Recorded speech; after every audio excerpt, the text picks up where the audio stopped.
Sup, my fellas, don't forget to leave feedback and enjoy the story.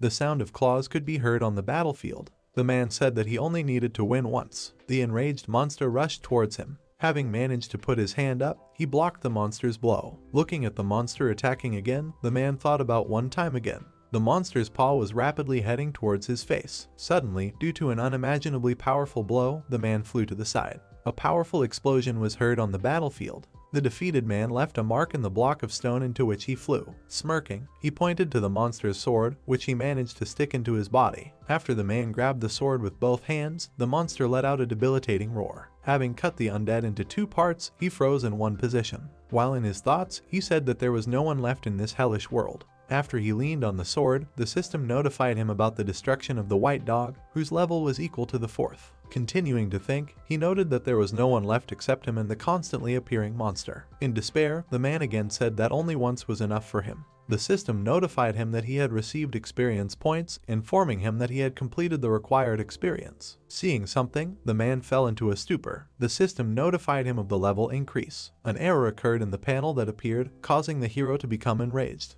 The plot introduces us to the sword warrior, Ryu Hanbin, whose level was equal to the 4th. Please, anything, said Ryu, who held his head. The system informed him that in order to move to another area he must reach the 5th level. Hearing this, the man fell into incredible rage. His scream could be heard throughout the area. Steam was emanating from the angry dragon's mouth. The main character's grueling training lasted for exactly a year, after which, the monster began to spew out multiple volleys of fire from its mouth. This is the 2nd year of Ryu's endless attempts. Beside himself with rage, the main character rushed towards the monster. Despite Ryu's colossal efforts, this was the 3rd year of his countless attempts. Pushing off from the stone hill, he headed towards the dragon soaring in the air. The system notified the protagonist that the probability of survival in Zel'Alatna with his abilities was less than 5%.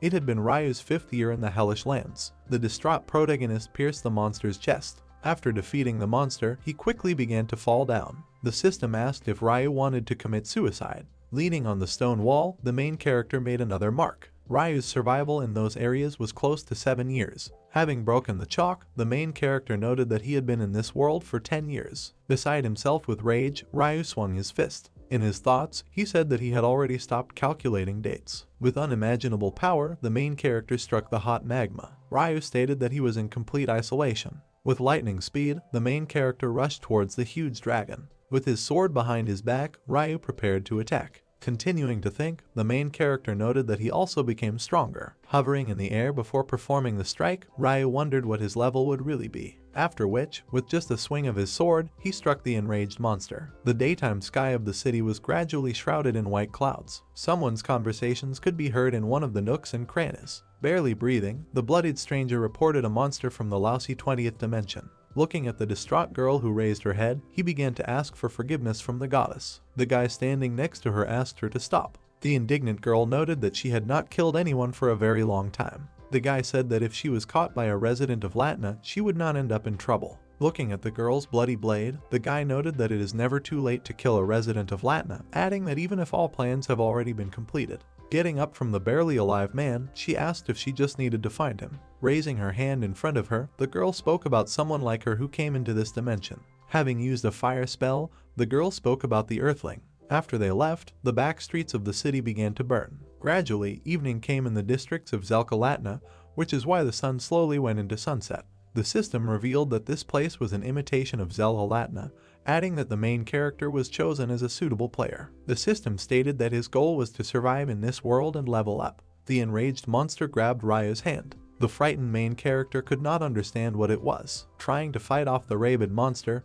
he wondered what situation he was in. After multiple attempts, Ryu was finally able to throw the rabid monster away from him. Taking the stone in his hands, the frightened protagonist assumed that it was a dog. Horrified, he assumed that it was a monster. Suddenly, an angry dog rushed towards Ryu. While in his thoughts, the main character noted that he had no time either to assess the situation or to deny reality. At the last moment, Ryu managed to insert a stone he found on the ground into the monster's mouth. Continuing to think, he said that he knew one thing for sure. Looking at the downed dog, Ryu assumed that he had died. His face was filled with doubt and fear. The main character stated that if he did not kill, then he is dead. Blood flowed from the mouth of the rabid monster. Standing at the cliff, Ryu tried in every possible way to tell the monster not to come.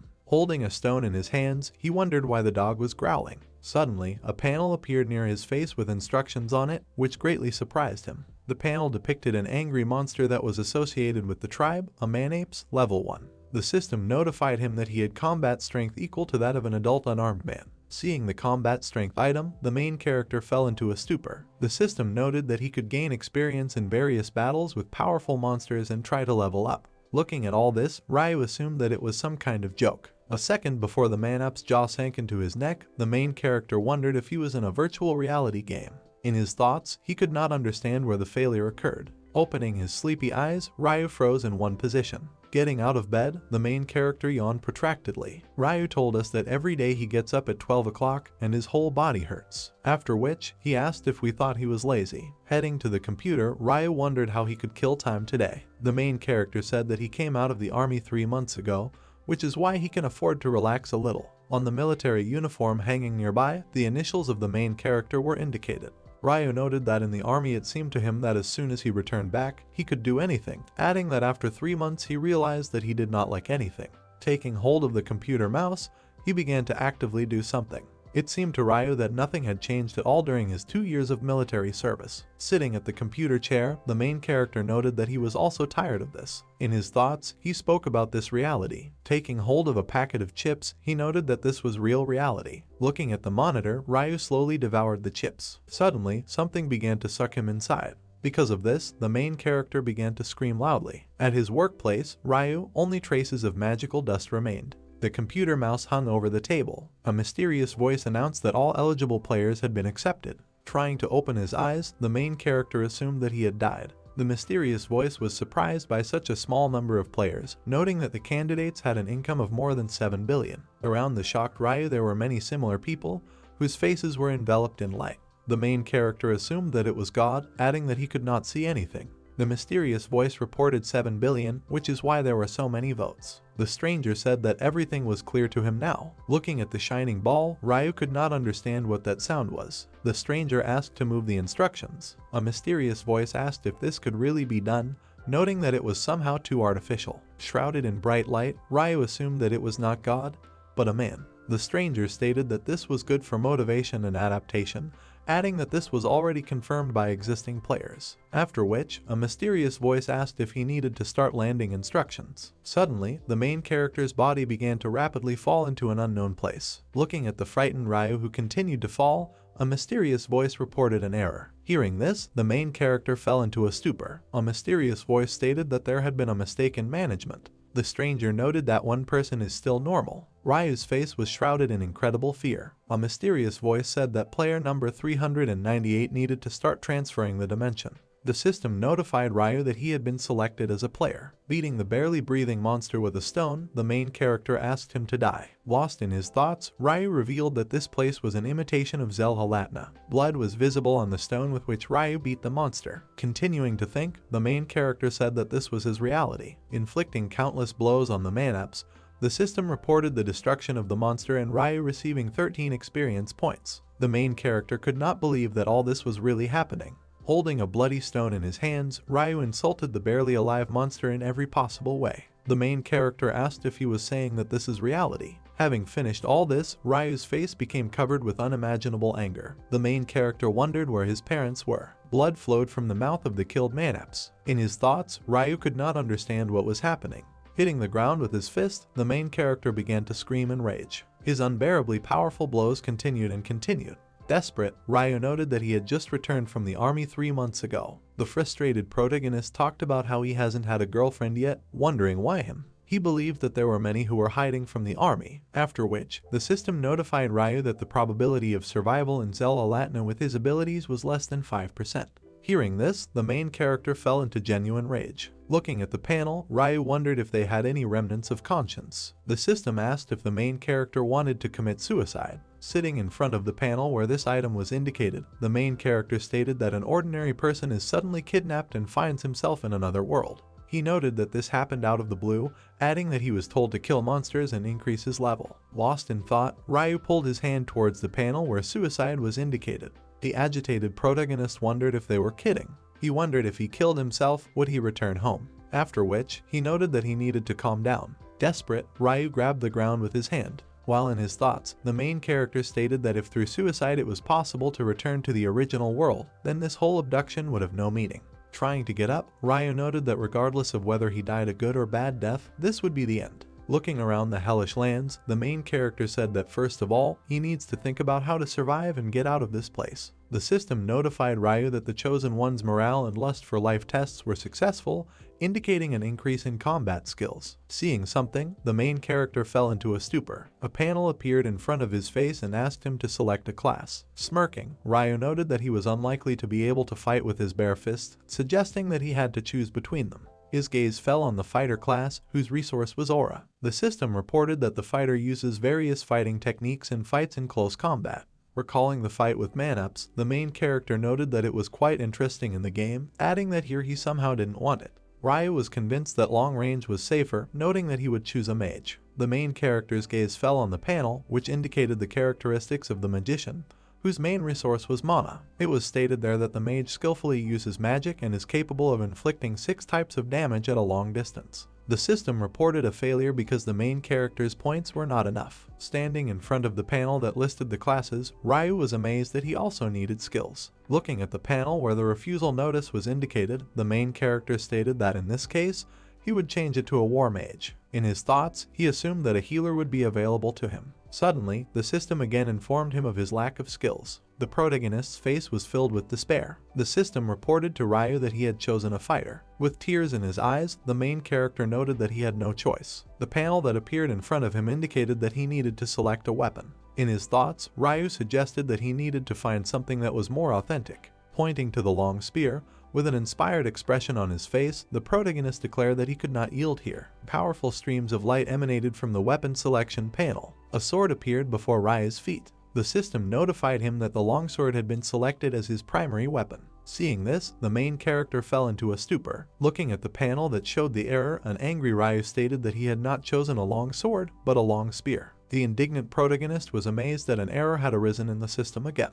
Just when Ryu wanted to try to get rid of the error, the panel disappeared right before his eyes. A memory surfaced in his mind of a mysterious voice speaking about an error that had occurred as a result of downloading the instructions. While in his thoughts, the main character noted that things couldn't get any worse. Holding his head, Ryu thought that they should at least leave the normal instructions, not understanding what kind of mistake he had with this. Looking at the long sword provided, the main character began to laugh hysterically. In his thoughts, he noted that he did not want to do what these pathetic worms intended. Observing the corpse of the man-ups in the reflection, Ryu stated that in any case, it was better than stone. Blood continued to flow from the dead monster's mouth. Continuing to think, the main character noted that he did not want to die. Inspired, Ryu raised his sword above his head. Night was gradually falling in the vastness of the hellish lands. The main character said that this is how his endless hell began with increasing levels. Due to the sheer weight of the sword, Ryu nearly fell to the ground. Clumsily waving his sword, the main character did not stop trying to learn. Suddenly, due to a sharp lunge, Ryu gradually began to fall. Ultimately, he fell to the ground with a crash. With a face full of despair, the main character froze in one position. Grasping the long sword with both hands, Ryu rushed towards the monster. The main character said that 7 days have passed since he hit Sirorakta. Lost in his thoughts, he said that he asked countless times how to get back, noting that the program never gave an answer. The hilt of the sword showed many abrasions due to countless fights. Ryu wondered if it was because of a mistake. Continuing to think, the main character noted that in order to survive in this place,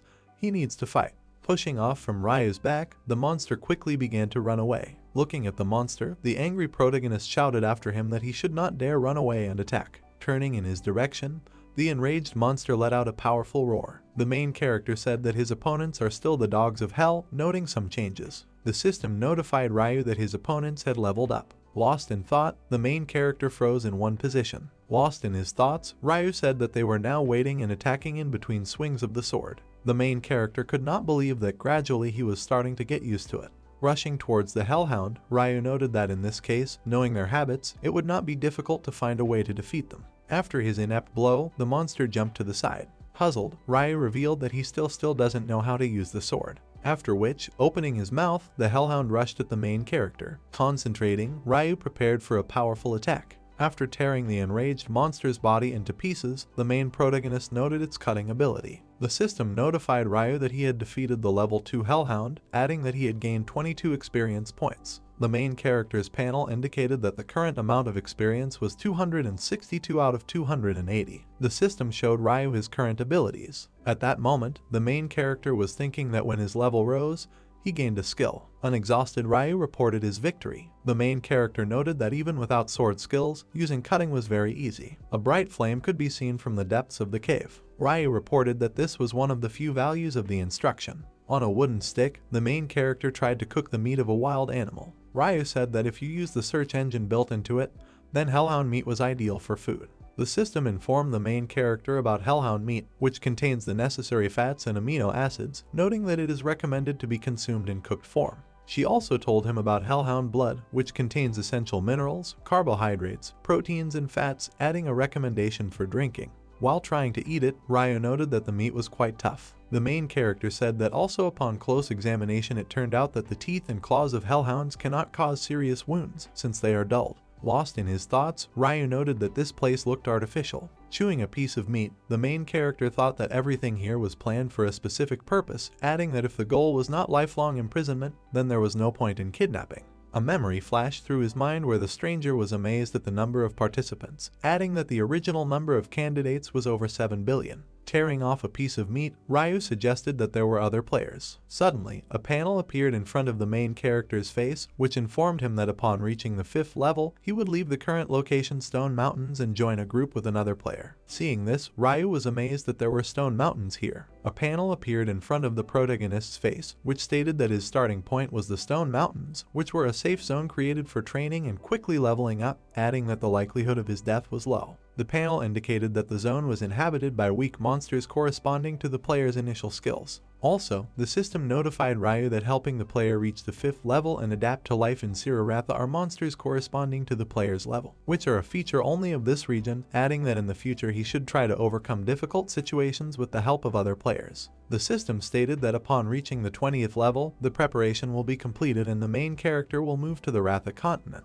Hearing this, the indignant Ryu fell into a stupor. An image of a game that separated individual play and group play arose in his head. The main character noted that if you put everything into perspective, then this was a special place for beginners where you can easily level up to the 5th level. Ryu suggested that once he reached level 5, he would go to another region, team up with other players, and the main game would begin. An image of the game land appeared in his head. The main character believed that from level 20 he would move to the Ratha continent. Suddenly, an error appeared on the panel again. Ryu wondered what exactly he would do on the Ratha continent. Seeing the mistake, he was confused. In his thoughts, he imagined how he, as a novice, fought against hellhounds of various levels. The main character said that the level of monsters increases gradually in accordance with him. Clutching his head as he watched the error appear on the screen, Ryu noted that this was very important information, wondering if he would be able to get home.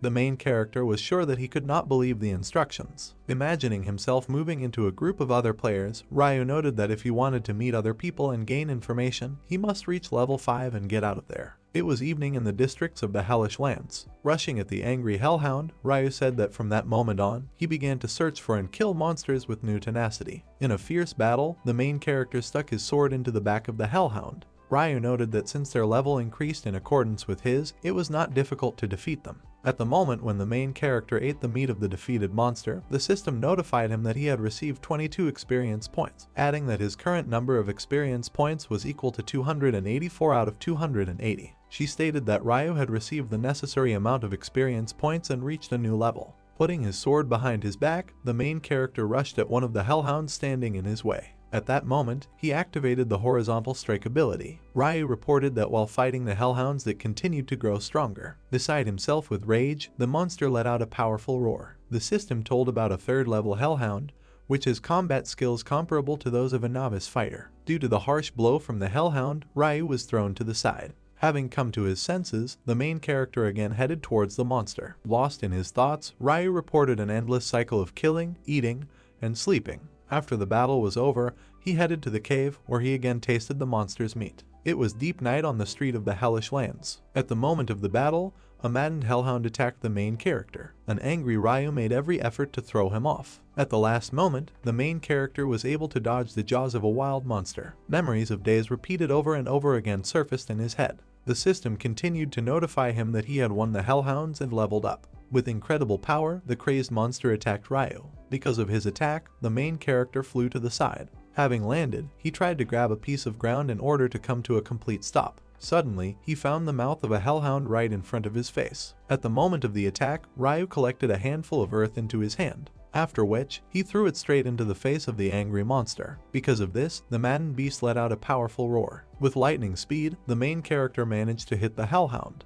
The system informed Ryu that he had received 81 experience points, claiming that he had received the required amount. Overjoyed, the main character cried out that he had finally done it. The 27th day has passed since Ryu was in the hellish lands. Next, the main character turned his attention to gaining a new level and abilities. While in his thoughts, Ryu said that by increasing levels, he also gained 3 abilities. The joyful protagonist pointed his finger at one of the points on the panel that was in front of his face. Ryu noted that the increase in skill also had a certain effect on the body, adding that at first he even had difficulty lifting a two-handed sword, but now he can swing it with ease. The main character stated that in this world, efforts are rewarded. Suddenly, he noticed that a strange error had appeared on the panel again. In his thoughts, Ryu said that deep down he assumed something like this. The system stated that Ryu Hanbin, who is a 4th level warrior, becomes a 1st level warrior again. Seeing this, the main character fell into a stupor. Grinning, Ryu noted that the instructions never ceased to amaze him, suggesting that there was some kind of error in the graphical interface. The main character was sure that now he would go to the status window and everything would be fine there. Looking at the panel, Ryu wondered about his current level. The status screen indicated that the main character was level 1. Seeing this, Ryu fell into genuine rage. The main character suggested that first, he needs to calm down, adding that in this situation he needs to think sensibly. Looking at the screen, he noted that his level was equal to the first, despite the fact that his skill points remained the same as his abilities. Continuing his thoughts, Ryu said that at first he tried to look at things optimistically. While trying to figure out the status screen, the main character stated that there was a safe zone, which is why the Hellhounds, like him, will become level 1. Ryu believed that this was why he could increase his skill points with ease. The stunned protagonist said that this was a perfect win. Drops of slowly flowing blood could be seen on the rocky hill. Ryu's shoulder bore horrifying wounds caused by the monster's clutches. The frightened protagonist tried to block the attack of the angry hellhound. Continuing to think, Ryu noted that this was a delusion. Having pierced the maddened monster, the main character said that the hellhounds were becoming stronger regardless of the level, adding that now any mistake cost a life. In complete shock, Ryu grabbed his wound. The system again notified him that he was becoming level 1. Rushing towards the next hellish dog, the main character screamed that this time he would succeed. Having cut the angry monster's paw in two, Ryu strongly hoped that this time it would definitely work out. Having blocked the attack of the hellhound, the main character thought about just one time. Putting his sword behind his back, his thoughts were filled with prayers for the completion of this stage. Beside himself with rage, Ryu again saw how the system notified him that he had received a new level. Another error was visible on the status screen. With lightning speed, the main character struck down a pack of hellhounds. Looking at the status screen, Ryu said that he continued to kill increasing monsters, adding that checking his experience points had become his routine. Being in complete despair, the main character stated that he had 77 points left to the 5th level. Dragging the monster's corpse behind him, Ryu noted that it was like the 7 parts of the Roka. Having dragged the corpse of the hellhound, the main character threw it into a pit with bones. Ryu reported that he endlessly increased from level 1 to 4, noting that during those 7 hell-like years, he realized one thing.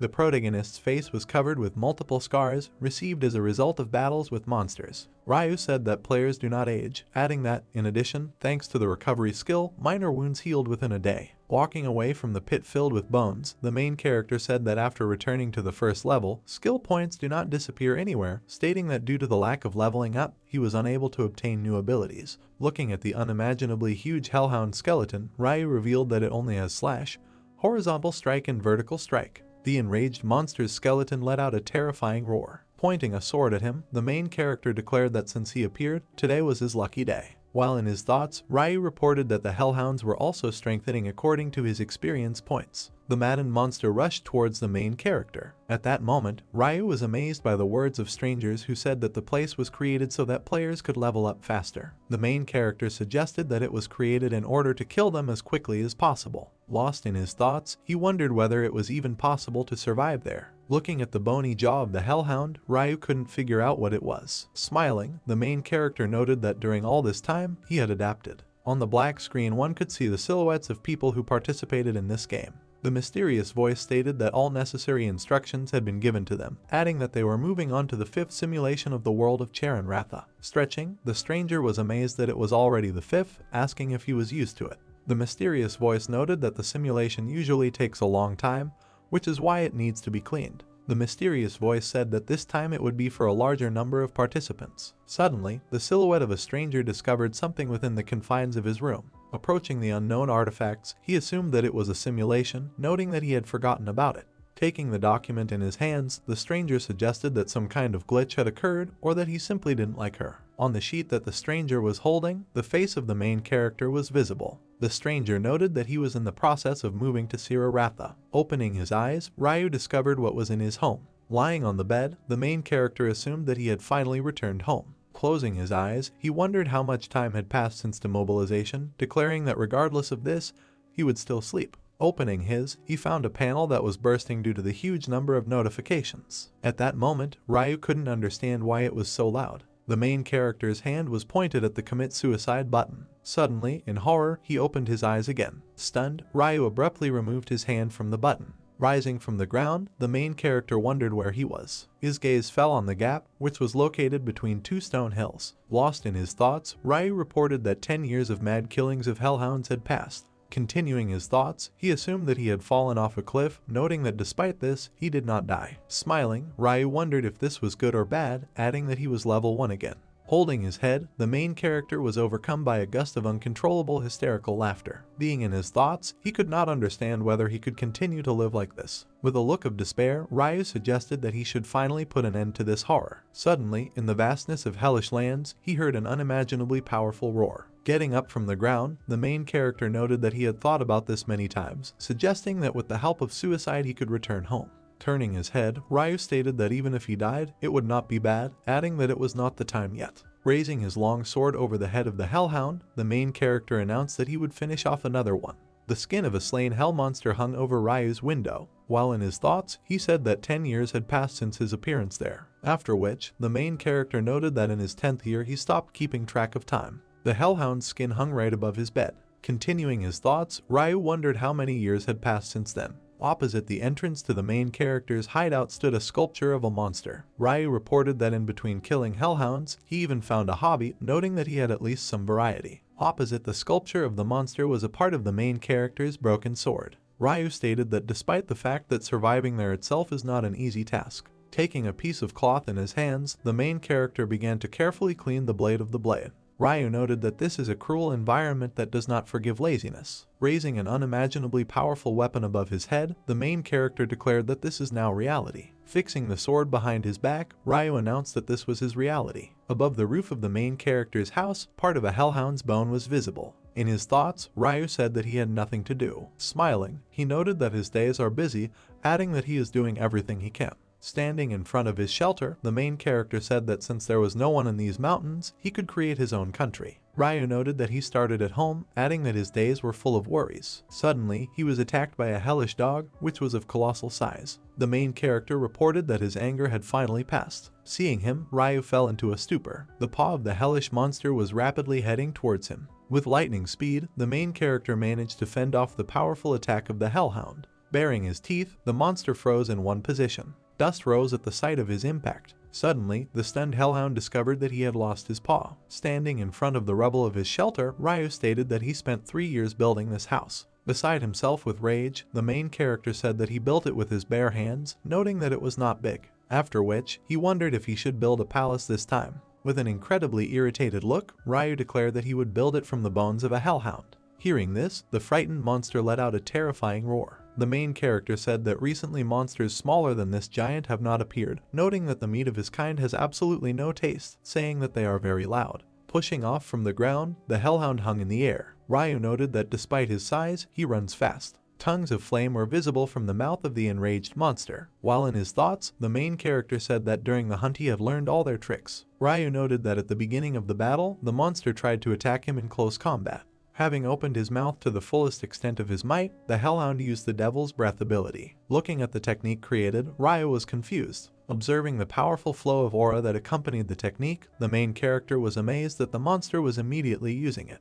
Hanging in the air, the hellhound continued to attack Ryu. The enraged monster's technique was accompanied by a powerful whirlwind created as a result of the attack. Taking a step forward, the hellhound froze in one position. Looking at the site of the impact, the monster expected further action. Seeing something, he bared his teeth again. Having folded his hands to block the blow, the main character froze in one position. Ryu noted that this attack has a huge area of effect, adding that it is impossible to evade.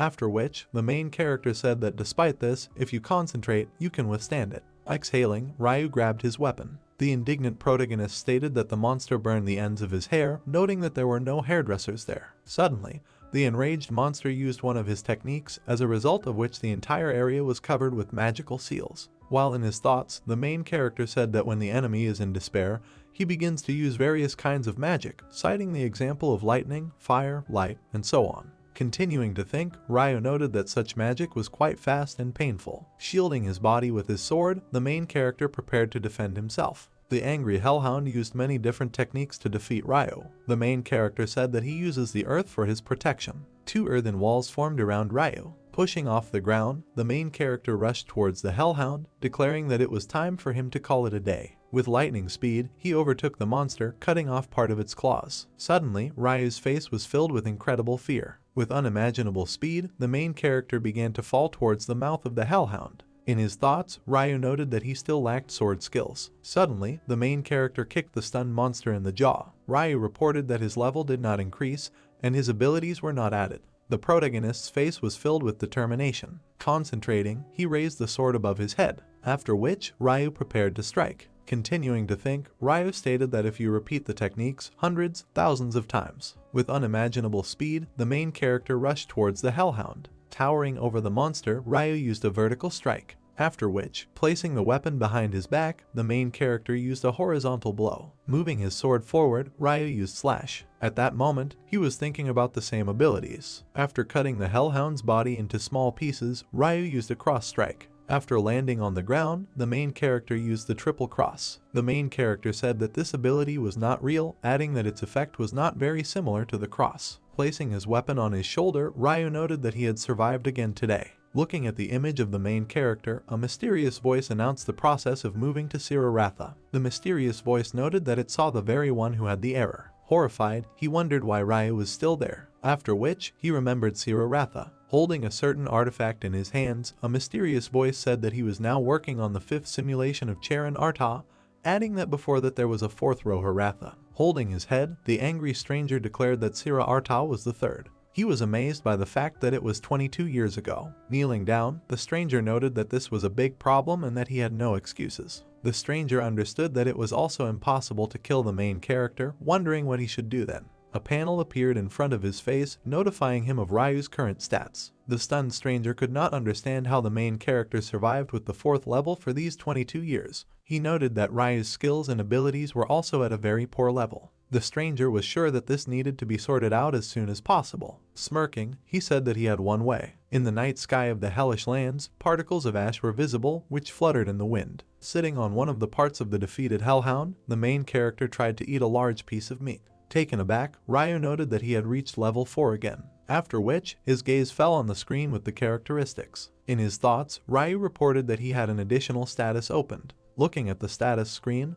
the main character observed a significant increase in his stats. Chewing on a piece of meat, Ryu reflected on how much stronger he had become. Distressed, he noted that his level was still level 4. Hanging his head because of incredible sadness, Ryu said that he would like to eat something tasty and meet someone. Lost in his thoughts, he wondered how much longer he should live like this. Using a small stick, the main character drew his house on the ground. Continuing his thoughts, Ryu stated that if he survives. Smiling, the main character noted that someday he would be able to get out of there, adding that he needed to think positively. Suddenly, a mysterious magical object began to form in the sky. Looking at him, Ryu fell into a stupor. Stretching his hand forward, the stranger said that if they did this, problems might arise. The system notified the main character that the preparation of Siroratha was completed. Looking at the stunned Ryu, who raised his head, the stranger noted that he would be able to destroy all the records that were associated with him. The stranger was sure that with the 4th level on the Ratha continent, the main character would quickly die. Suddenly, a powerful explosion occurred in the vastness of the hellish lands, which destroyed the surface of the earth. The shocked Ryu began to be sucked upward. Frightened, he could not understand what it was. The stranger told the main character to die in new lands. With a look full of bewilderment, Ryu froze in one position. The huge magic cube began to disintegrate. A mysterious voice announced that the player was moving. The magic cube completed its transformation, turning into a ball. The daytime sky was gradually shrouded in gray clouds. Suddenly, powerful lightning flashed in the sky, the beam of which was directed into the thick of the forest. At that moment, a dragon was resting in the depths of the Meshura. Opening his eyes, he noted that they still disappointed him. Leaning on his wings, the dragon reported about a pathetic worm from another world. Various types of weapons were visible in the depths of his shelter. Looking around, Ryu froze in one position. Lost in his thoughts, he wondered at what point he began to take everything for granted.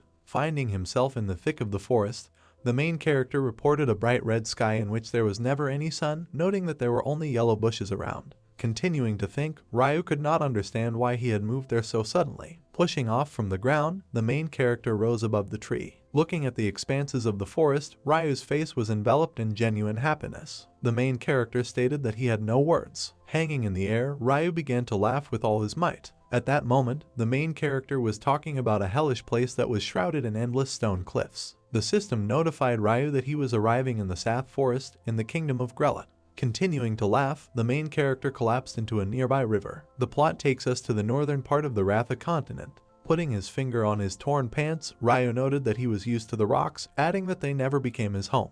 Looking at the stat screen, the main character found it strange that he had suddenly gained level 5, noting that he had also acquired the skill of interpreting.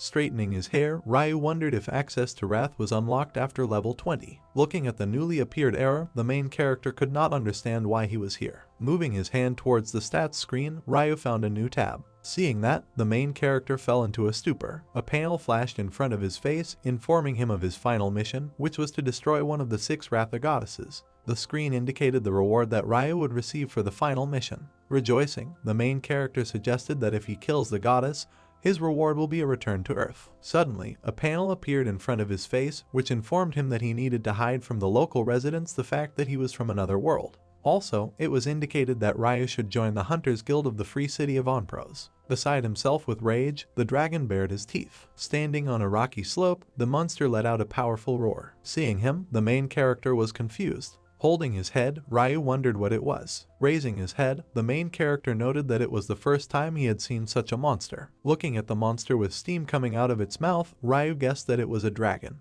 With a look full of anger, calling the main character a vicious demon, the dragon asked how he dared to enter his forest. Ryu's gaze was directed at his hand. Indignant, the monster asked if the main character decided to attack him without a weapon. Turning around, Ryu thought that he needed to quickly find his sword. The enraged dragon prepared to strike. Wary, the main character noted that since it was too late to talk to the monster. Spewing blue flames from its mouth, the dragon ordered him to die. Lost in his thoughts, Ryu said that in a difficult situation, he needed to act quickly. Pushing off from the ground, the main character headed towards the enraged monster, thinking that the time had come for his death. Ryu's fist was rapidly heading towards the dragon's mouth. After an unimaginably powerful blow, the stunned monster flew back. Continuing to think, the main character noted that now he needs to take the sword. Suddenly, from what he saw, Ryu fell into a stupor. Crowds of knights headed towards the dragon, holding various foods in their hands. In the knightly order of the kingdom of Ixrad, there lived a real natural dragon. His name was Ether and he was the pride of all knights. With a malicious grin on his face, the king ordered the knight to saddle the exhausted dragon. However, trials overtook everyone's favorite Ether. The foolish king constantly demanded to be ridden on a dragon. Suddenly, His Majesty quickly flew down. However, flying is no joke, His Majesty's crown landed on the ground, and he himself died as a result of the fall. Opposite the guillotine could be seen the bloody helmet of a knight. The knight who took care of the dragon was executed, but not before helping Ether escape from the kingdom. With a grin on his face and raising his sword in front of him, the man stated that he needed experience points. Ether hid in the forest and began to live there, but he had no time to be sad, because aliens from another world kept appearing in the forest. Covered with all sorts of wounds, the man noted that he would still take revenge on him. They could not become worthy opponents to the natural dragon, but Ether, a kind soul, could not kill them all. Maybe this was the root of all his troubles. Raising their weapons above their heads, the crowd of hunters headed towards the dragon. The aliens themselves were only thinking about how to kill the poor dragon, then Ether thought. With tears in his eyes, the dragon clung to the ground. Ether believed that the aliens should not be left alive, since then they appeared again and again. Tears flowed from the eyes of the unfortunate dragon. The disgruntled Ether said that he had no choice but to, after which he wondered if he was a dragon. The system informed us that in front of us was a level 27 Wyvern. An image appeared in his head of a small dragon turning into a big one. Ether noted that he was a dragon, adding that only he had wings instead of front paws. He said that this is a characteristic feature of wyverns, which is why everyone calls him a wyvern. Bowing before Ryu, who raised his sword above his head, Ether said that all this was true, asking him to spare him. Smirking, the main character noted that what was more important to him was how he knew that he was from another world. Taken aback, the dragon stated that in fact, he did not know this, adding that when aliens die, their bodies evaporate. After which, Ether noted that locals do not often go to this forest. Leaning on his arm, Ryu continued to listen to the dragon's story, thinking that this was all just some kind of performance. Looking at the frightened dragon, the main character noted that he did not see any malicious intent. Turning to Ether, Ryu asked if this forest was Sath, the kingdom of Grelut. After hearing this, the dragon reported that the kingdom of Grelut had been destroyed, adding that Exrad was now here. Lost in his thoughts, the main character said that the information in the instructions had not been updated for a long time, wondering how he could return. Looking at the thoughtful Ryu, Ether continued to ask him for mercy, reporting that he did not know that he was so strong. The main character asked if the dragon was so peaceful, then why did he attack him first? The frightened Ether stated that Ryu was a vicious demon from another world. Beside himself with rage, the main character asked who the demon was. The stunned dragon began to ask for forgiveness, adding that it was not he who came up with this, but the goddess. Hearing this, the main character became wary. After the dragon's words, he asked him to tell him more about it. Wiping tears from his face, Ether said that the aliens first came to their world 40 years ago. Placing his paw on the wound, the dragon noted that it was very painful there, suggesting that he needed to go home and anoint it with something. An angry Ryu ordered Ether to continue his story. Having mounted the dragon, the main character headed towards his shelter, declaring that if he twitches, he will die. Ether told him that at one time they got along well with the aliens, noting that this did not last long. Entering the cave, the dragon carefully began to look for something. Ether stated that in order to increase the level, the aliens began to kill the ratines, adding that at some point the most powerful of the aliens gathered in a group. Listening carefully to him, the main character froze in one position. The dragon reported that the aliens created the Grade of Organization, the purpose of which was to kill the goddess. Ether noted that the aliens were strong. A guy gone crazy tore a city resident into two. The dragon said that they could kill enemies with the power of a dragon, since with each kill they increased their level. A maddened group of people rushed at the defenseless goddess. Ether noted that no magic could stop their group under the leadership of a 100-level leader. Suddenly, a warrior holding a long sword in his hands attacked the distraught people. The dragon said that until they came, they were world famous. History introduces us to the Lord of the Sword Beathal. Raising her magical staff, the girl prepared for battle. The plot introduces us to the Archmage Genobius. Having bypassed many warriors, the stranger grabbed the neck of one of them. At that moment, we are introduced to the assassin Karkin. Concentrating a powerful stream of mana in her hands, the girl crushed the crowd of militant people. The plot introduces us to the Lord of Life and Death, Holian. The broadcast told about 4 heroes of the continent who were killed one after another in a short period of time. Disinfecting his wound with a healing potion, the dragon declared that after their death, responsibility for the entire continent fell on the shoulders of 6 goddesses. Ether reported that it is for this reason that Earthlings are considered accomplices of evil demons from another world, adding that now all aliens must be subject to the death penalty. An angry Ryu stated that he had been kidnapped and spent several decades among the Bear Rocks, after which he wondered for what purpose this was done. The main character asked a rhetorical question, which addressed the fact that because of this, the entire continent should consider him its enemy. Looking at the enraged Ryu, Ethan noted that all of this happened before he was born. At that moment, the main character wondered whether the goddesses were really so afraid of aliens. Taking the hilt of his sword, Ryu assumed that despite all his actions, be it an attempt to negotiate or just living a quiet life, he would in any case be branded as a demon and beaten to death as soon as they recognized him as an alien. With a malicious grin on his face, the main character declared that he would survive and return home. Wary, Ryu suggested that in this case, no one should know who he was. Horrified by what he saw, in his thoughts, Ether wondered if the main character was really a demon like the others. After which, the dragon stated that Ryu did not know anything, adding that one smart wyvern could help him. Suddenly, an unimaginably powerful scream was heard from the depths of the cave. The plot takes us to 5 days later. There were no clouds in the morning sky of the city. While in his thoughts, the main character suggested that if you leave the Stack Forest, you can see the fortress walls rising above the horizon. The expanses of the city of Onpros were covered by a river that enveloped it on all sides. Ryu explained what it is, located in the northern part of the kingdom of Ixrad, noting that it is known for its large size and huge population. In the depths of the forest there were many angry monsters. The protagonist reported that the nearby Sath forest and the vast plains of the Ipan Valley were full of dungeons and monsters. Life was in full swing in the city center. The story takes us to the Onpros Hunters Guild. One of the guild members, standing at the notice board, chose a task. Ether reported that those who cross its threshold are either hunters or those who want to become one. A fight broke out at the table of one of the companies. Holding the task sheet in her hands, the girl tried to explain something to one of the hunters. Entering the guild, the main character froze in one position. The dragon noted that he was either an alien from another world. Turning his attention to Ryu, the elder fell into a stupor. He was shocked by the protagonist's physique, noting that he had never seen one before. The stunned guild members began to watch the main character who had just entered. The guy suggested that Ryu was a member of another guild, adding that he looked like a veteran.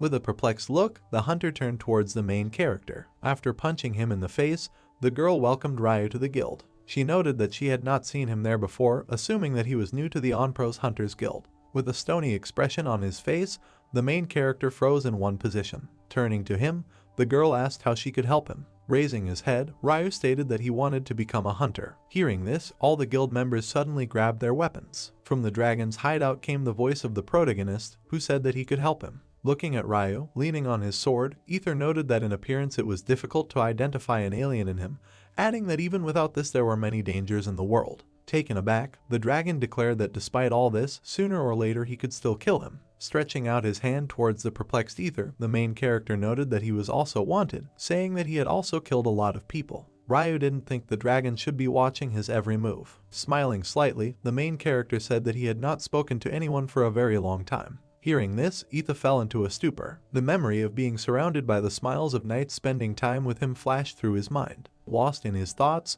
the dragon froze in one position. Turning away from the surprised Ryu, Ether said that he would help him. Hearing this, the main character expressed his gratitude. Wiping away the tears that appeared, the dragon asked him not to ask him about every little thing. Suddenly, the stunned Ether covered his face with his paws at the moment when Ryu took off his clothes. The main character said that first of all he needed clothes. Looking at Ryu, whose shirt was hanging off his head, Ether asked what he was doing. Taken aback, the main character announced that he was changing clothes. Indignant, the dragon noted that Ryu was now naked. The main character noticed that Ether was also naked. In the process of changing Ryu's clothes, the dragon closed its eyes. While trying on his clothes, the main character suggested that they were too small for him, adding that his legs were a little narrow. Having drawn an image of a man on the rock, Ether said that first he would talk about the everyday life of this world. Sitting down on the floor, the main character began to listen to him. The dragon said that you can't take off your clothes wherever you want. Hearing this, Ryu asked him to tell him how to meet the goddesses.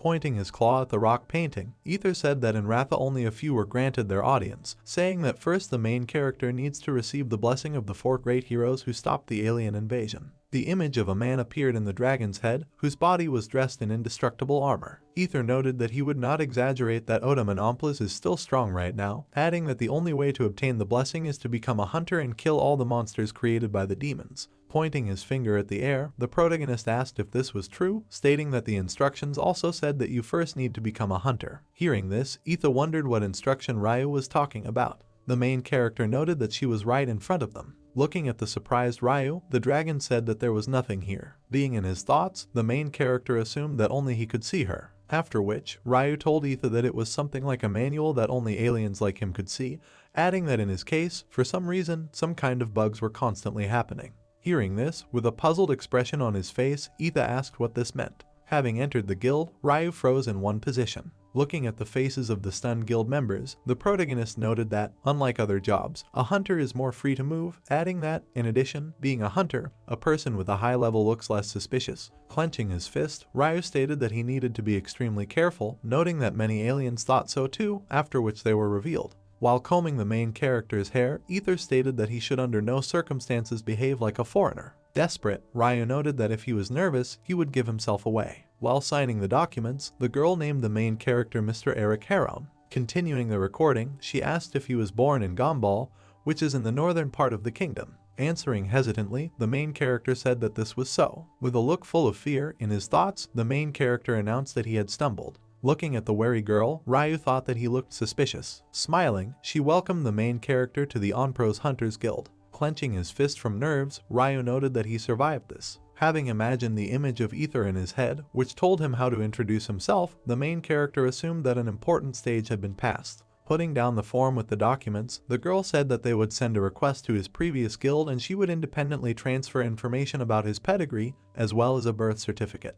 After which, she asked if Ryu gave his documents there. Looking at the taken aback girl, the main character said that this was not so. Further, the girl asked why he wanted to become a hunter. Holding the handles of their weapons, the guild hunters froze in one position. With a perplexed look, the girl asked if the main character wanted to say that before that he had not been a member of any guild. Squinting her eye, she waited for Ryu's answer. Drops of sweat gradually ran down the excited hunter's face. Putting the weapon behind his back, the stranger asked if the main character was a hunter. Taking hold of his helmet, the guild member assumed that Ryu was an alien. Having interrupted him, the girl ordered everyone to be silent. Looking around, the main character wondered what kind of atmosphere this was. Sitting at the next table, the hunter took up his axe. Lost in his thoughts, Ryu could not understand where he had gone wrong. Raising his hand, the main character froze in one position. Surprised, Ryu wondered if he needed to engage someone in battle. Continuing to think, the main character stated that he would not attack first, adding that otherwise he would give himself away. The faces of the guild members were filled with disbelief. Smirking, the girl said that now, in accordance with the standards of the guild, he would test Ryu's skills.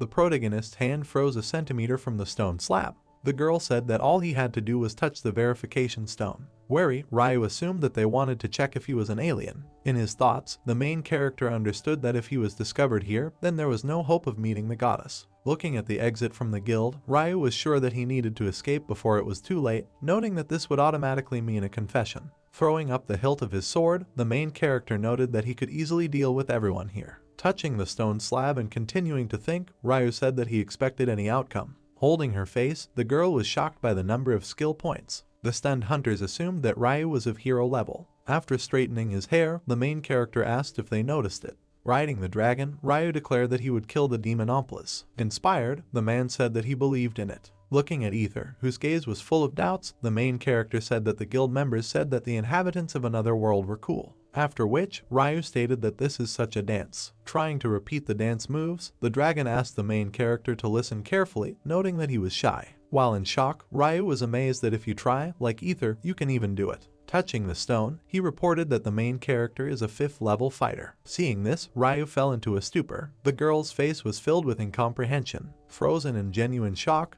the guild members began looking at each other. It was clear on their faces that they could barely contain their laughter. After which, the guild room was filled with irritatingly loud laughter. Bursting with laughter, the man thought that Ryu might be an alien. The stunned protagonist turned to the girl and asked what was the matter. Covering her mouth with her hand, she apologized in every possible way. Waving her hand in front of her face, the girl said that all sorts of remote villages are usually named as birthplaces by aliens. After which, she noted that if the main character's level had been higher, then misunderstandings would definitely not have been avoided. Smirking, the hunter said that these pathetic worms are usually level 20. Folding his hands, the guy assumed that they had some unique standards. Holding a mug of alcohol in his hand, the guild member stated that this is the reason why everyone who tries to join the Hunters Guild at level 20 is cut off. Bowing his head in respect to the girl, he wondered which of them was still a demon. Looking at Ryu, she said that the entry fee was 300x. While in his thoughts, the main character was extremely glad that his level had not risen. Reaching his hand into his bag, Ryu fell into a stupor. The main character was shocked that 300x was approximately equal to 3 million won. Indignant, Ether stated that he had somehow accumulated these 400x. Raising his hand, Ryu noted that if he saves for 6 months, he will pay it back. Smirking, the guy suggested that the main character, whom he called a hillbilly, was giving away his last. The young man sitting next to him reported rumors that say that aliens don't eat gold. With a look of despair, Ryu provided payment. In his thoughts, he assumed that others get money at the beginning. In the protagonist's hand was the guild emblem, which depicted a dragon. Smiling, the girl said that if Ryu lost him, he would have to pay a penalty of 80x's. She noted that as the level increases, the amount of the penalty will also increase. Continuing to think, the main character was glad that the rise would finally begin from the very bottom. Clutching the guild emblem in his hand, Ryu thought that now he should become famous as a hunter. Turning to him, The girl asked if he would like to take the application. Inspired, the main character asked if they had any tasks in the dungeons. Placing the assignment sheet on the table, the guy asked if Ryu was talking about the dungeon. Smirking, he asked if the protagonist was going to feed the monsters there, suggesting that he abandoned the idea. Raising his finger, the guy stated that with the 5th level, the main character should understand this. Hearing this, Ryu fell into a stupor. Looking at Rod, who had his hand on his head, the girl asked if he was going to the sack forest with the group.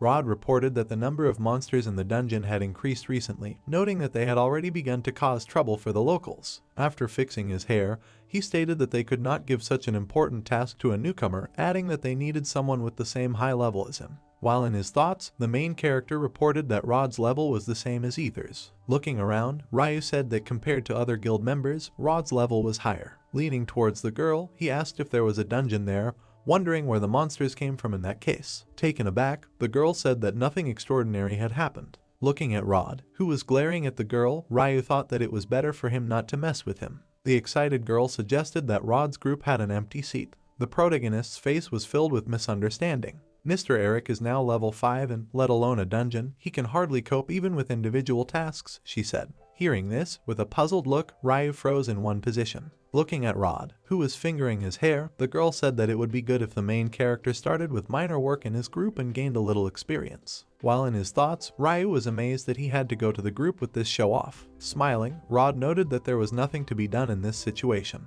Turning, he drew attention to the stranger, whose head was covered with a cloak. Rod stated that they already have a new member of the group, adding that there are no openings. Looking at the main character, she said that her name is Addis and she is a magician of the 25th level. A panel that appeared next to her stated that her level was 37. While in his thoughts, Ryu noted that her character level was higher in the window, suggesting that she had some reason for hiding her level. Frozen in one position, Addis was mired in her thoughts. Smiling, the main character wondered why she was looking at him, adding that there was no place anyway. Rod put his hand to his face and focused his attention on one point.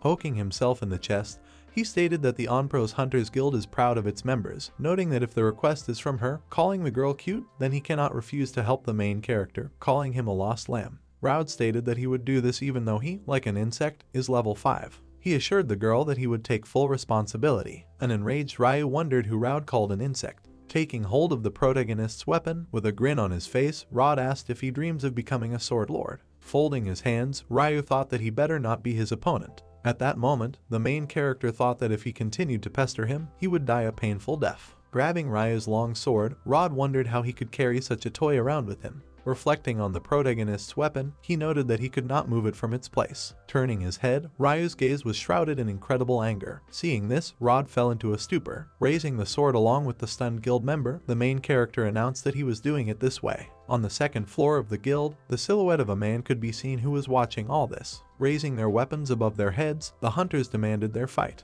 Grinning, the man noted that he had finally found it. Having raised his sword, together with the stunned Rod, the main character froze in one position. The guild member's face was filled with shock. With a perplexed look, the girl watched all this. Alcohol slowly flowed out of the mouth of the stranger watching all this. With genuine interest, the man began to look at the main character. Looking at Ryu, who continued to hold the sword with Rod, he noted its form, guessing that he was at least level 10. With a puzzled look, the main character wondered who it was. An outraged Rod ordered Bjork not to interfere with the newcomer during training. Folding his hands, he asked if the main character's name was Eric. Bjork noted that you can fight here too. Looking at Ryu's long sword stuck in the wall, he stated that if he did, he would destroy everything here, adding that then he would have to fight all of them. Frightened, the main character said that he did not want to do this. Ryu stated that he had no intention of fighting everyone here. Being in his thoughts, the main character was sure that he could not make a mistake under any circumstances. Falling to the floor, calling Ryu a pathetic worm, the stunned Rod noted that he was level 5. Turning to the main character,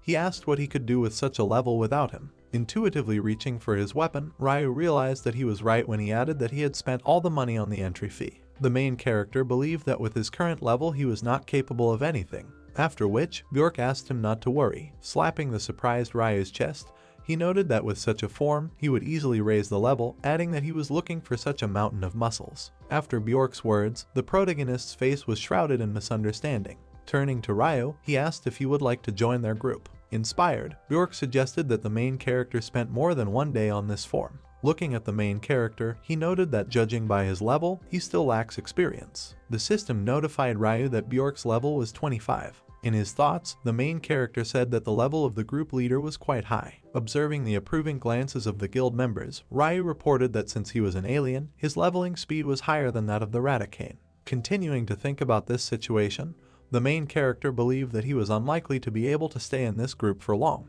On the second floor of the guild, a group of girls settled down and greeted Ryu. The main character said that if you hit your head against a wall, you should at least wear a helmet. Approaching the merchant, the knight gave payment for the potion he had purchased. The industry has evolved from monsters and dungeons, and most of the jobs here involve hunting monsters or the materials obtained from them. The silhouette of a monster was visible from the depths of the cave at the moment when a harmless animal was visible from the Sath forest. In its vicinity there are two famous hunting places. Coming out of the thick of the forest, the animal froze in one position. There are several small villages near the latter, but the monsters do not cause much harm to them and rarely attack the inhabitants. In the very heart of the village someone's scream was heard. But recently, in the vicinity of one of the villages, a large number of monsters began to be noticed. To find out the reason for what was happening and at the same time hunt them, many hunters came here from all over the country. At the entrance to the village there was a crowd of angry monsters emitting powerful roars. The system informed us that it was a Devalk, a low-ranked monster that lives in the Sath forest, slow, but its muscle mass is capable of crushing stone.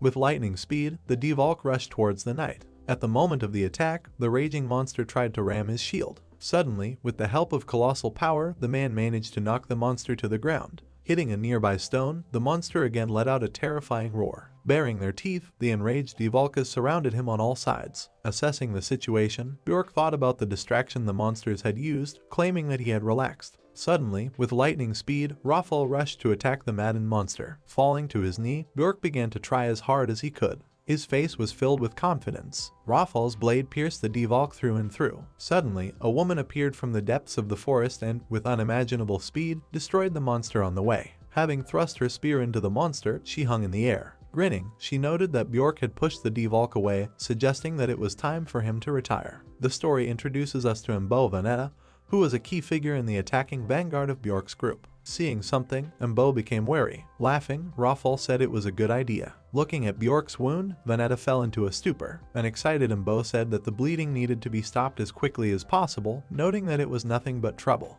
Turning towards Mbo, Bjork asked her not to worry about him. Looking at Rafael's lips, Waynetta couldn't understand what he was talking about, wondering why she should bother. Suddenly, the wound on Bjork's body began to heal immediately. With her hands folded, the girl asked the wind of nature to send life-giving force there. Smiling, she asked if her brother was okay. The plot introduces us to Bjork's younger sister, Yvonne Rafael, who was a healer. Showing off his powerful biceps, Bjork said that he could do this all day long. Confused, Mbo ordered Rafael not to dare die. Suddenly, the mouth of an angry monster appeared behind Yvonne. Turning around, she fell into a stupor. Suddenly, with the help of fire techniques, the Devalk's head flew off his shoulders. The guy standing next to him used a fire hammer. Holding a magic staff in his hands, he noted that a little more and they would not have escaped trouble. The plot shows us the person in charge of the rearguard, Hubo Krutas, who was a magician. Putting her hand to her face, Yvonne asked what happened, saying that she didn't see anything.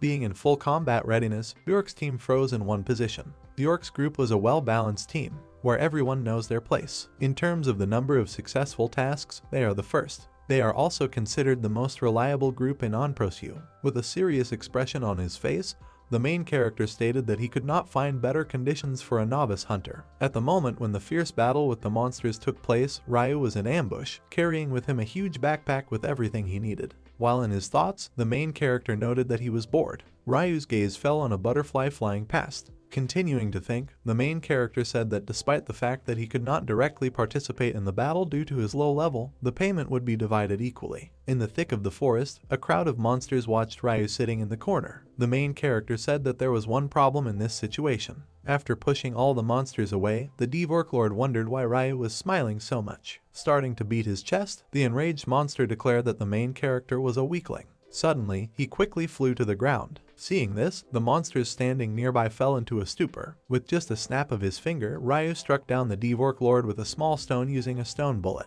After he dealt with the monster leader, the system notified him that the Devork's level was too low, asking him to find a stronger monster. Thinking about this situation, the main character said that this monster had the highest level among the others, stating that he was not given a single experience point.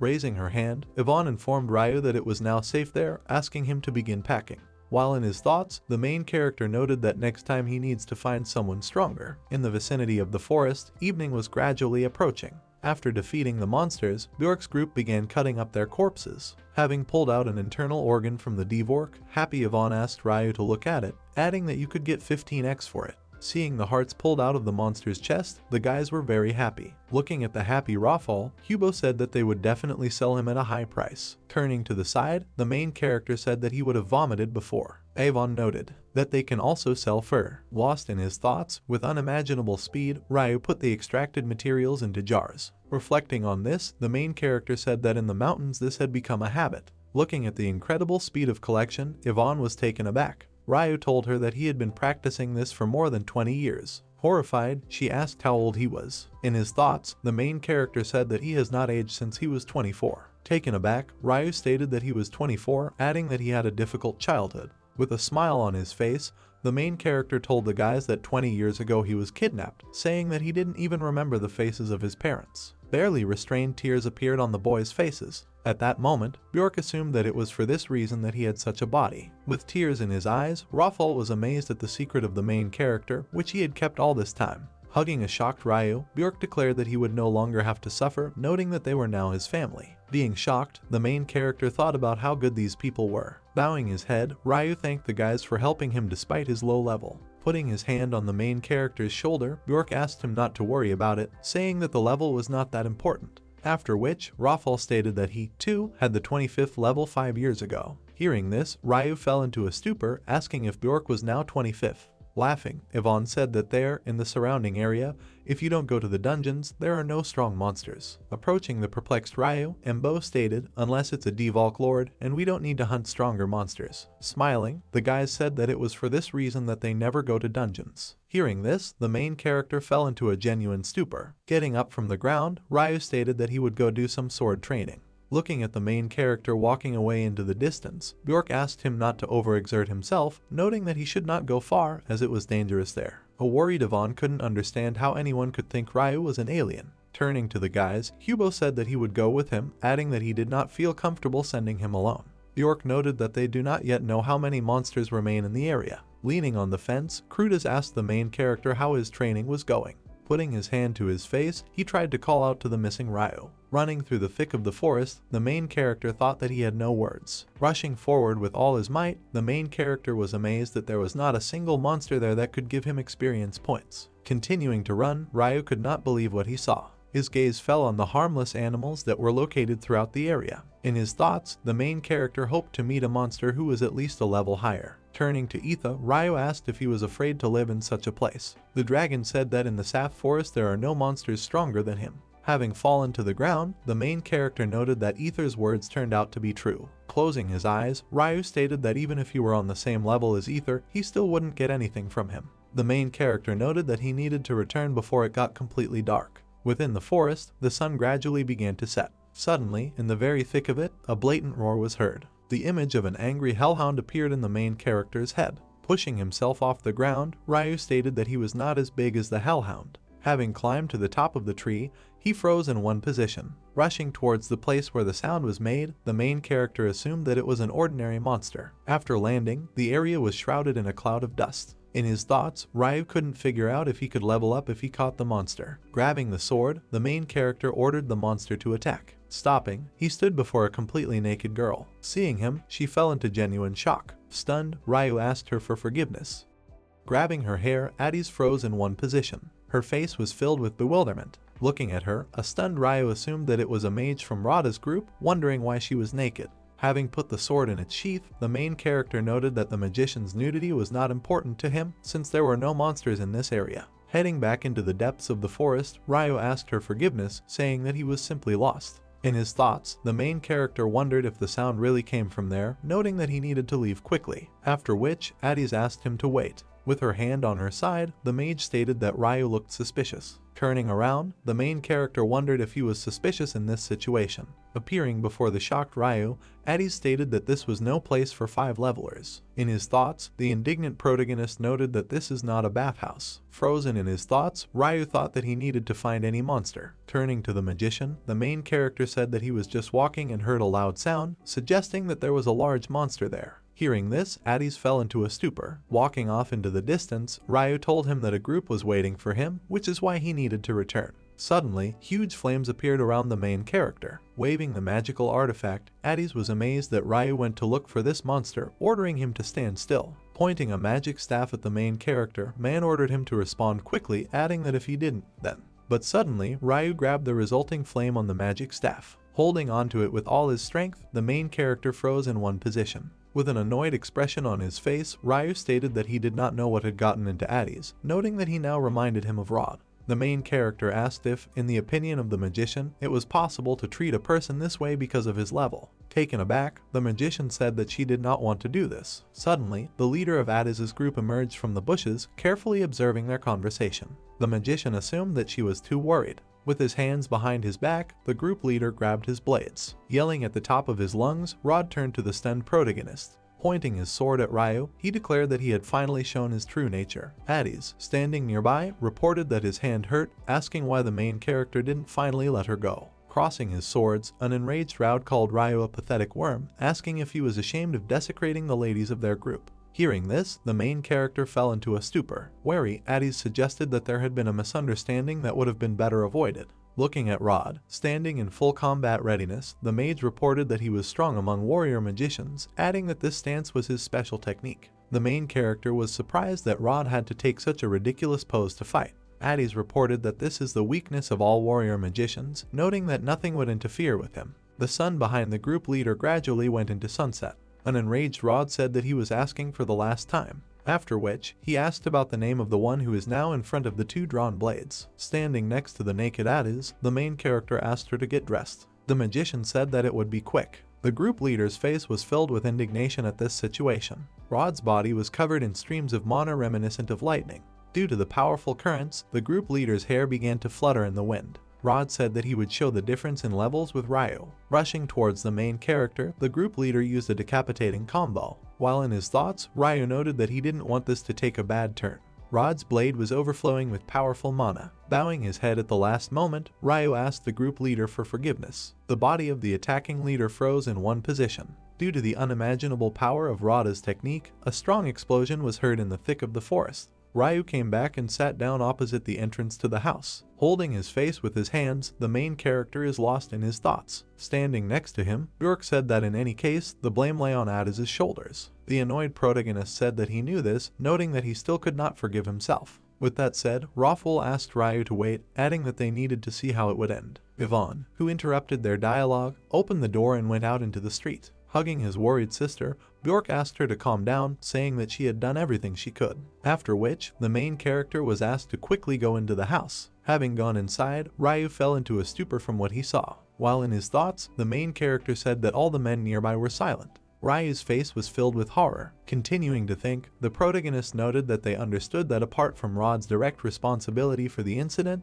there was no other particular consolation. The leader of the group, lying on the bed, mysteriously turned into an old man. Looking at the leaving cart, Ryu said that in the morning Addis and Rod left for the city. Addis, sitting in the carriage, was reading some book. The main character stated that despite the fact that everything was revealed in the end, he did not understand why Addis hid the fact that he was a man. Ryu stated that he was never able to find the monster that caused the rumble. The main character noted that since then he had been with his group for 3 months, everything was gradually forgotten. The night sky was shrouded in many small stars. The plot takes us to the edge of the Sath Forest, to Bjork's camp. An excited Yvonne, looking at her sitting brother, asked if Rod alone kills monsters in the dungeon. Bjork reported that this is so. Turning to Imbo, the protagonist asked if there was anything serious about it. An alarmed Veneta said that a solo trip to the dungeon with the same level as Rod is tantamount to suicide. After which, Ryu asked if the leader of the group really had such a low level. While tightening the rope on a wooden post, Imbo said that this was not entirely true, adding that it was quite suitable for fighting local monsters. Veneta stated that if they attack, they do it only for the sake of survival, noting that there are almost no high-level ones among them. While in his thoughts, the main character suggested that Etha and the Devolk Lord were special cases. Pulling the rope even tighter, Ryu asked why the monsters were different in the dungeons. Embo said that dungeons have not existed since the creation of the world. An image of terrifying monsters that were located in the depths of the cave appeared in her head. Vanetta stated that they were created by the demon Omplas, and the monsters in them appear spontaneously. Embo noted that it is said that some have levels of 30s and above from the moment of birth. Leaning against a wooden pillar, Ryu wondered if level 30 was enough for him, declaring that he had to get into the dungeon, even if he had to go there secretly. Smiling, Bjork told him that monsters are not such a problem, saying that the greater danger is posed by aliens, of which there are still many left. Trying to keep the conversation going, Ryu stated that he hated the pathetic worms from another world. In his thoughts, the main character spoke about rumors that say that even the entrance to the dungeon is difficult to find, noting that these plans should be postponed for now. While spreading out his sleeping bag, Ryu asked if it was so dangerous, then what was the reason for Rod deciding to go there. Bjork, sitting on the floor, said that he needed an artifact that could cure almost any disease. Images of various magical artifacts appeared in Rafal's head. Bjork told Ryu that these are things that have magical powers and do not belong to this world, appearing along with the dungeons, saying that they are called artifacts. Rafal noted that NHI can have many forms and abilities. A part of the magical aura attached itself to Rod's naked body. Bjork told the main character about rumors that say that among them there is one who can heal any wound, adding that it is he who Rod needs. Turning on his side, Rafal said that he was turning out the light in the tent. Worried, Yvonne stated that there were a lot of monsters outside the forest lately, hoping that everything would be okay. Lost in his thoughts, Ryu noted that with all the talk about artifacts, he now felt that among them there might be one that could send him home. It was deep night in the vastness of the forest where the guy's tent was located. In the depths of the night forest, the main character headed forward. Looking around, Ryu stated that despite a large number of inspections of this forest, he was still nervous, adding that there were no monsters comparable to him in strength. Raising his finger, Ryu noted that Etha lived somewhere around here, suggesting that he might know something. A monster's claw was visible near the main character's foot. With a long yawn, Ryu wondered where exactly the dragon's home was, noting that he had not been able to sleep properly for 3 months. Suddenly, a huge monster met on his way. Seeing him, the main character screamed in fear. Grasping the sword, he wondered what it was. The enraged monster, opening its mouth, let out a terrifying roar. The plot introduced us to Thethiro, whose level was 31. Due to the chitin covering his entire body, piercing and cutting attacks with melee weapons were useless, and he also had a weakness to magic, mainly lives in dungeons. Wary, the main character could not understand what the monster from the dungeon was doing in the forest. In his thoughts, Ryu was surprised by the monster's resistance to melee attacks. Looking at the crowd of angry monsters, the main character noted that this was not good for him. Having surrounded Ryu from all sides, one of the monsters assumed that he was a magician. Rising on its hind legs, the monster declared that this was not so, adding that the main character was holding a stupid knife in his hands. Smirking, the monster declared that his knife was useless. Suddenly, with lightning speed, Ryu cut one of the monsters into 2 parts. Looking at the bloody corpse of the monster, the main character declared that he no longer believed these inscriptions. Horrified, the monster fell into a stupor. Encouraged, he said that he understood. The monster assumed it was magic in the form of a knife. The monster standing next to him said that this was not so, adding that their dead brothers were foolish. Beside himself with rage, the monster declared that a knife would not pierce their shell, adding that they eat those who have a knife. While killing his brother, the main character noted that the monster was here alone. The frightened monster, running away as fast as he could, said that he needed to go underground. Immediately catching up with him, Ryu asked where he was going, after which, the stunned monster climbed under a bush. Having started to dig the ground, he said that he needed to do it as quickly as possible. Leaning towards him, the main character said that he would go with him. Next, the main character grabbed the root of the plant under which the monster was digging, after which, he raised a huge plant above his head. Looking at the place where the huge plant was located, Ryu fell into a stupor. Before his eyes, the stunned monster pulled its paws towards the appeared portal. A powerful stream of mana emanated from the portal that appeared. While in his thoughts, the main character noted that mana was felt in the air. The plot tells us that the dungeon is located in the Ifan Valley. Completely bewildered, the main character could not believe that there was a portal that led to the dungeon. Grabbing his sword, the main character reported about dungeons being crowded out by monsters and about land monsters that were migrating ever closer to people's homes. Squatting down, Ryu thought about the doors to the dungeon that appeared just like that. Turning to the monster, the main character asked who opened this portal. The frightened monster said that he did not know this, adding that they did not possess magic. With a look of disbelief, Ryu asked if the monster was saying that he didn't know this. Looking at the stunned monster, the main character noted that he would have let him go if he had answered, saying that now he was forced to kill him. after which Ryu raised his weapon above his head. The shocked monster asked not to do this, saying that no one could go back in because of his orders. Entering the portal, the main character thought that he did not know who the monster was talking about. Smirking, Ryu stated that he didn't see anything. Almost completely immersed in the portal, the protagonist noted that no one could enter, suggesting that if no one told him, then he would not know about it. Continuing to think, he declared that he must get there unnoticed. Looking at how the main character was completely immersed in the portal leading to the dungeon, the monster fell into a stupor. Having begun to dig in the side of the portal, the monster declared that he had not seen anything. The monster's huge claw was pointed towards the guy's face. Fighting off the enraged monster, the girl ordered him not to approach. Turning to Alice, the guy asked her to hold out a little longer. Preparing his foot to strike, he told the monster that he was here. With unimaginable power, hitting the monster, the guy ordered him to die. After his attack, the monster let out an enraged scream. In his thoughts, the guy noted that attacks did not affect him. Holding an axe in his hands, he was amazed that even this weapon could not take him.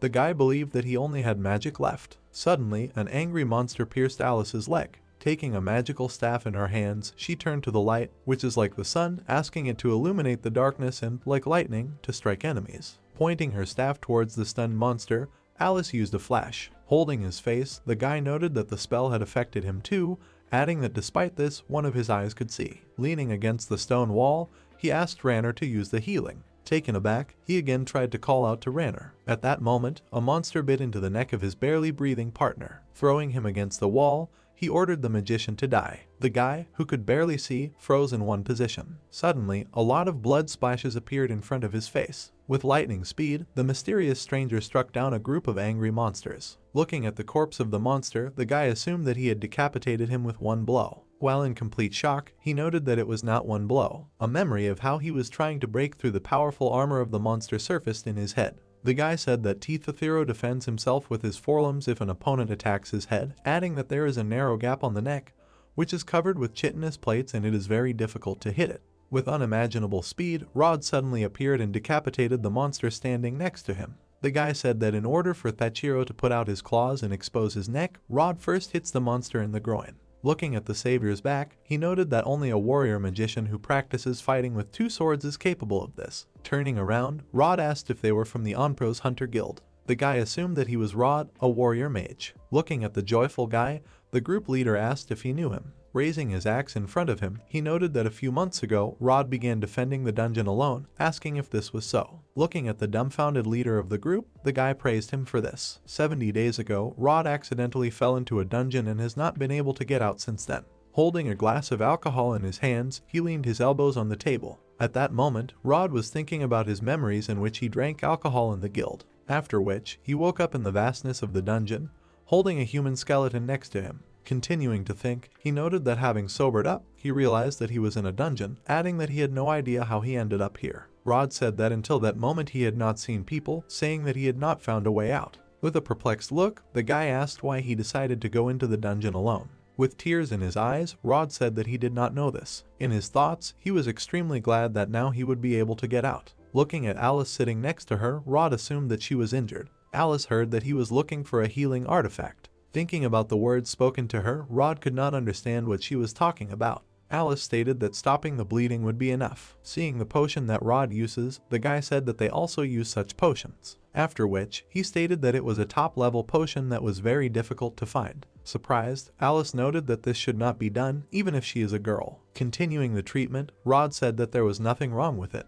Next, she wondered why this drug was so expensive. With a serious expression on his face, Rod said that it was no use for his wounds anyway. While in his thoughts, he noted that it would be much more difficult to get out of there wounded. Rod said that the price in this situation was not important, considering the main thing that it would be useful. Wary, Alice said that she did not want to be in his debt. Having set off, Rod reported that she had done a good job, adding that with such a wound it was impossible to continue the cleanup and that they needed to get out. Frustrated, Alice was amazed that they had come so far, and now because of her they had to give up everything halfway. Getting to her feet, she declared that she was also a hunter, asking Rod not to look down on her. Taken aback, the guy tried to contact the group leader. At that moment, Rod asked him not to pay attention to it, noting that it was nothing special. Baring his teeth, Rod asked them to think only about how to quickly get out of here. All his thoughts were connected with his stomach. The leader of the group said that he would not shock for a long time. Rod had inflammation of the colon. The excited guys froze in one position.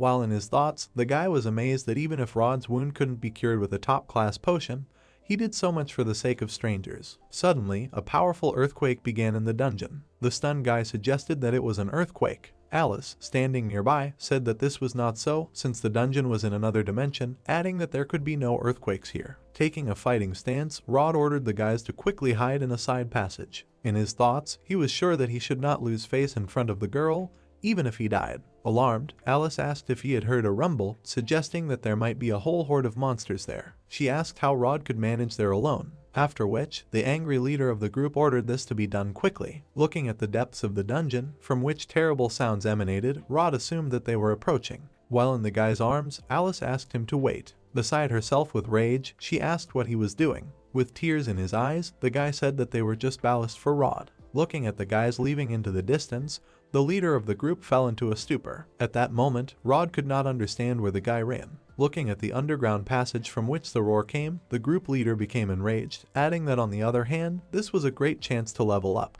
A crowd of angry monsters rushed towards the exit. Continuing to think, Rod noted that he did not think that there were more than 2 or 3 of them there. With an unimaginable scream, the leader of the group tried to escape from the crowd of monsters. The frightened monsters reported the danger that awaited them. A horde of monsters headed into one of the passages of the dungeon. Seeing this, Rod fell into a stupor, after which, he wondered what exactly scared them. The story takes us to a place in another part of the dungeon. Many corpses of monsters lay at the entrance to the portal. With lightning speed, the main character destroyed them one by one. An annoyed Ryu noted that his expectations were not met, adding that the experience points were like a cat crying. Continuing to destroy the monsters, the main character stated that due to the narrow passage he could not swing normally, glad that he could not control his strength. Approaching the leader, the monsters reported the approach of a magical sword. The angry leader, calling them not smart, noted that he told them to run away. One of the monsters said that they were brave. Inspired, the leader declared that the main character would not go further. Having destroyed the wall that appeared in front of his face, Ryu noted that he received a little more points. Standing on a stone hill, the main character said that he no longer sees monsters. Suddenly, his gaze fell on a certain magical artifact, the glare of which was reflected on his face. A powerful stream of bright aura formed around the magical artifact.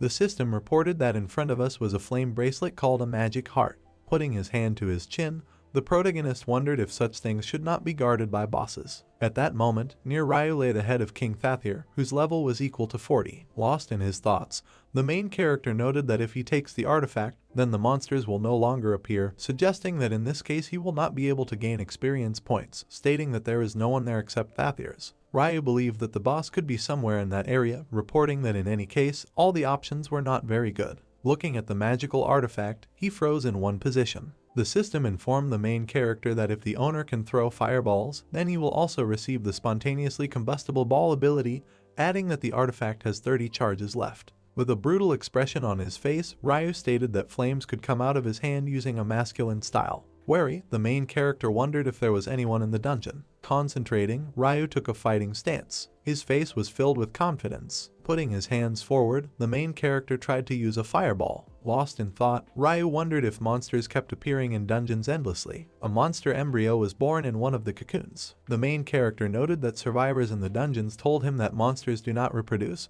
but simply appear in a certain place. Raising his head, Ryu discovered that there were many eggs hanging on the ceiling, containing monsters. The main character said that the source of energy for this monster factory is the magic heart located in the very depths of the dungeon. Putting his hands behind his back, Ryu again prepared to create the technique. The main character noted that it looks like an ordinary thing. Ryu's gaze was filled with confidence. The main character stated that that thing could give its owner incredible power. Raising his hands again, Ryu cast a fireball spell. The main character noted that it is also called an artifact. Concentrating, Ryu froze in one position. In his thoughts, he assumed that this thing had broken. The magical artifact on Ryu's hand did not emit any glow. The system notified the main character that the minimum level for activation was 31. Ryu said that compared to ordinary pieces of equipment, artifacts have restrictions on the level of the owner. Having taken off the magical device, the main character declared that this thing was useless to him. Ryu noted that if the potential owner was able to get to the artifact, then there should be no problems with the level. Looking at the magic device, the main character is lost in thought.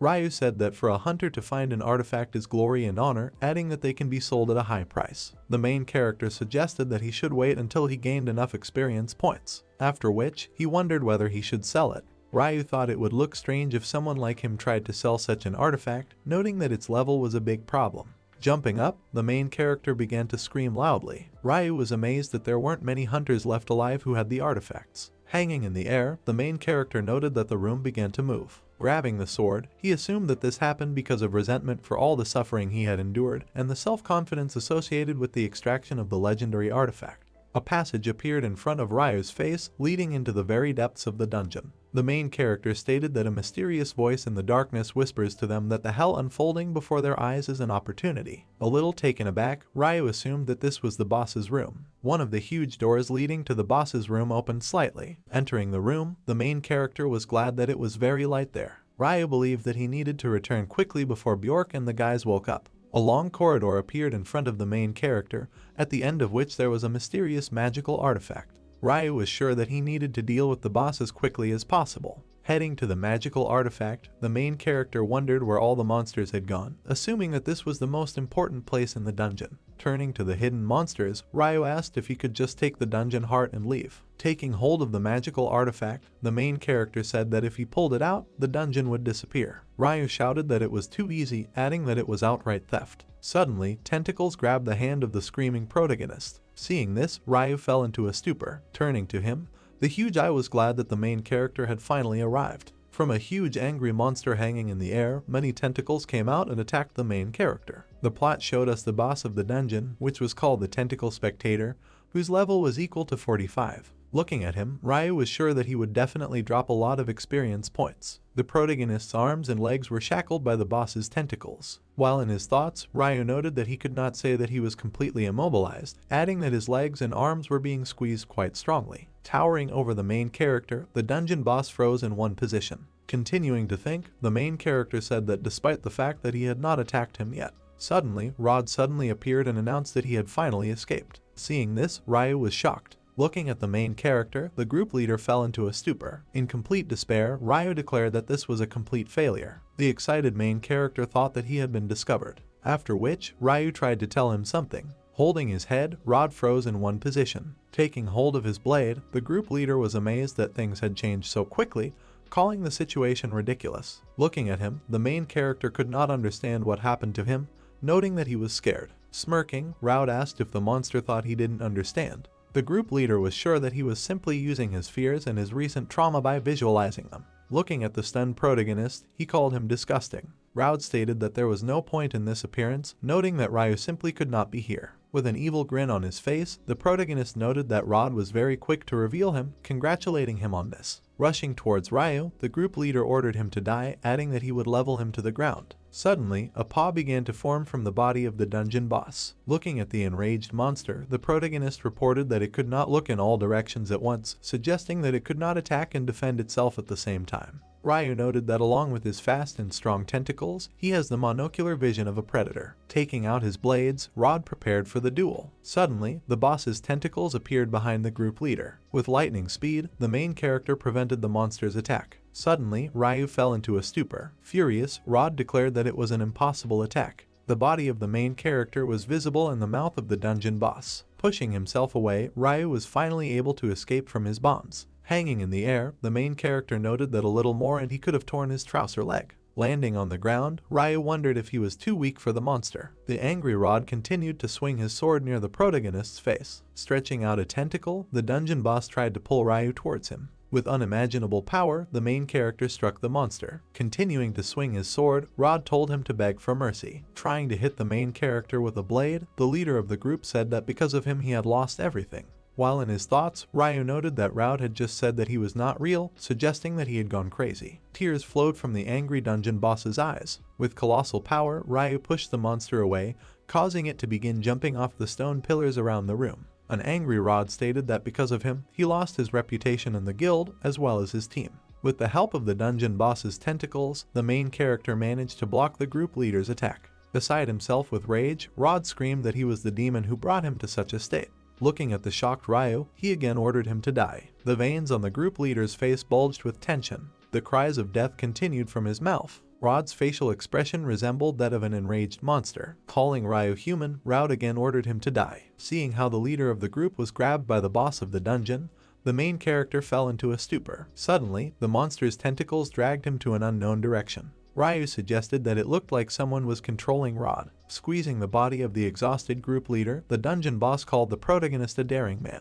He couldn't understand how Ryu dared to play with him like some kind of meat. Controlling the body of the group leader, the monster stated that because of him the main character would not dare to attack him, suggesting that he was his comrade. Huge spikes appeared from the dungeon boss's tentacles. Raising Rod's body up, the monster declared that there is no death more terrible than at the hands of a close friend. Grasping his weapon with both hands, the main character turned to the dungeon boss. With a serious expression on his face, Ryu said that he only needed experience points from him. Hearing this, the monster fell into a stupor. Waving his tentacles, he suggested to Ryu that he try something. Squeezing Rod's body, the dungeon boss stated that he was going to trample the main character into the dirt, adding that he would help him with this. The group leader's body gradually began to become covered with the monster's tentacles. The dungeon boss said that after they both died, he would devour their bodies. Forming a fist with its tentacles on Rod's body, the monster declared that Ryu would be the first course. After which, the zombified leader of the group rushed towards the main character. The tentacles on the dungeon boss's body fluttered in different directions. Tentacles are known for their agility,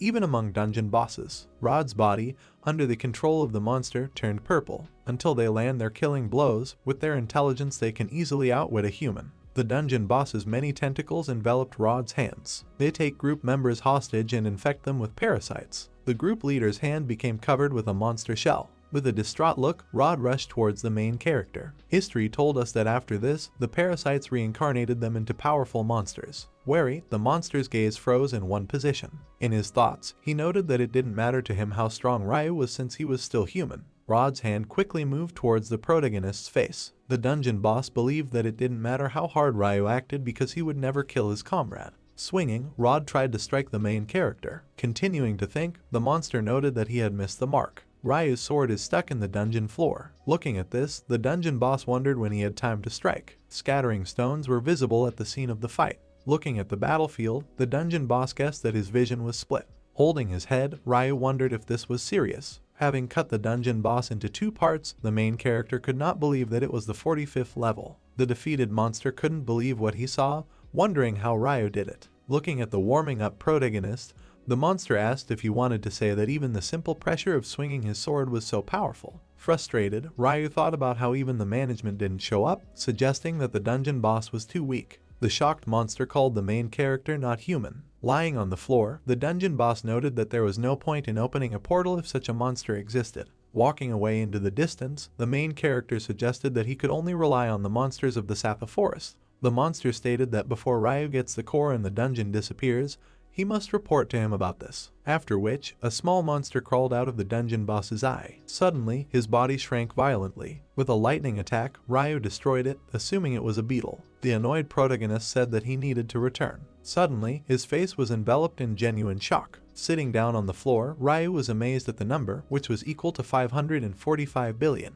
In the morning sky, clouds were occasionally visible floating into the distance. Standing on the street, Bjork tensed the muscles of his arm. Concentrating, he froze in one position. Looking around the surroundings, Raphael considered the morning wonderful and very powerful. Standing at the exit of the tent, Yvonne asked if he had seen the main character. Continuing his warm-up, Bjork stated that he had not seen him. Embo, standing nearby, assumed that he had gone to the restroom. Worried, Raphael said that this would have been possible if his weapon had not gone missing. An image of an angry monster appeared in her head. Yvonne assumed that Ryu went into the forest and suddenly, the main character appeared behind her, causing her to scream. Raising her finger, Raphael stated that he made her worry by asking if something was wrong with him. Taken aback, the main character said that everything was fine. A memory of his battle with the dungeon boss popped into his head. The actions take us back a couple of minutes. An excited Ryu was shocked that he was given 100,000 points. The system notified him that due to defeating the monster, he was assigned 113,340 points. In complete shock, the protagonist noted that the huge hellhound only gave him 258 experience points, adding that he needed 1,100 points to increase his level from 4 to 5.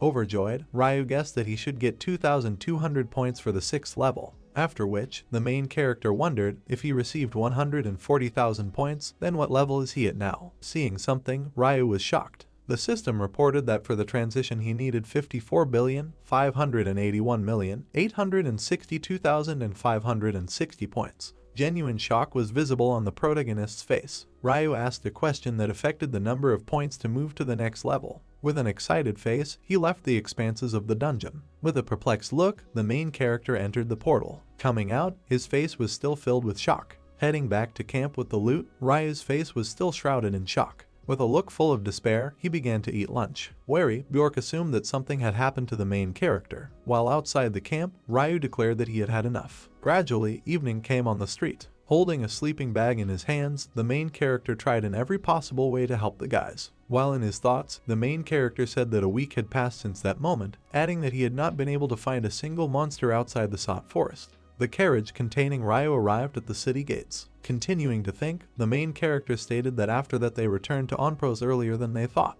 The old man sitting on the horse said that this cart was intended for the Onpros Hunters Guild. Approaching the cart, the knight asked him to provide a pass, noting that without it they would not be able to enter. Indignant, the elder stated that he worked there even when his father was not there. Taken aback, the knight apologized, saying that this was the law. Surprised, Ryu asked if they could just show the guild emblem, and Bo completely agreed with his judgment. Leaning against the base of the cart, Bjork asked if something had happened, noting that they were simply on a quest and had been gone for 3 months. After which, the knight turned to Captain Buckman. Taking off his helmet, he announced that he was Gorman. Delighted, Bjork noted that they had not seen each other for a long time, asking what was going on here. An annoyed Gorman asked if the captain had heard the news, saying that the Hunters Guild had cancelled all missions outside the city 5 days ago. Gray clouds formed over the city sky. The knight told him that the Ipen dungeon was closed. The main character's face showed great excitement. As Ryu headed towards the guild, he thought about the bad atmosphere hanging in the air. Fog gradually began to appear in the city. Continuing to think, the main character wondered if they should celebrate that the dungeon was closed. Looking around the city area, Ryu noted that he did not see a single soul. While in his thoughts, the main character said that despite this, he was able to use the porta since he did not take the dungeon core. After which, he assumed that someone else had taken the core and closed the dungeon. Putting his hand to his face, Ryu asked who the guys thought was the one who closed the dungeon. Hubo walking next to him said that they didn't know why the atmosphere on the street was like this. An excited Krutas said that for a hunter, closing the dungeon is an incredible achievement. Hubo noted that only an alien would hide this fact. Wary and Bo reported that this was not the only problem. An image of a monster appeared in her head, which put many people in a loop. At that moment, Vanetta told him about the Inquisitor. She said that he, sent by the church to find and execute the alien, would catch people and torture them until they repented, adding that this would happen because they could not distinguish aliens from the indigenous inhabitants of this world. And Bo believed that this was the reason why they suspected anyone whose level was above level 20. Completely horrified by what he heard, the main character was amazed at the absurd standards. Ryu noted that Buckman and Amber were above level 20. Hubo stated that this is why most of the hunters left the city. Being in complete despair, the main character was sure that the aliens would never be welcome. With a serious expression on his face, Bjork said that nothing is clear right now, after which, he suggested that they simply finish their business. Holding a bag of magical artifacts in his hands, Rafael noted that they had been sleeping outside for a week and should receive their rewards. Next, Bjork suggested that the guys go to the guild and hand over all the demonic stones. Taking a look at the protagonist's huge backpack, Rafael said that they would also sell raw materials from the monsters from his bag. After which, he will invite the guys to celebrate the completion of Ryu's quest. The protagonist's face was filled with surprise. Raising his finger, Bjork asked Bo to go with the main character to the Bolton store. Turning to him, Vanetta asked if she planned to go to the guild to sell stones. Averting his gaze, Ryu stated that he knew where the store was, noting that he could go there himself. Running towards the store, the main character asked the guys to go to the guild. Taken aback, Bo said that he didn't even know the prices. Smiling, Bjork felt that they didn't have to say it, since Ryu could find out for himself. Smirking, Ryu stated that all of this was priceless. His gaze fell on the store that appeared on his way. The stunned protagonist was amazed that the owner could not buy it. The man said that in this situation he could not do anything, adding that despite the fact that Buckman is his regular supplier and buyer. Raising his finger, the man noted that he would be an accomplice if he bought and sold any of this, adding that this city flourished only thanks to the dungeon. He was sure that no one would be left here without him, talking about aliens with the Inquisitor. The man wondered who he would sell all this to. Stunned, Ryu asked if the man could do something about it, at least this time. Having picked up one of the pieces of raw material, the main character again tried to sell him at least something. Indignant, the man asked if he was deaf. Raising a finger, he stated that he did not care about the price of the Inquisitor. Suddenly, a stranger appeared in front of them, whose body was shrouded in a cloak. Raising his hand, he asked him to continue, noting that he would wait his turn. Seeing him, the man fell into a stupor. He was amazed that the Inquisitor appeared before him, after which the stranger thanked him for introducing him. Wary, the main character was surprised that the Inquisitor was in front of him. Trying to find out its characteristics, the system failed in every possible way. The stranger stated that the man had some pretty high-quality products. Then, with lightning speed, he rushed towards Ryo. Approaching him, he asked if something had happened, suggesting that the protagonist could not see his level. A man in a mask and cloak raised his palm in invitation, saying that he would wait his turn since he arrived later. The appearance of the Inquisitor shocked those present. Eric frowned thoughtfully, surprised that the man was an Inquisitor. While the mysterious stranger praised the quality products, Eric tried to find out his level, but to no avail. The man, apparently, noticed Eric's analyzing gaze and approached him so sharply that the young man was stunned. The masked man scoffed at Eric's inability to see his level, while the black-haired youth read on the information board that the stranger's skills were immeasurable. Eric pretended not to understand what the man was talking about, silently noting his incredible speed. The masked man began to non-stop bombard Eric with a variety of questions, to which the young man answered quickly and without hesitation. Hearing that the irreligious Eric is an orphan from the wilderness, but already a hunter who walks along the street, the stranger became suspicious of the alien nature of the young man. Eric tried to hide his fear and hastened to answer that the man had mistaken himself, and the guy had become a hunter only recently. The man, still overcome by doubts, suddenly roughly thrust a flat, rectangular-shaped golden object into Eric's hands. The stranger wanted to check the young man's level, but fell silent for a second when he saw how low Eric's level was. The man even lifted his mask, looking at the golden object in his hand with a stunned face, while Eric let out a sigh of relief and changed the topic of conversation. The old man in round glasses noted how amazing the young man was that he behaved this way in the presence of the Inquisitor. The old man looked at the items with sadness and concluded that he would not be able to buy them, because then there would be no one to sell them to. As the Inquisitor walked away, Eric allowed horror to appear on his face, thinking that his heart was about to explode. The young man's thoughts about the power of the masked stranger were interrupted by an old man who asked if one of the goods was for sale. The elderly man placed a golden artifact in the form of a bracelet on his palm. Eric immediately raised his hand, explaining to the buyer that this item was not for sale. Due to careless movements, the young man touched the artifact and knocked it out of the hands of the stunned old man.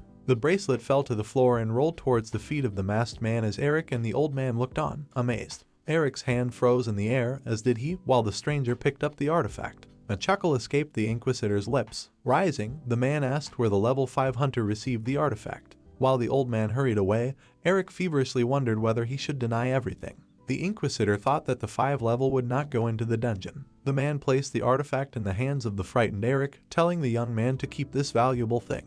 The young man froze in horror when the Inquisitor approached and said that he would tell an instructive story to a novice hunter. This happened 15 years ago, when a married couple lived in a small village in the east, and the husband in this family was a veteran hunter. He wasn't a leader, but he attracted people to him when his group went on a quest as usual. When he was afraid of the helpless-looking monster, the group members did not understand why the strongest of them behaved this way. When the group members pressed him, he shouted that this monster had a level above 800. When they didn't believe him, he told them the truth that he was an alien and could see everyone's level. However, the monster discovered them. The man was left to fight the monster alone to buy time for the other members of the group. Placing his hand on Eric's shoulder, the Inquisitor asked the young man who, in his opinion, died in this story. When the tense hunter asked if it was an alien who had revealed himself, the stranger answered in the negative. He explained that everyone involved died, except that man and the leader of the group. The leader was released when he told the Inquisitor the truth, and the other members died during the investigation as accomplices of the criminal. Miraculously, the surviving Earthling returned home.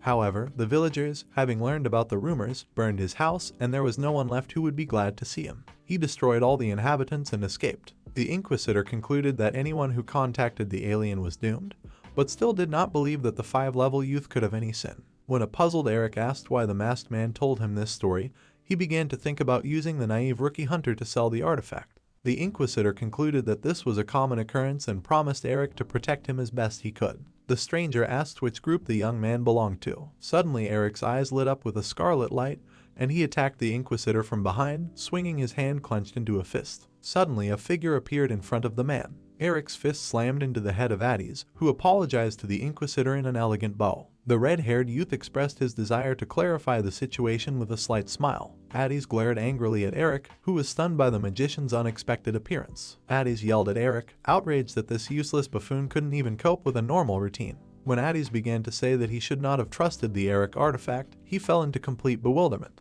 While Addis sternly reprimanded the frightened young man, the Inquisitor carefully asked the magician who he was. When Addis' minister turned around to introduce himself, a friendly smile lit up his face. The young man showed a gold badge, indicating that he was the 37th head of the Minister family. The Inquisitor, looking at the emblem, concluded that the rumors that the family of these dragon hunters had lost their place were false. Addis hid the emblem in his bosom, and the masked man asked what the magician had to do with the hunter. Eric's face looked stupid and bewildered, while Addis confidently said that he hired this recently arrived dumb worker a few days ago. Eric barely understood the story that Addis was making up, shamelessly telling the Inquisitor a lie that the magician had ordered the hunter to bring an artifact for examination. Deciding that he needed to live up to history, Eric called Addis, addressing him as a master. Citing being busy with research, Addis and Eric turned around and said goodbye to the man. When Eric whispered words of gratitude to his comrade, he told the young man to never behave like that anywhere. The hunter asked if he was suspicious because he had an artifact, to which he heard an identical question from the magician mentioning the situation in the forest. The Inquisitor silently watched the conversation between the two young men. They turned around when the man suddenly asked about the abilities of this artifact. At one point, Eric began to talk about a fireball and Addis about an electric one. Both were frozen in horror, staring at each other. The Inquisitor apologized while preparing to do something. He ordered the young men to remain where they were as a strong wind rose around them. Eric recalled his first day in Bjork's group. The tree ogre roared deafeningly. Several of the monster's fangs came off with a splash of blood. An aggressive phoenix flew towards Eric, preparing to grab him with its clawed paws. Eric struck the creature, sending white feathers flying into the air. The young man was thinking about why the monsters were so small here, because he had finally gotten out of the mountains after so much suffering.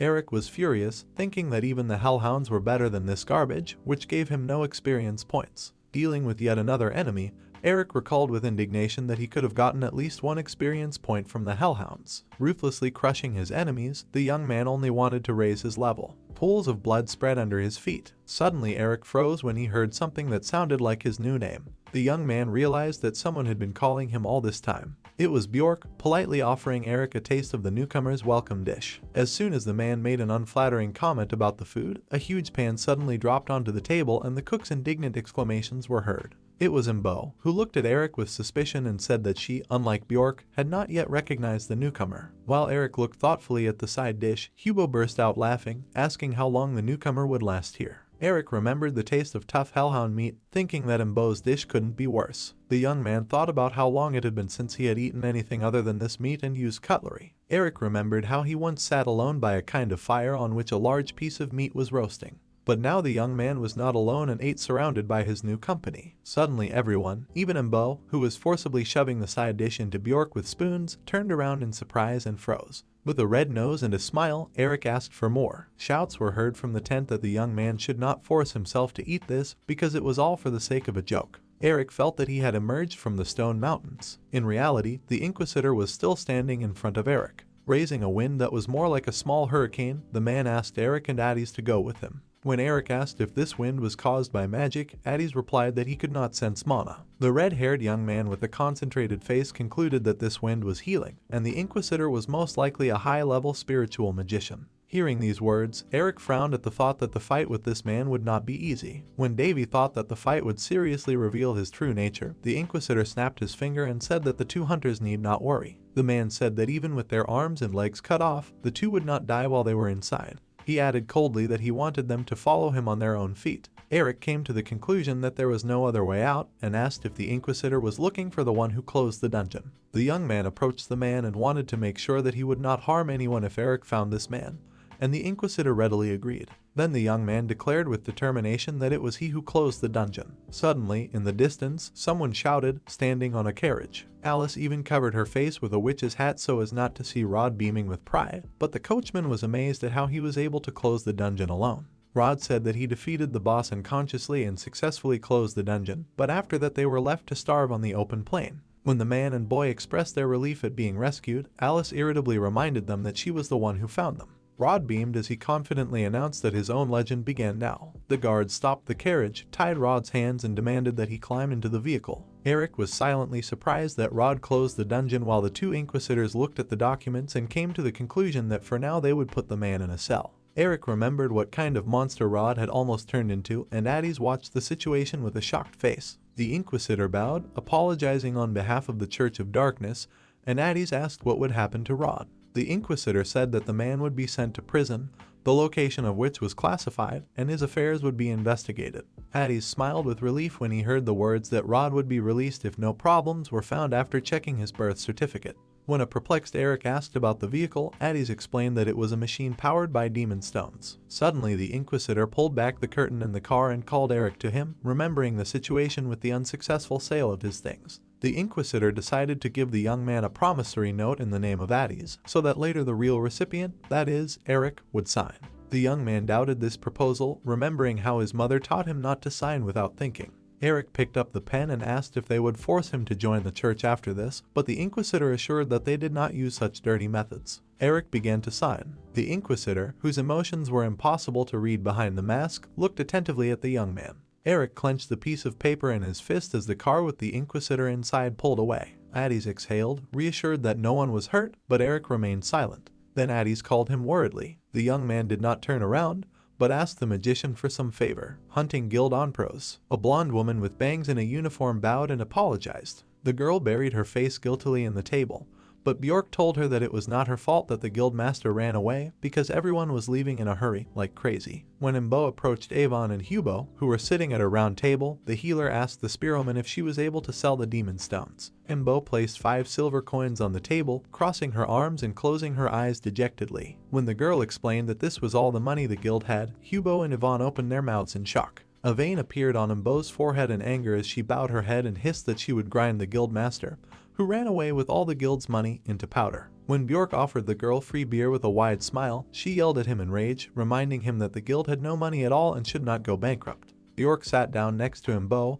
reminding her of the events of 20 years ago, when a man single-handedly stubbornly defended a village that didn't even have dungeons or guilds. Imbo replied that regardless of whether there is a guild or not, she is still alone because nothing has changed in her heart since the day they met. Bjork shouted at the girl, and she blushed and nervously began to say that this was not what the man was thinking.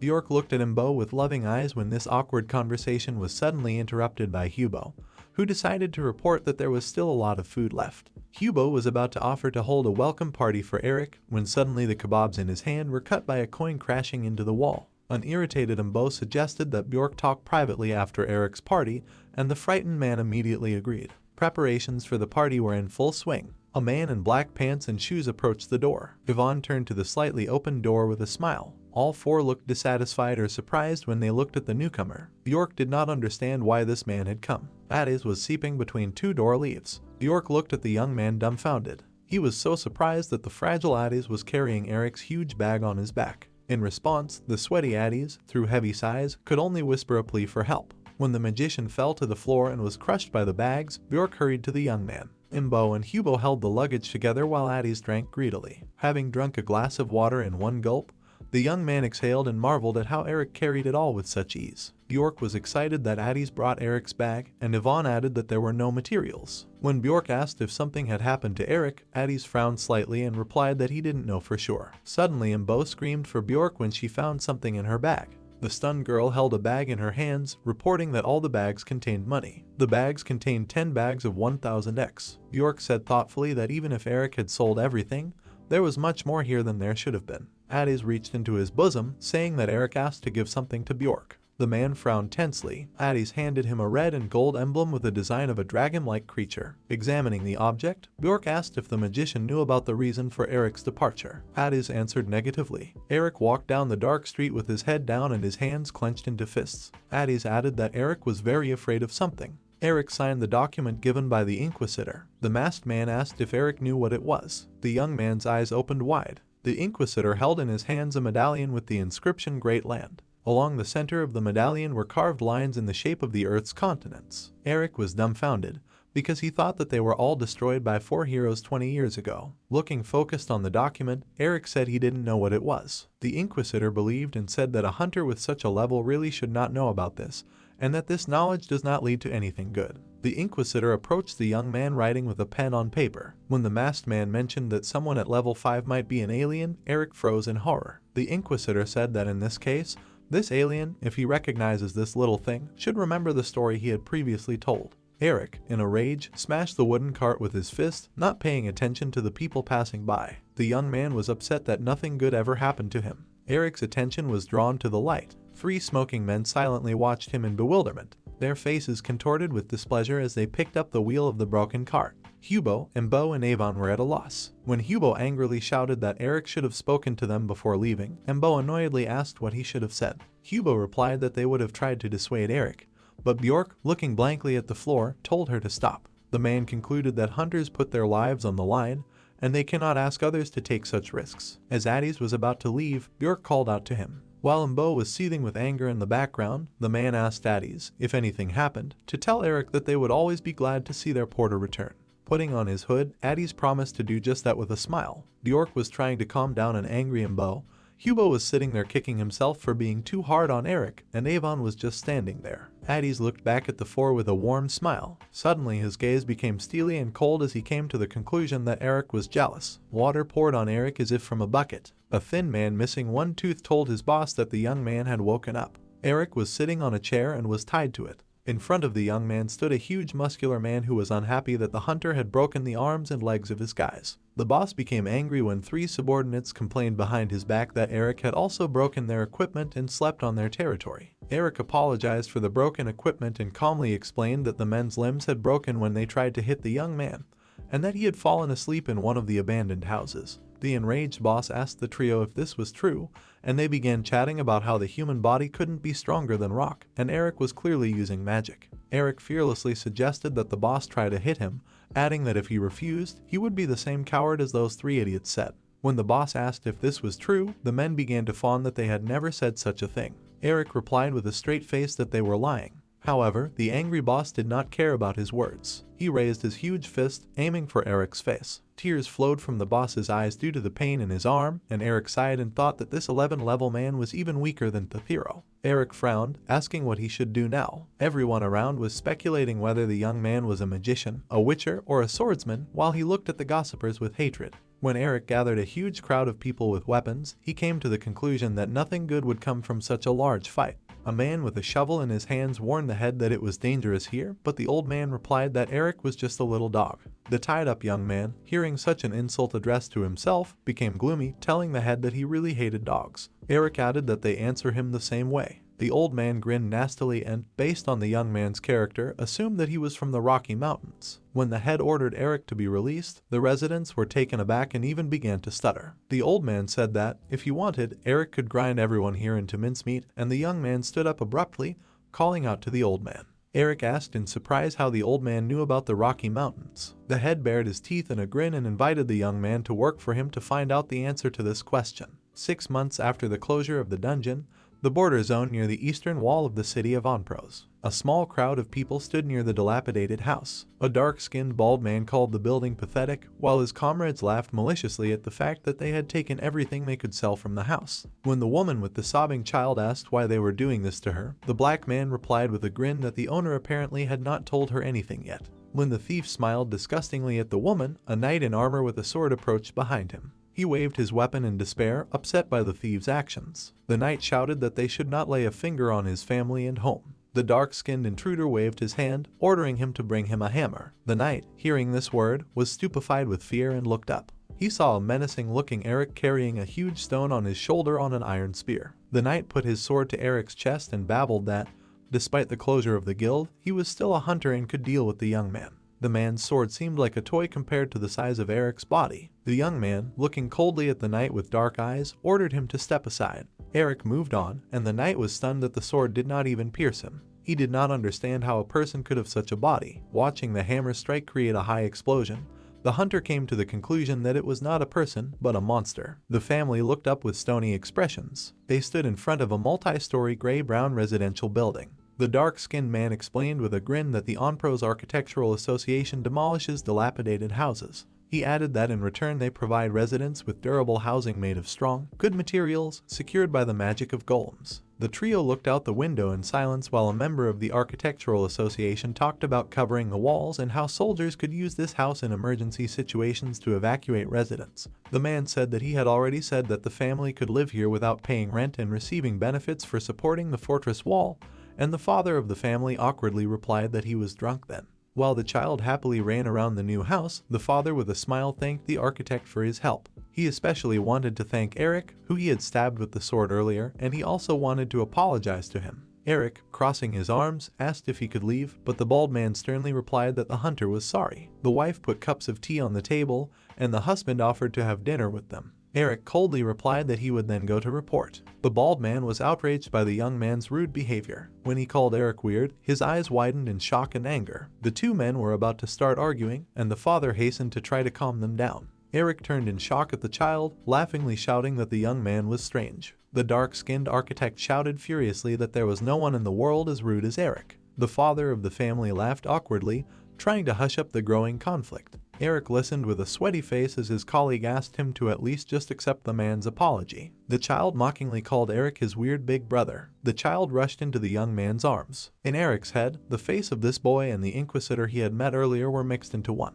Eric's eyes seemed to go crazy. The woman fearfully took the child in her arms. She hastened to apologize when Eric began to pull out a weapon from behind his back. Suddenly he stopped, looking at his palm in complete shock. Frowning, the young man clenched it into a fist. Eric silently left the house, and the bald architect shouted an insult after him, but the father of the family continued to say that everything was in order. The hunter suggested with a sigh that Eric was very angry, and the architect, scratching his bald head, replied that there was another reason. He added that Eric works for the association for 6 months and receives 600x for each order, that is, more than a middle-class hunter. Eric is famous among the architectural associations of other cities because he can complete a month's work in a day. However, no one tried to talk to him. Eric entered the room without knocking where the old man was sitting, dissatisfied with the young man's manners. Eric asked the head what it was, pointing behind him, but he pretended not to understand. Eric, overwhelmed with feelings, shouted that such houses were not built here, and the old man calmly confirmed this. That is why he pays Eric a lot of money.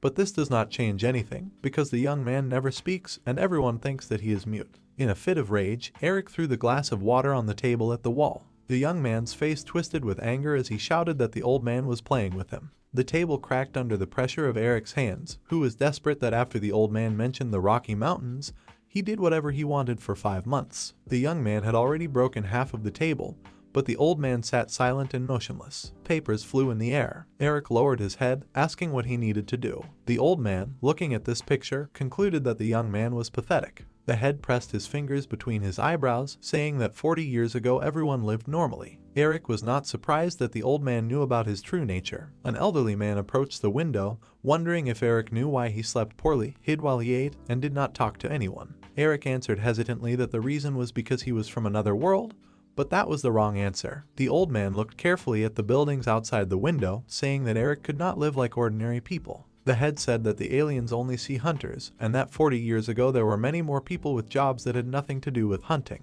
Eric looked at the old man in surprise when he said that no one would call the young man strange if he lived quietly and did not fight. The old man placed the paper on the broken table in front of his subordinate. He advised the young man not to contact hunters after this work, until Eric read in the document that this was a request for a job as a hunter. The young man said that he had no reason to take it. The old man sat down at the table and replied that such work was useless for him now. The head pointed his finger at Eric. Suddenly the door to the office opened and the young man turned around. His eyebrows went up and his eyes went wide. Addie stood on the threshold. Eric was amazed by the arrival of an old acquaintance. The magician's face lit up with joy when he saw that Eric was all right. The stunned young man began to whisper indignantly how Addie was able to find him, despite his covered face, and the old man replied that a piece of fabric would not hide such a mountain. The old man, putting on dark glasses, said that Addie had come so many times that he finally decided to listen to him, but added that the magician would no longer disturb the young man. Eric felt sorry for Addie, looking at him with an innocent smile, but he wanted him to forget about him. Addie still could not contain his joy from the meeting and formally introduced himself. The old man replied that he knew that Eric was a hunter. The head of the Architectural Association added that Eric now works for him and is his family. The old man furiously slammed his fist on the table, not wanting to give up the young man. Addie hastened to calm the angry old man and explained that this was his personal request, since there was a misunderstanding between the two of them. When the old man asked what Eric had to do with Addie, the magician looked pitifully at the former hunter, who turned away with a sour expression and said that they were on different teams and did not know each other very well. Addie shouted that Eric protected him when a member of his team was spying on the magician. When Addis mentioned that he was naked at that moment, the old man imagined a completely wrong picture. Ignoring Eric's attempts to explain himself to his boss, Addis added that the young man was tormented by a feeling of guilt after the incident with Rod. When Addis spoke about Eric's request to deliver a check for 1 million X to the guild, the old man again took it the wrong way. The old man jumped up from his chair. He threw Eric and the chair out of the window. The head shouted that the young man should not return until he took responsibility and solved all his problems. When Eric shouted indignantly that Addis had missed too many details in this story, he explained that he did not want to talk about the Inquisitor. Eric was upset about the situation because he had stopped being a hunter 5 whole months ago. Addis responded comfortingly that his quest was to explore the sap forest and collect samples without any danger. The magician smiled when he promised that if anything happened he would protect the young man. Sap forest. Addis and Eric with a huge bag on their shoulders walked between the trees. Eric didn't understand why he was now following the magician. The young man thought about why Addis came now, although 5 months had passed since the last trouble. Eric remembered the old man's words that everything would be fine if he didn't act suspiciously. In the bushes sat a cute Kellogg, a low-level monster. Eric was touched by the creature, which grabbed his hand with its fangs. While the Kellogg was furiously gnawing on Eric, he asked Addis with a joyful smile if they could take this creature as a sample and grow it. Addis, in response, only with a straight face used a fireball, raising fire around himself. Running up to Eric, Addis began to run around him, worrying that the young man could have been poisoned. When Addis showed a flask with blue liquid, Eric was dumbfounded and asked if the magician's blood was the same color, but he casually replied that it was red. Thus, the young men continued their research. But Addis, armed with a stick, burned everything in front of him. Burned it again. And he burned it again. While Eric looked at the fire with frozen amazement on his face, Addis concluded that there were many dangerous monsters in this forest. Addis turned to his companion, asking if he was okay. When Eric forbade the young man to use fire magic, Addis hastened to put out the flames and calm his comrade, but he was adamant. Addis could only give up. However, the forest soon turned red again. A piece of wood was cut in half. The young men collected brushwood and chopped wood while they talked about Addis's first team. The magician said that he was uncomfortable with Rod and ultimately left, now having no experience of teamwork and sleeping outside. When the sword-wielding Eric asked why Addis then joined the Hunters Guild, he replied that in his eyes it was interesting to collect material for research himself. Addis set fire to some branches and said that he had no reason to engage in fights since magicians can increase their level through simple magical research. Eric laughed as he ironically asked which dragon catcher would catch dragons in his home. Addis frowned and said seriously that he had nothing to do with the family business, and at present there were almost no dragons left. Eric was amazed by the information about the absence of dragons, and Addis smiled slyly. Eric thought that if he caught one dragon, he would be able to increase the level, but out loud he only hastened to justify himself that there were no dragons in the place where he lived. Addis turned to his companion with a thoughtful smile, listening to him talk about how dragons are rare monsters, that they are difficult to see. The magician looked at the ant crawling along the branch. Eric listened in bewilderment as Addis said that dragons should be feared because they fly in the sky, flap large wings, and can burn the earth with their infinite mana. When Addis added that the real reason to fear dragons is that they increase their level by defeating their enemies, Eric realized that they are like aliens. Addis said detachedly that dragons are so smart that you can talk to them, and that they hide in order to survive. Eric listened carefully to the magician's words when he mentioned that dragons live alone. Eric remembered Ether and said that she talks well, but hides. Addis, hearing about the speaker and the Wyvern, laughed until he cried, but Eric was extremely serious. Having caught his breath from laughter and lowering his head, Addis called Eric. The magician invited the young man to become a hunter again. When Eric said that it would be rude to return to Bjork, Addis put his hand on his chest and said that he was going to create a team. Looking at the ground, Eric asked what would happen if he ran away again. Addis suggested with a cautious smile that the young man was afraid that Bjork would find out his secret. The muscular hand sharply squeezed the brushwood. When Eric asked if Addis also kept many secrets, he did not understand what the young man meant. Eric asked how a magician could use magic without spells, and Addis joyfully threw up his hands, saying that they both had secrets. However, Eric remained skeptical, not trusting that Addis would not betray him first. The magician did not deny this and, extending his palm inside the cloak, added what he could say in response. Eric, preparing to draw a weapon from behind his back, noted how good it was that these two were now in a dark, deep forest. Addis, with a menacing face, held out a flaming magic wand in front of him, apologizing to Eric. Eric looked intensely at Addis and ordered him to lower his wand immediately. The magician released a fiery attack, which even caused Eric to stagger back. The frowning Addis concluded that this place was even more dangerous. Eric looked at the ball flying past him with fear on his face. He fell into the mouth of a predatory creature, throwing it back with force. The creature, falling on its back, gasped and writhed. Addis dryly explained that he shot a clot of mana and burned the monster's lungs so that he would not call his flock for help. Eric was amazed at how quickly Addis figured everything out, because he considered him a fragile young gentleman who was conducting research at home. Addis replied briefly that it would be nice if Eric joined his team. While Addis stood on guard, Eric ripped open the monster's belly, surprised that the rich were interested in demonic stones. Addis, winding a long lock of hair around his fingers, said that today there are too many monsters walking around, although they usually do not approach people in the forest, which is why there are so few extermination quests in the guild. Eric realized the reason why the magician had previously burned them all, when suddenly he noticed something. When the young man looked closely at the corpse of the animal, he realized that it was from the dungeon. Addis angrily shouted at Eric, urging him to get the demonic stone. 2 kobolds were sitting in the watchtower. The young men came to the conclusion that most of the monsters were in the village, although it was difficult to see them in such darkness. When Addis suggested that the kobolds had eaten all the game in the area and began to hunt people, Eric asked if there was a new dungeon nearby. Addis, looking through the telescope, replied that the appearance of a new dungeon would not go unnoticed in Onpros, but Eric still did not understand where the monsters from the dungeon came from. When Eric suggested that Addis return and report to all the guilds, the magician suddenly saw something. In the distance, a tied-up man hung motionless. When Addis immediately rushed to save him, Eric tried to stop his comrade. Frowning, Eric explained that the man might already be dead. 1 kobold received a hard blow to the face. Another kobold pulled out an incoming object that looked like a small arrow. She suddenly began to shine in his paws. The top of the watchtower exploded. Eric looked on in shock as Addis explained that this device shoots demonic stones that are charged with magic. The magician rushed to save the man, ordering Eric to hide. The young man who remained in the rear looked after Addis irritably. Eric saw that the hanging man was already dead. The area was engulfed in a large fire. The kobolds looked in panic at the exploding and burning buildings. The demonic stone Addis flew into one of them. Based on the state of the village, the magician came to the conclusion that kobolds have been managing here for more than 6 months. Addis did not give up hope that the only remaining person might be alive. A stone was thrown in front of Addis's feet. The magician stopped abruptly and was stunned when he realized that the monsters were hiding in the building.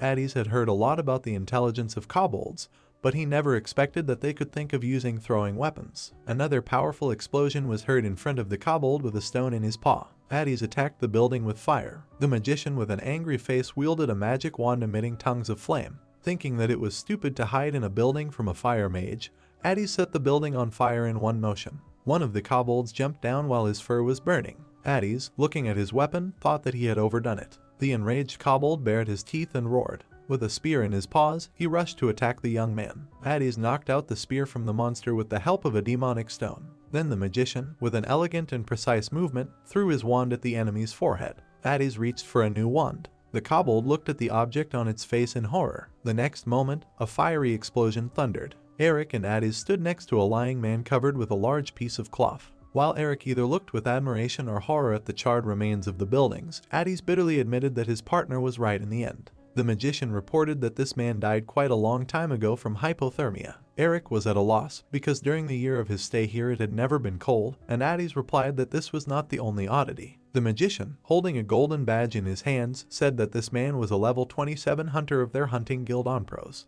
Eric was stunned, remembering how he had previously seen many such hunting badges in a landfill outside the village. The young men concluded that all the villagers could not be hunters, and the guild would have noticed the disappearance of so many hunters, which means they disappeared gradually. Eric and Addis simultaneously realized that the matter was in the dungeon. Addis said that time converged with the moment when Rod closed the dungeon, but the young man did not understand how people got here from the Ifan dungeon. While the magician, focused on his thoughts, was twirling his hair, Eric discovered something and called his friend. The young men approached a well, from the bottom of which a bright blue light emanated. Addis opened his eyes when he saw this sight. It was a portal, and an open one at that. When Eric seriously asked if the kobolds did this, Addis laughed and replied that these monsters can only kill and litter. Then Eric asked about Thethiro. Addis took the young man's questions as jokes and replied that to create a portal you need a magician of at least level 40 who understands teleportation magic. Staring intensely at the portal, Addis said that due to the distance from here to the Ifan dungeon, a mage of level 60 or even higher was needed.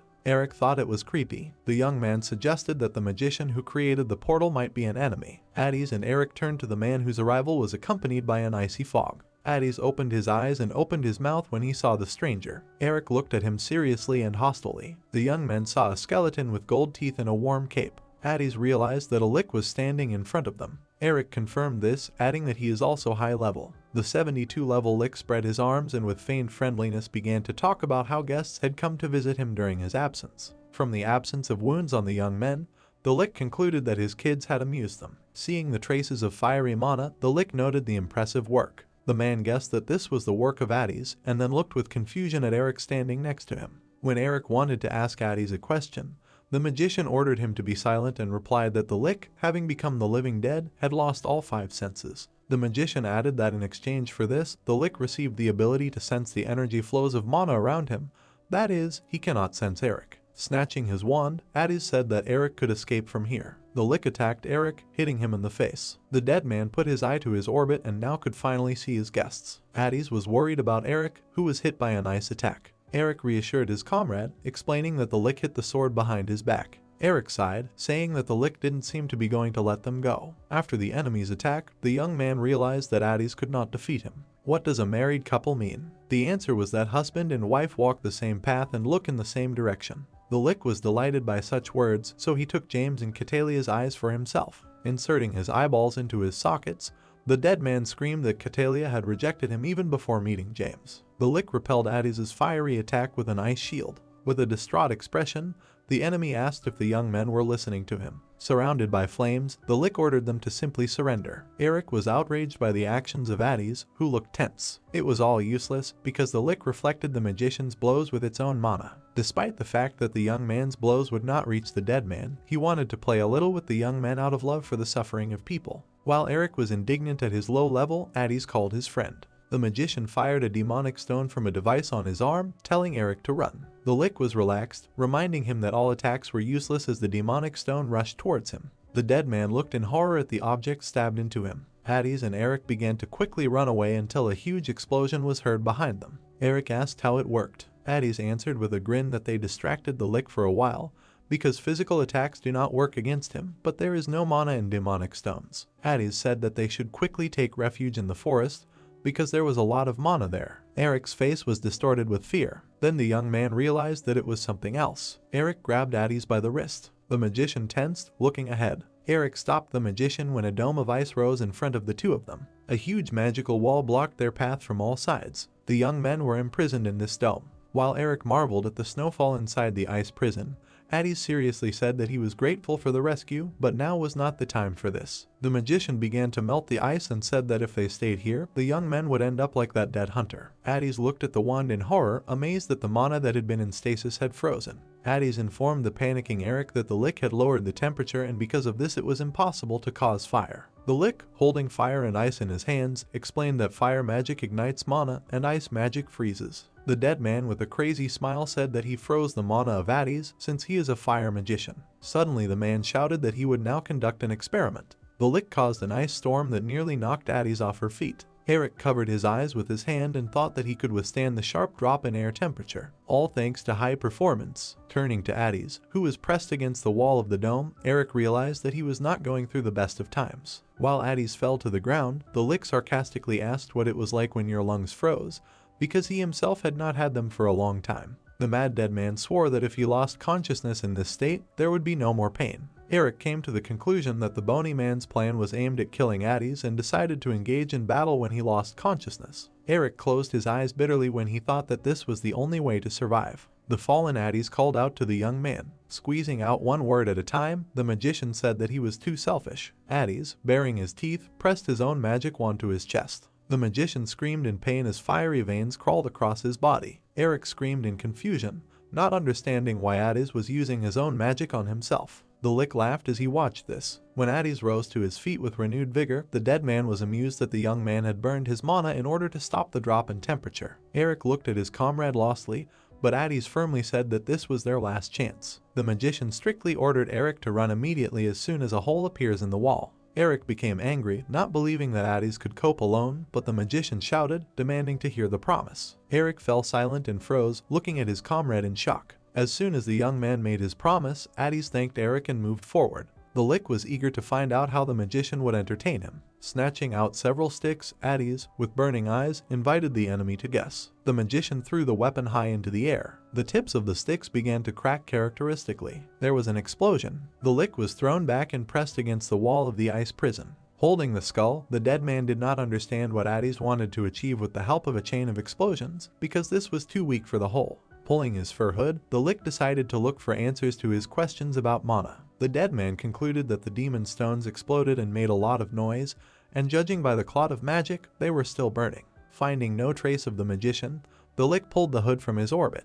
Then the man realized that the dungeon had disappeared. The Lick wanted to play with the 5 level 1, and an aggressively roaring Cobalt appeared nearby. Only now did Eric understand what sound he heard in the forest then, and why was Addies there when the young man came to the sound. Eric was surrounded by smoke, and his face showed panic and fear. The young man looked at the huge creature in front of him. Addies turned into a red and yellow dragon. The dragon asked Eric to trust him, despite the fact that he could not explain in more detail now. The Lick jumped back, stunned by Addies' transformation. The dead man, carried away by the battle as a game, even rejoiced at the appearance of the dragon. The man came to the conclusion that the dragon was no more than 100 years old, and that is why he used magic without spells. When the Lick began to talk about how red dragons can breathe fire from the moment of birth, Addies became angry and told the enemy not to pretend to be smart if he knew nothing but rumors. The Lick, gathering magic in his bony palm, agreed that he did not know much, but considered the battle an excellent opportunity to find out everything. Addies took off, moving through the snowstorm. The Lick laughed madly, saying that the dragon gains experience points by killing its enemies. Attacking Addies, the dead man said that if there was an opportunity to find out how it worked, he would definitely take advantage of it.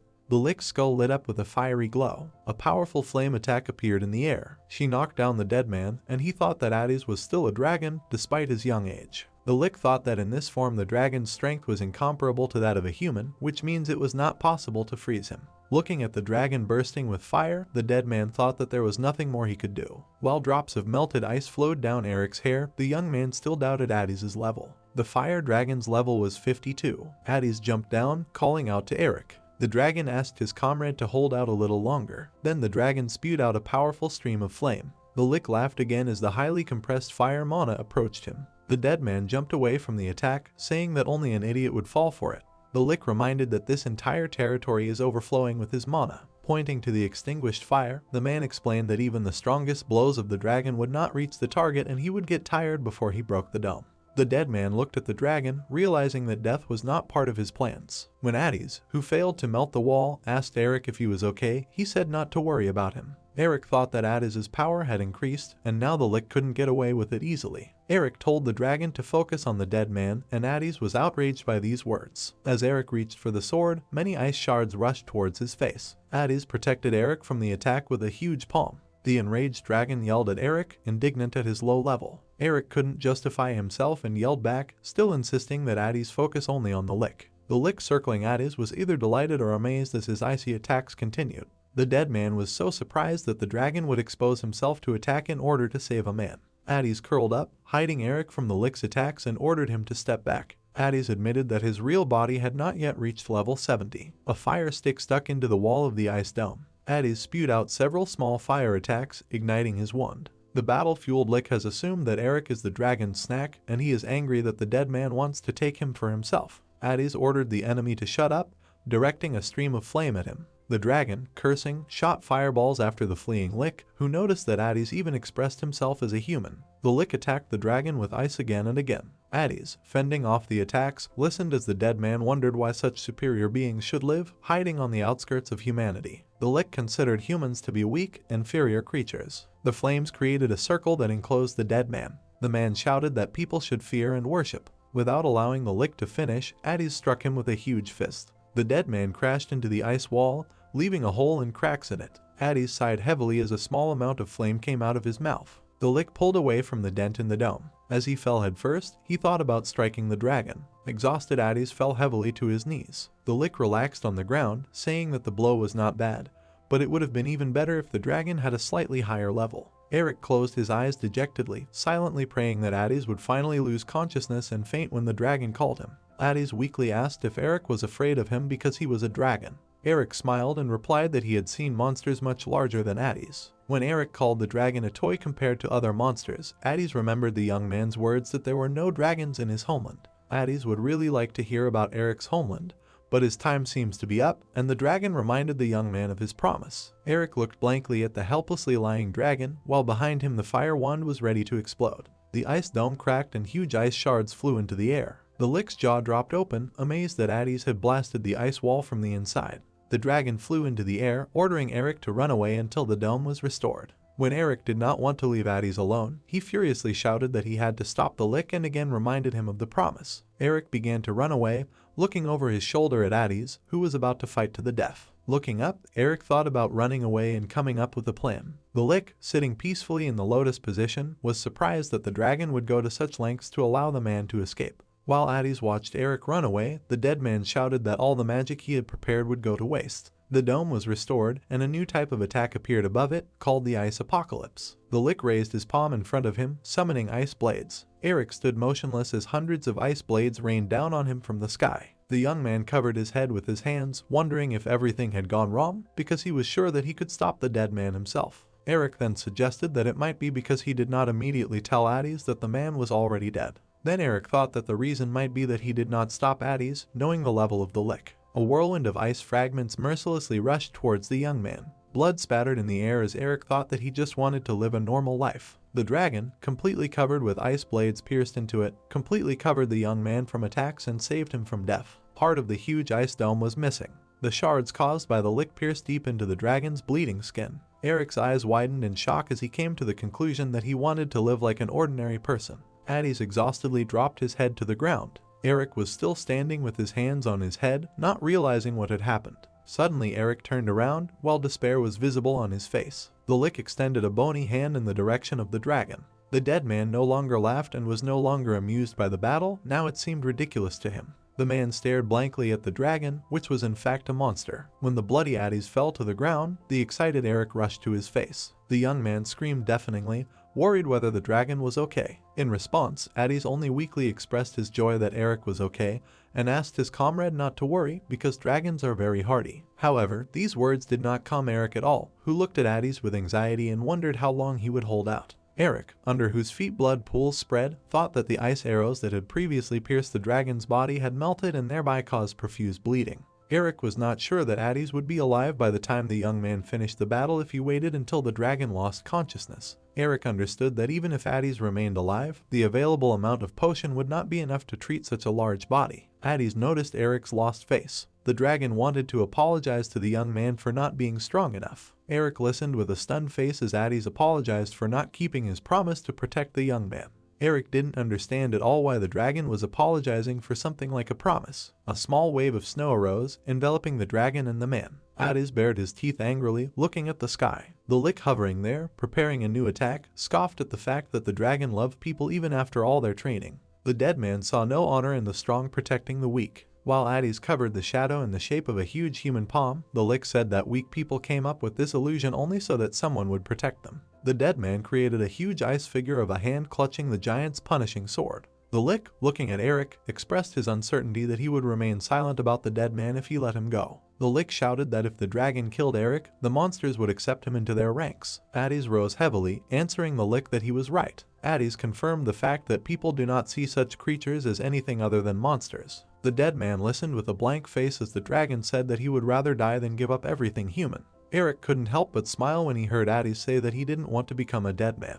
When Addie's concluded that he wished to choose a person's life, the Lick did not express any emotion. Hearing this answer, the Lick ordered the dragon to die and pointed his icy hand with a sword at him. Eric watched the approaching attack with a laugh, saying that Addie's had a really difficult life and that the promise was not that important. The dragon also smiled while Eric said that human life is not so easy either because promises are hard to keep. Suddenly Addie's fell into horror when he saw something. Eric, snatching his sword from behind his back, ran towards the ice statue. Addie's was furious with the behavior of Eric, who was ready to engage in battle with the Lick. The young man burst into a bright smile, thinking that he too could live like an ordinary person. Addie's watched in shock as Eric flew up. The Lick was not shocked at all because he was sure that Eric would die in any case. The dead man mocked the 5-level man, not believing that he could somehow distinguish himself. Eric, his face tense and focused, prepared to use the familiar horizontal strike. The lick didn't have time to curse when his skull was pressed so hard that it cracked. Eric's muscular back was exposed as he held the weapon tightly in his hand.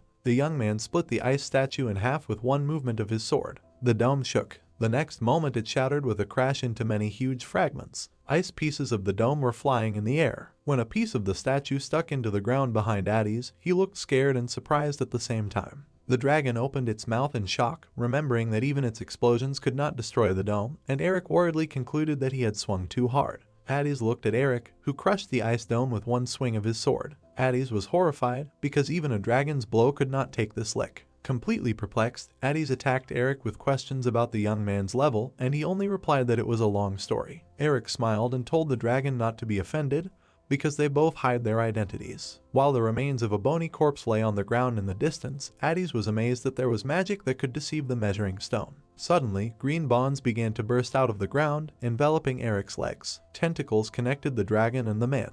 The newly assembled skeleton said that he tried not to use this skill, adding that these tentacles do not let go of their victims until they drain all the life energy from them. The battered lick, left with one eye, walked towards the dragon and man and expressed his displeasure at the fact that he would only receive their corpses for the experiment. When Eric expressed his surprise that the lick was still walking after having his entire upper body crushed, Hades reminded him that the lick's body was made of mana and could not be destroyed by physical attacks. The dead man reached for the ice shard, looking at his victims with a steely gaze. Suddenly Eric, tensing every muscle in his body, broke the hellish bonds. One of their pieces landed right on the top of the lick's head, who even dropped an ice shard from his hands in shock. The dead man was amazed that Eric broke the hellish bonds with his bare hands. Eric swung his sword at the dead man, asking him a question about the levels. He was not upset when he realized that he had died for the first time, since his life on Earth was hell anyway. He was more careful about his second life because he couldn't afford to die again. Stealing the undead scroll required a special plan, and he conquered death and fear, or at least tried. Hades, watching Eric's attacks, said that, although he had seen it many times, he could not help but notice the incredible strength of the young man. The dragon expressed his admiration that Eric was able to destroy the tentacles with one blow to the ground. Eric said detachedly that he was sure that he had broken the lick's bones. Looking at the dead man who had returned to his previous form, Eric realized that he had already managed to patch himself up. Maddened by fear of Eric, the lick screamed, questioning whether he was even human. The dead man was taken aback when Eric said that so far only one person had suggested that he was not level 5. Eric said one possibility is that the lick is a gifted diviner, and the second is that he is from another world. Hearing these words, the lick hastened to flee the battlefield. As he flew away, he cursed over and over again. The deadman was amazed and scared that Eric, whom he thought was an ordinary hillbilly, had tracked him down, knowing that he was from another world. While the lick still couldn't stop thinking about it, Eric appeared in front of him and swung a huge sword. From the powerful blow, the dead man flew away and fell to the ground, leaving behind waves of explosion on it. The waves of the explosion ran like a strip along the ground. Eric was chased by a panicking skeleton whose skull would sometimes fly off and have to be put back in place. Eric was angry because of how many normal people like him were suffering because of people like this lick. The dead man with a cracked forehead turned around using magic. He created an ice doll in the form of a huge knight in armor. Eric dodged the ice statue, approaching the lick. The young man swung his weapon forcefully at the tense-looking dead man. The blow knocked out his gold teeth and split his skull into small pieces. The lick flew up under the force of Eric's attack. Hades watched this from afar, admiring Eric's level of strength, which was incomparable to ordinary human strength, with his mouth open. Hades tried to figure it out and suggested that Eric uses aura for such sword control. The young man, looking at the enemy in the air, could not understand why he was regenerating. The lick was worried that Eric was going to give him to the Inquisitor in exchange for a reward. When the lick began to bargain with the young man, he grabbed many small stones and yelled in anger. Eric threw stones at the dead man, who screamed deafeningly in pain. When the young man, irritated by the enemy's regenerations, remembered the hellish dogs, Hades, in the distance, advised him to use aura. The dragon shouted that the lick's body was made of mana, and it could be neutralized if the flow of mana was interrupted with an aura. While the lick, who had fallen to the ground, grimaced in pain, Eric answered the dragon that he knew that the swordsman could use mana, aura, prana, or physical strength after raising the level. When Eric shouted that he could not use all this because of his 5th level, Hades thoughtfully scratched his forehead with a claw and tried to explain the principle of the aura. Suddenly the dragon's eyes widened and froze when it realized that Eric couldn't use aura. The lick had an identical reaction. Ice shards flew towards the young man. Eric immediately repelled the attack, telling the dead man that it was useless. The skeleton shouted back that the attacks of the young man without an aura were also useless. The lick decided to attack the dragon, and icy blades rushed towards Addis. Addis swore and told Eric not to worry about him. The young man did not understand how he could not worry, and Addis said that the lick wanted to increase the distance between them. Eric, covering Addis' muzzle, froze tensely. The lick created many large ingots of ice in the air. The dead man shouted that Eric couldn't use aura because he had a normal human body. Having created a terrible magical mechanism, the lick shouted that Eric would not be able to block the mana itself, unlike the liquid created by it. The skeleton's blue magic began to thicken. He went completely crazy, saying that he was going to compress the mana and release it at the young man. A huge stream of magic rushed towards the dragon and the man. Addis covered his eyes with his limb. The dragon was stunned when he did not wait for the attack and looked ahead. Eric picked up a huge stone and used it as a shield against the lick's blow. Addis was amazed that Eric dug through the earth with sheer strength. The wall behind which Addis and Eric were hiding would not last long. Addis ordered Eric to step aside, because without using the aura the young man would not be able to kill the enemy. Eric, raising his sword, calmly addressed the dragon. The young man drew his attention to the fact that this skeleton looked dirtier than the first time they saw it. Eric decided to come over and take a closer look. The young man walked through the streams of mana. Addis, shielding himself from the flows, did not understand his comrade's behavior. The stone wall cracked under the impact, creating an opening. The lick froze in horror at what he saw. He saw his mana flow being cut by something in the distance. The dead man was seriously frightened, but still stood silent and motionless. Eric, sword in hand, advanced through the mana. The young man put his weapon in front of him. His sword crushed the lick's ice structure. Eric grabbed the bony throat of the enemy, taken by surprise. Throwing his weapon over his shoulder, Eric looked at the dead man with anger. The young man grinned when he saw the cracks appearing on the skull. The lick looked with fear at Eric, who grabbed him. After a strong blow, the lick looked anxiously at Eric with his only eye, until he, noticing the cracks in his skull, concluded that his opponent would no longer be able to use regeneration. The skeleton opened its bony jaw with yellow teeth, emitting a heart-rending cry. The guy, surrounded by discharges of blue lightning, without taking his blue furious eyes off the dead man, watched his suffering. Huge crystal blocks began to grow from the ground, lifting streams of sand into the air. The main character flew away as these stones grew, while the lick aggressively shouted for the guy not to joke with him. Moving his bare skull with one eye to the side, the dead man loudly announced that he had killed countless high-level monsters. While the air was shaking from the growth of crystal blocks, the skeleton furiously added that he didn't want to die at the hands of the jock. He didn't know how to do anything. At one point, the lick's speech was interrupted, and he looked at his bony legs, with horror not finding any bones below the knee. He watched the guy's actions with fear, his only eye bulging. While the dead man lay on the ground in the trench from the impact, Eric appeared in front of the crystals in the cloud, holding something long in his hand and walking towards the magician. The main character came closer, looking at the dead man with blood-red eyes, and in his hand was the lost ankle bone of the skeleton. He, seeing this, screamed in horror, backing away. The guy brought part of the lick's leg directly to the blade of his sword and began to grind it down, leaving sparks. The dead man, observing the unpleasant spectacle happening to part of his inanimate body, screamed heart-rendingly, begging him to stop. Eric was very amused by the skeleton's reaction, and with a malicious smile, he moved the bone along the blade of the sword faster and faster with such force that fire burst out from under it.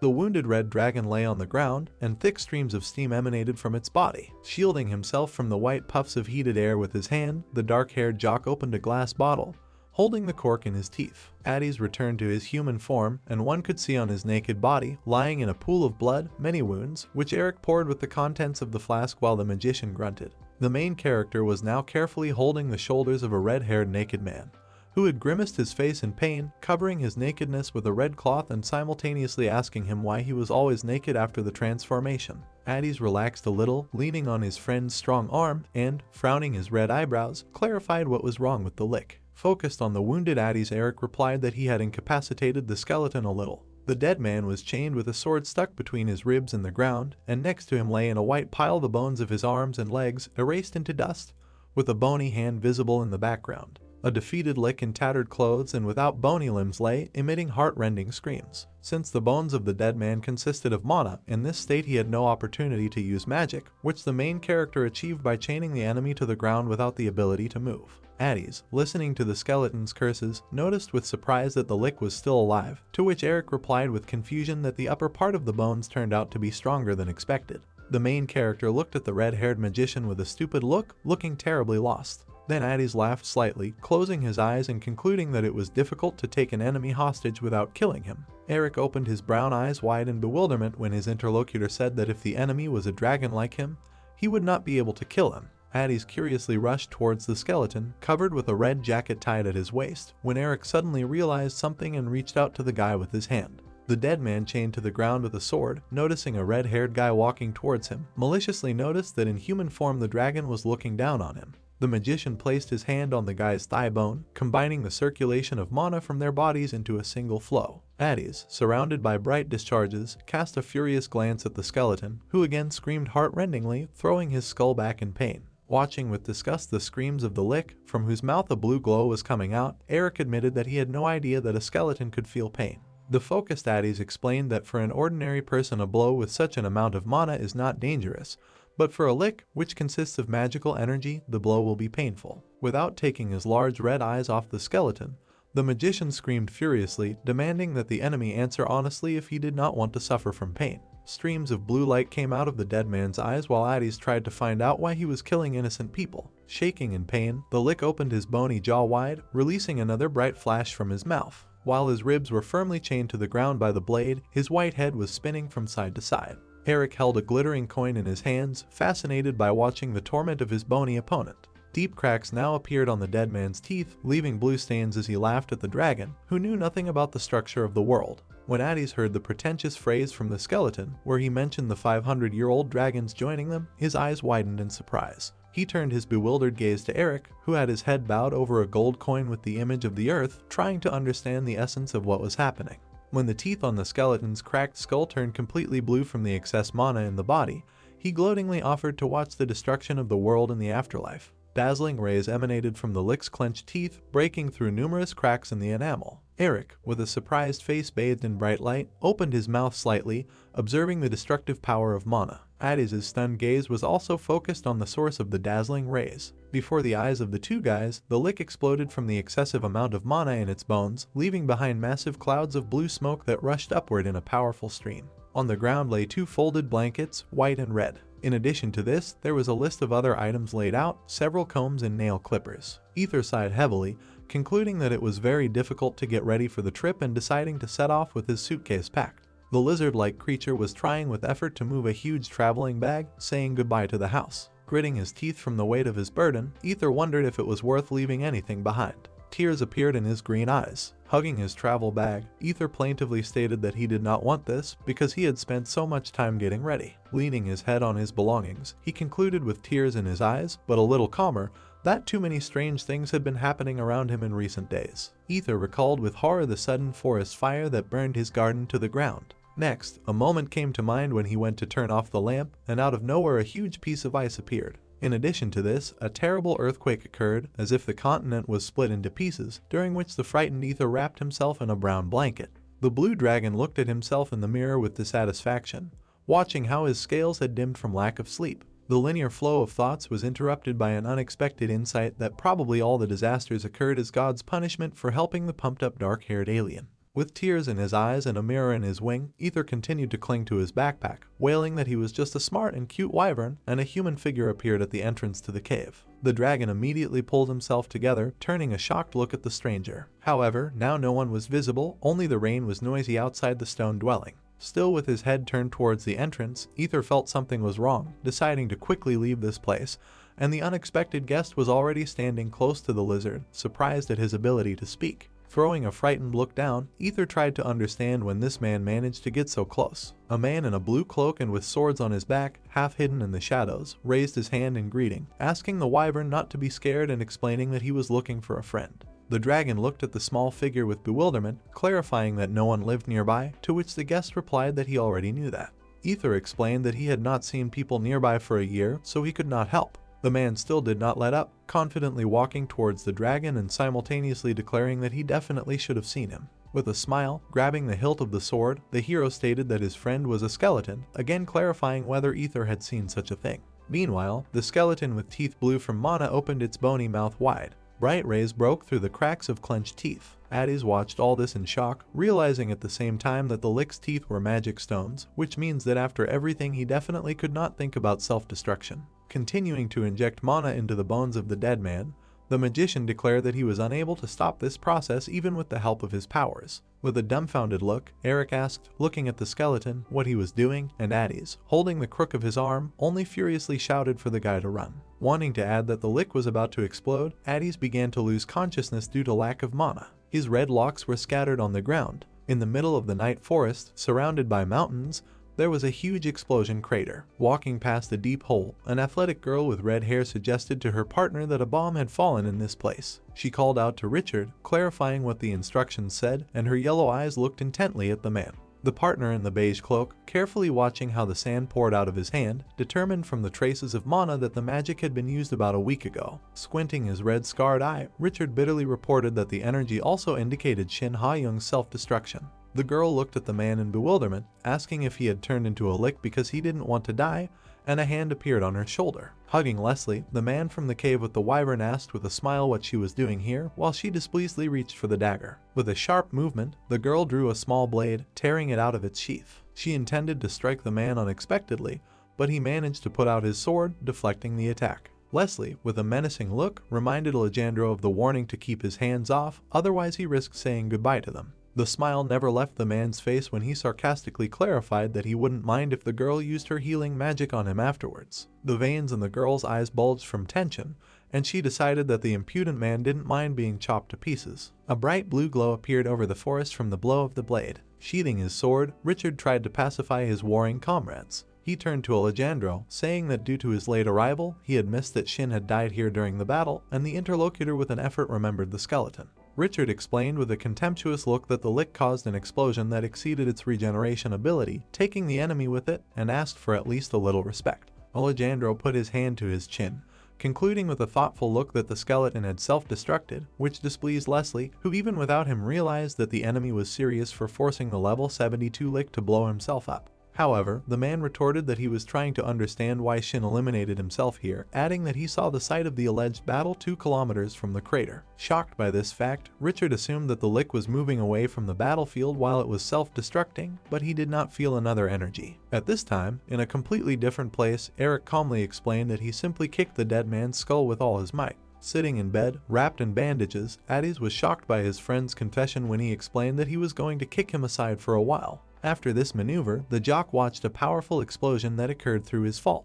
While peeling the red apple, Eric tried to justify that he had not kicked the skull so hard that it would explode, and the perplexed Addis explained that the lick was going to self-destruct, which upset the guy. Further, Eric told how he carried a naked guy in an unconscious state in his arms to the village, jumping over the wall, and the magician was indignant that this was illegal. The jock didn't know where the magician's house was, so he went to the office of the old man from the Builders Association, but he was thrown out of there. Afterwards, Addis listened in bewilderment to his friend's story about how he was pursued by guards, about smugglers who met by chance. After the colorful story, Eric smiled widely, thanking Addis for waking up for the day and handing him a sliced apple. The red-haired guy happily took a slice, not knowing how to thank the main character for everything.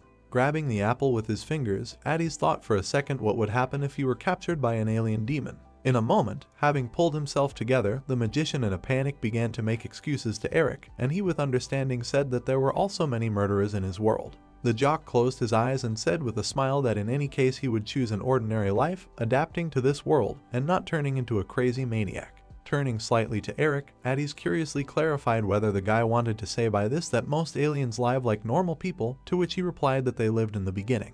Looking down, Eric noted that what distinguishes him from other aliens is the defective instructions implanted into him. Shocked, Addis asked if the pump meant the powers that the aliens received from the demon god Omplis. Eric said with a serious look that one of the abilities is to see levels, and they don't know about the other yet. Addis, thinking about the guy's words, tried to understand what could make the aliens kill or follow the orders of the demon god in a timely manner. Eric rose from his chair, simultaneously declaring that the fault of his reflection, as a 5th level, was also a broken instruction. Addis raised his huge red eyes to his interlocutor with pity when he said that he had no idea how serious this defect was. Eric jokingly added that he has the potential to go crazy and become a killer at one point. Heading towards the door, the jock concluded that communicating with him would not lead to anything good, and the bandaged man extended his hand in an attempt to stop him. Without turning to Addis, Eric said that he had saved enough money and now saw no reason to stay in the village, finally asking him to take care of himself. Out of indignation, the magician squeezed the pink blanket with cherries with his bandaged hand.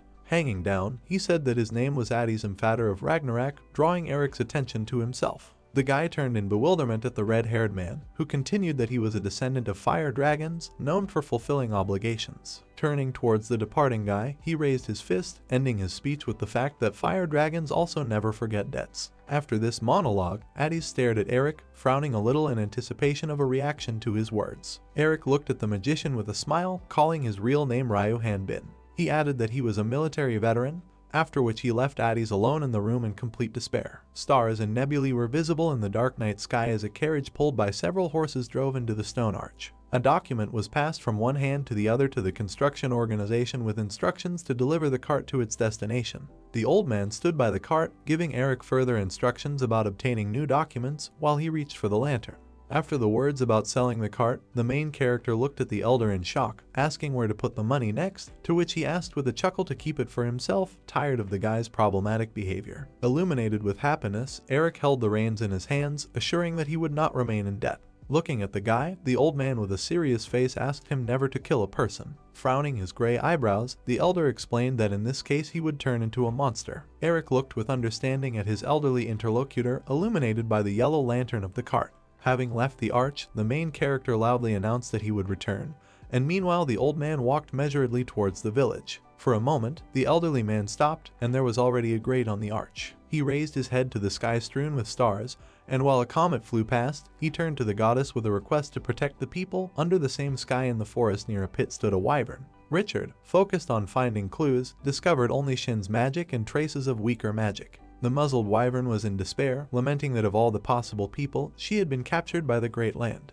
Placing her hand on Ether's mane, Leslie confidently said that the lick would never lose to such weak magic, clarifying the reaction of other energy. Holding the dragon's white hair, Alejandro asked with a smile if he didn't say that he checked for other auras, pranas and powers. Richard incredulously asked his partner if he meant that the lick's bones were broken and crushed by physical force alone. While Richard ran his fingers through the ashes of his deceased comrade, Alejandro explained that there are some creatures that surpass the lick in physical strength. While the man in the beige cloak looked at the yellow screen that appeared, the interlocutor suggested that Shin could well have been turned into powder by a dragon that had lived for 500 years. Richard looked at Alejandro sternly when he said that it was necessary to look for the dragon by following the traces of blood on the ground. The action takes place in the forest, the rays of the sun break through the lush foliage of the trees, and the main character laments. He did not understand how he could move further on the cart with a broken wheel. While trying to fix the wheel, the guy was loudly indignant, which attracted the attention of several armed men in the bushes. The leader of the gang sent 2 men straight to Eric, not wanting to wait until he died of hunger. Walking in a holy shoe from the bushes to the cart, one of the robbers turned to the main character. The leader stood with an axe at the ready, offering the detached guy help with fixing the wheel,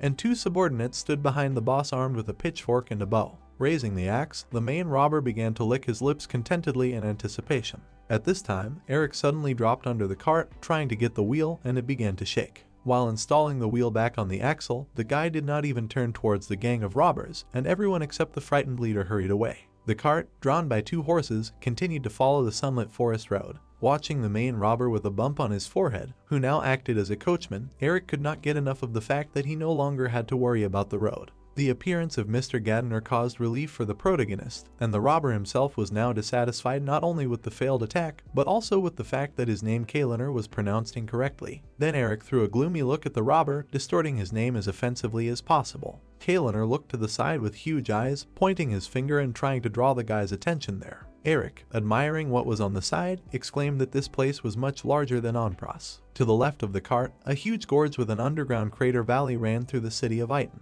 When asked about the danger of building a city right above the entrance to the dungeon, the robber explained that the entrance is at the very bottom of the gorge, so monsters very rarely rise out. Eric could not take his eyes off the huge gorge, thinking that it would not be easy to go down there, and meanwhile Kaliner announced their arrival. At the entrance to the city there was a large traffic jam of carriages and carts, so it was difficult to get there. Parrying, Eric said that he had all the documents, and at that time Kaliner was already running in the opposite direction from the city. Turning back, he stopped, frightened by the fact that he almost got caught at the checkpoint, and his bald head was resting on someone's chest. Kaliner was terribly frightened by such an unexpected appearance of Eric that he sharply recoiled, trembling all over. With an incredibly pitiful face, the robber looked at the guy, begging him to let him go, otherwise he would be executed in the city. Eric was greatly embarrassed when the leader of the gang knelt in front of him and began to bow, and he said that harsh rules reigned here. At the bottom of the gorge there is a prison in which all the criminals of the north are imprisoned. It is infested with real monsters, and therefore such a small caliber criminal as Kaliner simply will not survive there. But in addition to all the crime, there was an alien there, imprisoned with special severity,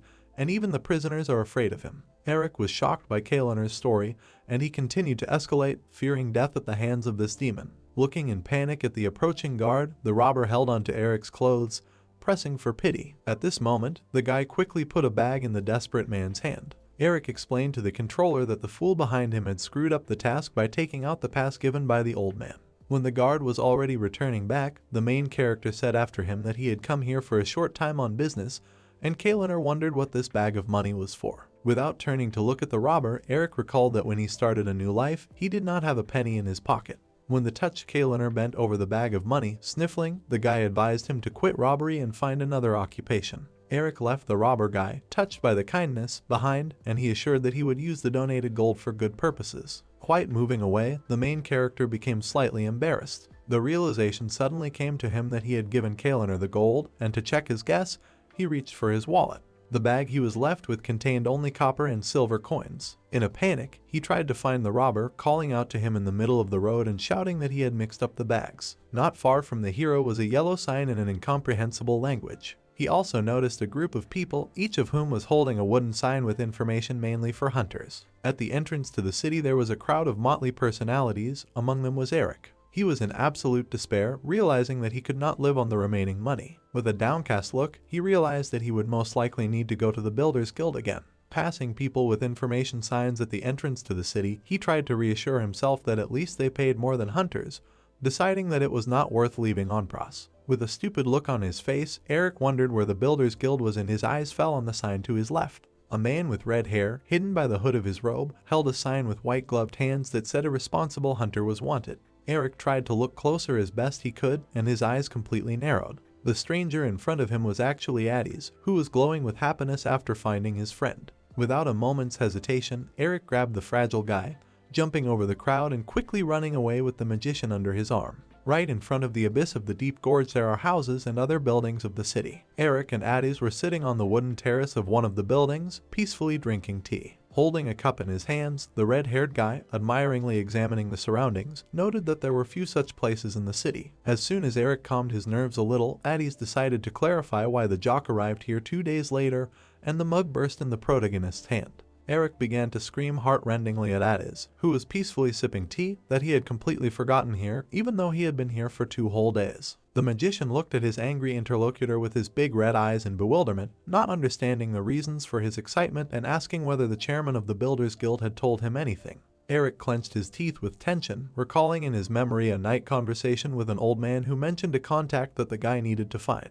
Realizing the situation, the main character said with dissatisfaction that nothing good would come from their further cooperation. Looking at the house, Addis complained that in this case he should have bought it in vain, and the calmed Eric clarified whether the magician would be the leader. When the Muslim headed towards the door, Addis shouted that he could not be a leader while his comrade was there, to which he objected that he was a 5 level. Finding themselves in a room with green wallpaper, the partners continued the discussion, discussing the future. Eric, who wanted to level up, said with annoyance that some monsters don't even give 1 point, and then asked for water, and Addis said to take it from the refrigerator. There was a white cooler in the kitchen, which was a big surprise to Eric. He exclaimed with a dumbfounded look, not believing that refrigerators exist in this world, and his partner was disappointed that the aliens were looking down on this world. The guy approached the refrigerator in fascination, simultaneously remembering how he had lost all hope, being locked in the Rocky Mountains, but now he would finally be able to get cold water and ice at any time. Eric enthusiastically reached for the white door,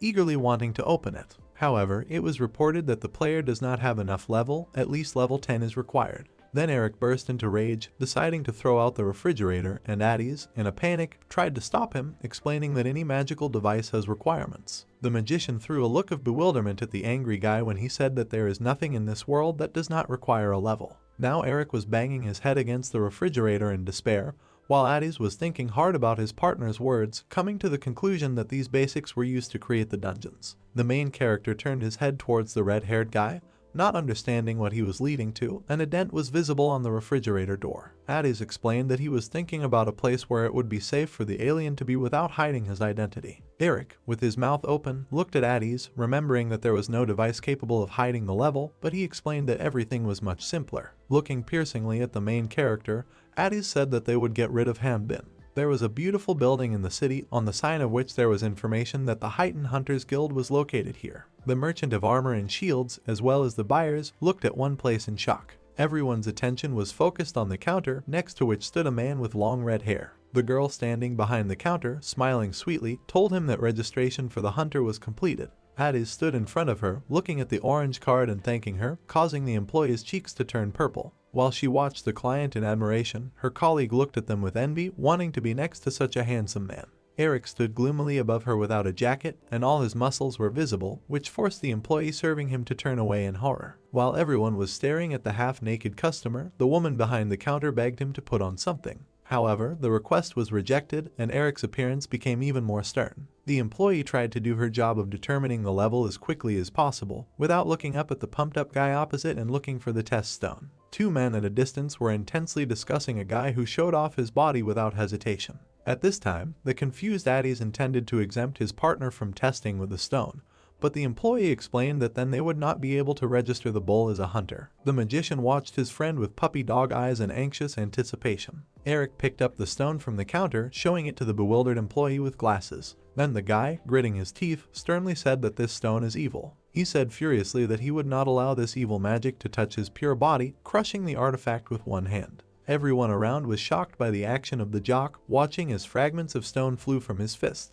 In front of everyone, Eric destroyed the hardness. Breed, continuing to stand at the counter, but what amazed the two men more than that was the fact that the guy called the test stone evil. A wave of discussions passed through the crowd regarding Eric's behavior and appearance, which Addis listened to with a smile. The employee with glasses, afraid of being rude, put her hand to her chest and decided to clarify something. She cautiously asked the smug Musliman if he was one of the legendary race of Walter warriors, and Addis looked at his partner with confidence. We are transported to the recent past, where Eric was lying on the roof in his shorts, sunbathing in the sun, and a red-haired magician sat next to him in a huge hat. The main character asked with bewilderment whether the tan and lack of clothing were related to his disguise as Walter's race. Hidden from the sun by long clothes, Addis explained that warriors are famous for their golden muscles, while the guy doubted whether he even looked like them. The red-haired magician said that Walter's tribes come from the desert. People present them not quite adequately, exaggerating all sorts of features. After explaining about Walter's family, Eric was outraged by the absence of a father in it, and Addis described Eric, which outraged the jock. Hugging his knees, the main character indignantly asked what was the point of walking around half-naked and embarrassed to death. Addis happily told his partner that if people saw Walter as a warrior in him, then he would no longer have to hide his level, having become famous and eventually meeting 6 goddesses. When the confused Eric remembered the test stone, Addis explained that the guy would have to break it. While the main character was perplexed by the words of the magician, he said with a soft smile that he would take care of the rest himself. Events returned to the present time. Addis, with a satisfied smile, glanced sideways at the crowd behind, who admired Eric, mistaking him for the warrior Voltaire. Because of the broken stone, the employee was in shock, which the red-haired magician noticed. Eric quickly apologized with a pathetic look, and Addis awkwardly explained that everything was still new here to his friend. The red-haired intermediary explained that Walter's tribes were prohibited from dealing with magical artifacts, and Eric confirmed these words, while Addis assured that they would compensate for the damage for the stone. Embarrassed by the conversation with the handsome man, the girl with burning cheeks turned away, saying that the guys would not be able to work as a team without Eric registering as a hunter. The magician, holding up a gold medal with a dragon, joyfully replied that his friend did not need to be registered as a hunter, but could also be registered as a guard. The dark-skinned Musliman watched the flow of the conversation with bewilderment, pondering certain actions of Addis. When the employee asked for Mr. Bannister's documents, Addis said with annoyance that he had accidentally left them at home. Using his charm, the magician turned to the girl behind the counter, asking her to keep this a secret. The employee was blinded by the beauty of the incredible visitor. While both girls behind the counter took turns trying to get Addis on a date, Eric stood to the side, annoyed that his partner was so popular. Next, the jock scratched the bridge of his nose, believing that Addis should be grateful, adding that he should have foreseen the unattractiveness of the pile of muscles for girls. However, the disgruntled man was bombarded with offers of a different kind. The crowd aggressively tried to place Eric on their team. While the main character was showered with attention as well as proposals, he noted in shock that this was not what he wanted. A heart-rending scream rang out throughout the entire building for everyone to get away from Eric and his body. In the city, surrounded by mountains, there was a gorge, at the bottom of which was the most famous dungeon in the north. There was a stone canyon in these parts. Streams of air came out of a crevice in the rock. There was space inside the stone. Light shone from the crevice. Inside the well with stepped walls is a huge building with a lever on the facade. Richard stood on the balcony, noticing that the place had grown. Without turning in Alejandro's direction, the man in the beige coat praised him for capturing the Rathnians and sheltering them. Alejandro explained that from the point of view of the owner of the territory, hunters are more useful than townspeople and vagabonds are good at following orders. Leslie, lounging on the sofa, threw her dissatisfied glance at the man, informing him that they got this place thanks to an alliance with the great dragons. Richard stood on the balcony, turning to his comrades, and thought about the betrayal of the dragon. Alejandro looked at him, happily calling the dragon's escape a relief, since in human form he would only be able to live in cities with dungeons. Leslie, with burning eyes, held the flask in her hands, noting that with dried blood it was impossible to use a search spell, which meant that Alejandro would have a difficult time. Opening his eyes slightly, the man looked at his partner with displeasure, while Alejandro lowered his head in confusion and Richard turned to him menacingly. With an expression of dissatisfaction, he clarified whether their man had gathered them in order to make himself a king. Hearing this question, Alejandro looked from under his brows, answering in the negative. A curtain opened in front of the trio, behind which there was a real stage. Leslie began to look at her in surprise, while Alejandro, with a carefree smile, asked to call someone. A former hunter who had been caught began to slowly come out to them with bare feet. The shaggy man, behind whom the Wyvern now stood, was tired of killing monsters, and he began to kill female hunters in the dungeons, but Alejandro managed to take him away from execution. The criminal turned to the boss who saved him from death, asking whether he had released him after carrying out the order. Alejandro assured him with a grin, while Leslie criticized the man's appearance and did not believe that he was level 37. After her partner's words, the girl once again carefully studied the shaggy man, this time stumbling upon something shocking. A mark was visible on the killer's neck, which is placed when an artificial guide is implanted. Leslie was greatly shocked, loudly announcing that she thought no one had survived such a procedure, to which Alejandro, beaming with joy, noted that the dungeon mining technique had been replaced by the human mining technique. Richard gloomily asked if the side effects of the implant had been minimized, adding that even so it was not what was expected. While the former hunter stood hunched on the stage, Alejandro noted his partner's resourcefulness and observation. Hearing about the sacrifice, the Wyvern watching from behind the scenes began to cry. Tears flowed like hail from her eyes, and a voice nearby tried to at least a little ease her suffering. A dark-haired girl stood next to Ether, smiling softly at the dragon and telling him that there was no need to be sorry, while a tear dripped onto her neck from Ether's eye. Now this girl came barefoot onto the stage, holding swords in her hands. Seeing the victim appear, the shaggy man with a malicious look suggested that he needed to kill her, calling the boss's taste exquisite. Alejandro, with a malicious smile, clarified that while they were celebrating the release of the criminal, he had time to play around, giving the command to start the battle. Meanwhile, while Eric stood brutally in the office of the Hunters Guild, at ease, looking at him, jokingly announced that it was Dio. While the competitors approached each other on stage with artificial smoke, Alejandro was looking forward to the game. The man in a white t-shirt told his rival that at first he was very worried, simultaneously taking out a weapon hidden in his bosom. Then, looking at the yellow screen with the face of a maniac, he admitted that the more often he used the instructions, the more he liked it. The criminal, noticing that the girl's level was 3 levels lower than his own, suggested that she start begging for her life, but she remained silent. Afterwards, the rival raised her dark eyes to the shaggy man, coldly declaring that it was useless to ask for mercy. Now the enraged man, bent on murder, flew madly towards the girl, raising a cleaver over his head. At this time, the grief-stricken dragon lay on the floor, sniffling. Ether tried to encourage herself not to be afraid of the aliens, because she was protecting the kingdom of Ace, pulling off the muzzle with her clawed paw. Having freed her mouth from the muzzle, Ether confidently decided to take the girl and run away with her when those gathered were distracted. She opened her green eye in surprise, which she was watching from the crack of the slightly open wooden door. The scene turned into a fierce battlefield where rivals simultaneously attacked each other. During the fight, the girl's bare feet moved in space very unusually and easily, allowing her to dodge blows. The opponent twirled the sword around herself, reminiscent of a gymnast with a ribbon, while the long-haired man perplexedly noticed the dance in her movements. He looked at the girl impatiently, informing her that the audience was waiting for the show and demanding that she begin.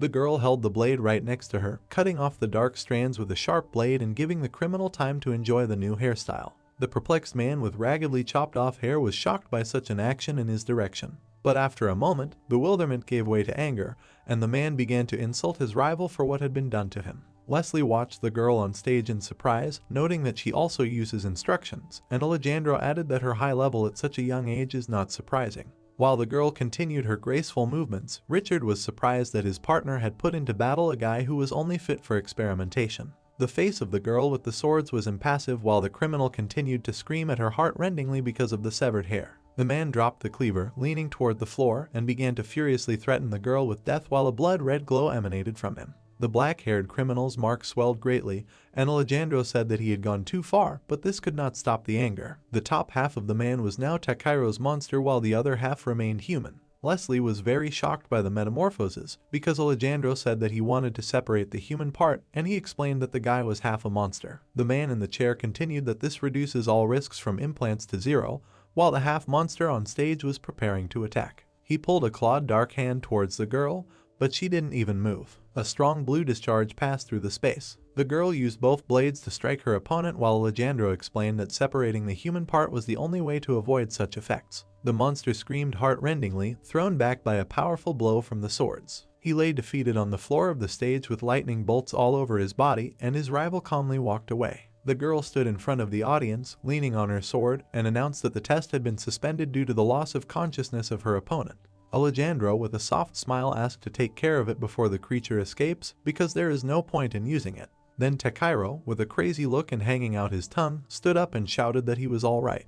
The girl coolly swung her sword, and blood splashes appeared on the wall nearby, and the Wyvern watched in shock at everything that was happening. Looking at the swordswoman, Ether tried to realize that she had killed, albeit half a monster, but a Rakshan. This girl, who had a drop of her enemy's blood on her face, carried out orders without blinking an eye. Richard, noticing the girl's blindness, suggested that she should use the abilities of a magician and a swordsman, and Alejandro added that her other senses had also increased. The man with the scars asked his comrade why he, in this case, did not report the successful implementation of the artificial instructions without reporting to that creature. Examining the corpse of the half-monster, Alejandro calmly explained that when a creature with artificial Spain kills its opponent, it does not receive experience points. Hearing this statement, Leslie was furious, not understanding why the man had implemented the instructions. Richard, holding onto the balcony railing, explained that in addition to killing opponents, the aliens' level points could increase by killing monsters from the dungeons. Alejandro in the chair added that this is why such experiments are being carried out,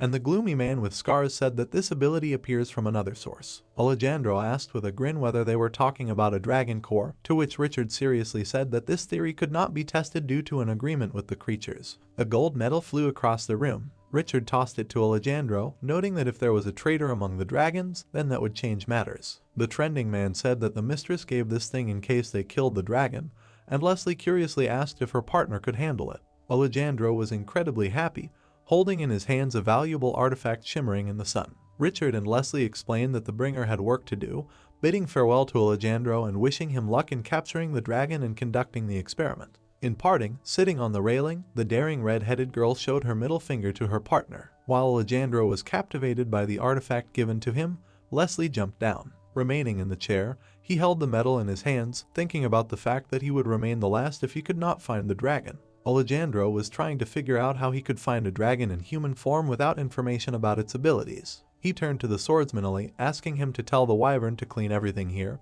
and she asked whether the owner was going to leave, to which she received an affirmative answer. The blind girl opened the wooden door, feeling something. She stood in the aisle from the stage flooded with light to complete darkness in front of her. Ali, with a suspicious look, began to sniff the smell wafting through the room. The Wyvern, having heard the conversation, now rushed from side to side in panic. Ether concluded that everyone here is crazy, which means they will definitely kill her, intending to escape. She headed as fast as she could towards the doors leading outside, afraid of such a terrible fate. The dragon pushed the wooden doors with all his strength, getting out. Ether looked ahead, finding mountains in the distance. Opening her blue wings, she quickly ran along the wooden slope. The smell led Ali straight to the captive who was now escaping, and she called out to the dragon. Ether turned around in fear, not believing that she was overtaken so quickly. Ali flew towards the dragon with incredible speed, preparing her blades to strike and leaving a blinding light behind her. The blind girl calmly raised a sword flashing with lightning over her head to put an end to the tavern. The blow passed right over the head of the terribly frightened Ether, who opened her mouth and widened her eyes. The lightning struck the wooden circle below the descent, but the dragon was already flying further and the blows did not reach it. Watching Ali attacking her from above, Ether, being at a safe height, exhaled with relief. The Wyvern happily thought that the runway was quite short, but if the girl could fly, the creature would not have been saved. Suddenly, a rope of mana wrapped around Ether's paw, and she realized the terrible situation she was now in. The girl flew into the air, heading after the escaped dragon. The Wyvern could not take its frightened gaze off her. Ali in the sky, holding onto a rope of mana, prepared to strike the escaped Wyvern. She coldly said that the creature could not leave this place. Towering over the Wyvern, Ali prepared to attack. With a serious expression on her face, she declared that the Ether would not be able to fly any further. On the Wyvern's paw was a thread consisting entirely of aura. Hanging in the air, Ether asked if Ali wanted to say that she should sit on a leash. Indignant, the Wyvern declared that she hated the sky, which limited her. Grasping her blade, Ali was amazed to see a talking Wyvern appear before her. Pushing as hard as she could, Ether rose upward. Ali, flying behind her, ordered her to stop. Falling down, she continued to ask the Wyvern not to fly higher. Turning around, Ether assumed that as a swordsman mage, she should land successfully. The Wyvern noted that she was afraid of the presence of archers on the rooftops. Looking at the flow of aura that surrounded the expanses of the area, Ether reported that there were none. The place of their duel was shrouded in many rocks. Suddenly, seeing something, the Wyvern fell into a stupor. In the depths of the rocks, wooden steps could be seen, randomly sticking out in different directions. The plot takes us to the underground of the crater valley. In the very depths of the mountainous area, a passage to the dungeon was visible. The story tells us about the actions on the lower floor. The enraged monster let out a terrifying scream. With lightning speed, the main character cut it into small pieces. Hanging in the air, Ryu noted that he forgot to adjust the strength and killed the monster. Landing on the ground, the main character managed to fend off the attack of one of the hordes of monsters. A pack of angry monsters surrounded Ryu from all sides. Looking at them, Ryu stated that he did not have time to kill them one by one. Grasping the sword with both hands, the main character reported ignorance of the fact that he would join this method. A line formed by Ryu's colossally powerful attack was visible in the air. With unimaginable speed, the main character cut down all the monsters in his path. Having finished destroying the monsters, Ryu explained that this is a skill during which he holds a weapon above himself, adding that as a result of this, he needs to run under tall monsters while fighting them. After sheathing the sword, Ryu stated that the move was too weak to kill them, suggesting that this was one of its strengths. Looking at the mountain of defeated monsters, the main character announced that the table was set. One of the barely breathing monsters tried to escape from that place. Suddenly, the depths of the dungeon were enveloped in a powerful stream of flame. Leaning against the stone wall, Ryu watched his blood float out of the monster's body. Surprised, he assumed it was a burning life force. Looking at the bodies of the monsters with streams of life force coming out of them, Ryu noted that he had never seen such a thing during his experience. Turning towards Addis standing next to him, the main character asked if everything was okay with him. Taken aback, the dragon asked for forgiveness for taking his prey. With that said, Ryu asked him not to worry about it, adding that his leveling up would benefit him in the future. Looking at Addis, the main character said that he was worried about why his level was not rising. Closing his eyes, Addis stated that Ryu's level would not rise so easily. Hearing this, the main character was taken aback. An image of a human body appeared in his head, along which streams of aura were actively diverging. The dragon reported that the levels reflect the creature's ability to control the flow of life force and characteristics in Ryu's case. Addis noted that thus, it should be clear to him that raising the level would be as difficult as replacing a skeleton. The main character stated that he knew this, adding that dragons can absorb experience by killing enemies. Wary, Addis noticed that, to be more precise, dragons do not absorb experience, saying that they take away the enemy's life force. An image of a magical core appeared in his head, which was overflowing with powerful mana. Addis reported that they were collecting it into the dragon core, noting that this force could be very unstable and often takes on a life of its own.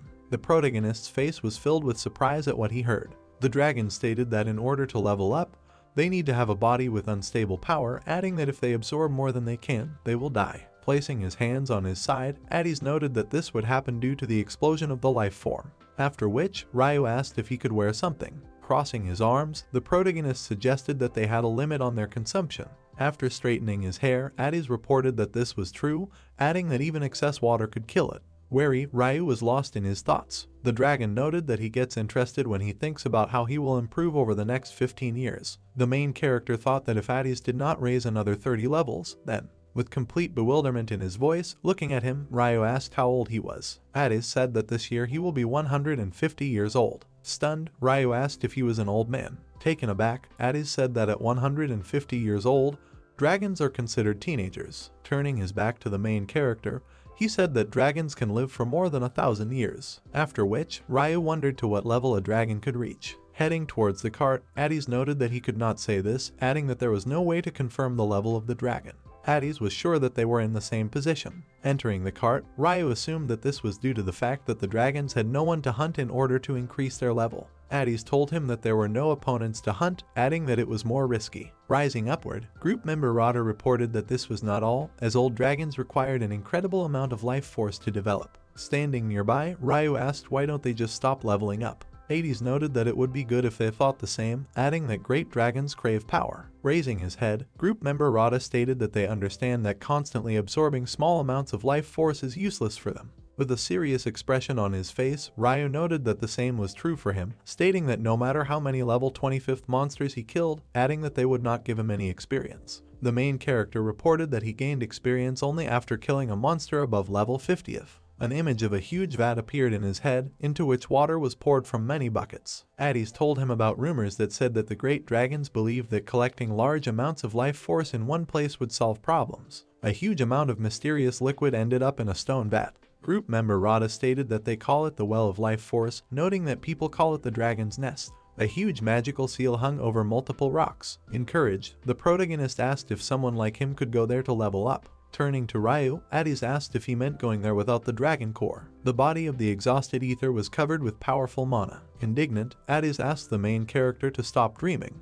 Group member Rada believed that the main character would not succeed without the core, since the physical body does not absorb life force. Half dead, the Wyvern let out a scream. Addis reported that the energy from this force would tear apart the body, noting that it would also cause it to regenerate, creating a cruel, vicious cycle. Stunned, Illy watched what was happening. Group member Rada said that it is for this reason that it is like an impregnable fortress. The agitated subordinate tried to call out to her. Approaching Illy, he asked if the Wyvern was Alejandro's property, asking her to quickly return inside. After which, Illy tried to object. Suddenly, looking at her, the subordinate declared that if he had not tied her up, then it meant he had no use for her. Excited, Illy could not understand the meaning of his words. The subordinate said that if she stayed here and was injured, Alejandro would never forgive them for this. Illy's face was filled with anger. The body of the exhausted ether continued to be enveloped in powerful mana. Heading inside, Ollie asked them to follow her. Drops of wyvern blood were visible on her robe. The barely alive ether, due to severe pain, opened her mouth. Having fallen to the ground, the crown touched the magical outlines. Opening her eyes, the wyvern fell into a stupor. Ether's body found itself in an unknown place, which was shrouded in blue sky. Looking around, the wyvern wondered what she was doing. Someone's leg was visible behind her. Looking at the surprised ether, the stranger called out to her. Frozen in one position, the wyvern noted that she had heard this voice somewhere. Smiling, the man picked up the newborn wyvern in his arms. Turning to the captain, the young man asked what he would call her. Further, the young man noted that if the wyvern was a girl, then she could be called Saffron. After asking if she liked the name, he suggested Ether. Hugging her, the captain declared that her name was now Ether. Taken aback, the young man asked if that was all. The captain said that if he didn't like something, he could take his post. Placing his hand on the wyvern's head, he guessed that she liked the name. The stunned wyvern could not believe that Captain Baldy was in front of her. Looking at Etha, he noted that this was the case, asking who else it could be. After which, Baldy declared that he was the captain of the Sky Dragon Knights. With joyful tears in her eyes, the wyvern could not believe that he was alive. Placing his hand on her head, Baldy asked why she was crying, wondering if Ether was a crybaby. The wyvern said that she just got a speck of dust in her eye, asking where the rest of the knights were. Putting his hands in his pockets, Baldy told her that their time had not yet come. Suddenly, Ether's gaze fell on the crown, which lay at her feet. The crown featured an unusual pattern. History tells us that for failing to protect the king during the flight, an entire squadron of Sky Dragon Knights, including the captain, were executed. Suddenly, a magical muzzle appeared on the wyvern's face. Ether stated that the captain did nothing wrong. With her hands on her side, Baldy said that she is a very smart girl, adding that she knows a lot, noting that she is still suspicious of others. Looking at the dumbfounded wyvern, the captain asked if she knew that sometimes you need to trust people. Ether's eyes were once again shrouded in bitter tears. Baldy said that if a speck gets into her eye again, she needs someone to take it out and wipe away her tears. Having said this, the captain froze in one position. Powerful streams of mana continued to emanate from the dragon core, after which, the wyvern quickly began to fall down. Ether's face was covered with multiple wounds. At that moment, while on the ground, Illy pulled the magical thread tied to her blade with all her strength. Her face was filled with excitement. Then, with an unimaginable roar, the exhausted wyvern collapsed to the ground. From a strong blow, dust appeared near Ether's face. The agitated subordinate tried to call out to Ellie. Stroking the wyvern's head, she begged it to wake up. Opening her eyes, Ether tried to ask why. Interrupting her, Ellie said that she was extremely glad that she had woken up. Alarmed, Ellie said that the wyvern had received a huge amount of vitality, which is why her own strength is in chaos. She stated that they needed to heal Ether's wounds. Turning around, Ellie asked her subordinate to bring the potion. Presenting himself in front of her, Alandro said that there was no need to do this. Smirking, he said that they did not need to waste the potion on this. When she saw him, she wondered if he should have left. Alandro said that he had already left for quite some time, noting that when he saw lightning in the sky, he decided to return. Bowing his head, he stated that he had not thought about Ether trying to escape, asking Ellie to leave her. Hearing this, an indignant Ellie tried to object. Alandro said that even dragons could not cope with such an amount of vitality, noting that it was for this reason that the wyvern had no chance. Looking at the upset Ellie, he wondered whether it was worth wasting the potion to save the wyvern. After that, she asked Alandro to look at the wyvern. Raising his hand, he asked to just leave it. While stroking the exhausted Ether's head, she announced that her name was Ellie, asking if she could close her eyes. Placing her hand on the wyvern's face, she asked her to imagine that she was a vessel overflowing with water. Then, Ellie asked to slowly form the water into marble balls. Closing the wyvern's eye, Ellie reported that she was no longer in pain and that she felt as usual. Raising her sword, she informed Ether that she was doing everything right, asking her to continue. Suddenly, blood splashed onto the floor. Dropping the bloody blade to the floor, Ellie asked if he would now give her a potion. Turning around, Alandro fell into a stupor. Raising her hand, blood slowly flowing down it, she asked if it was worth the potion.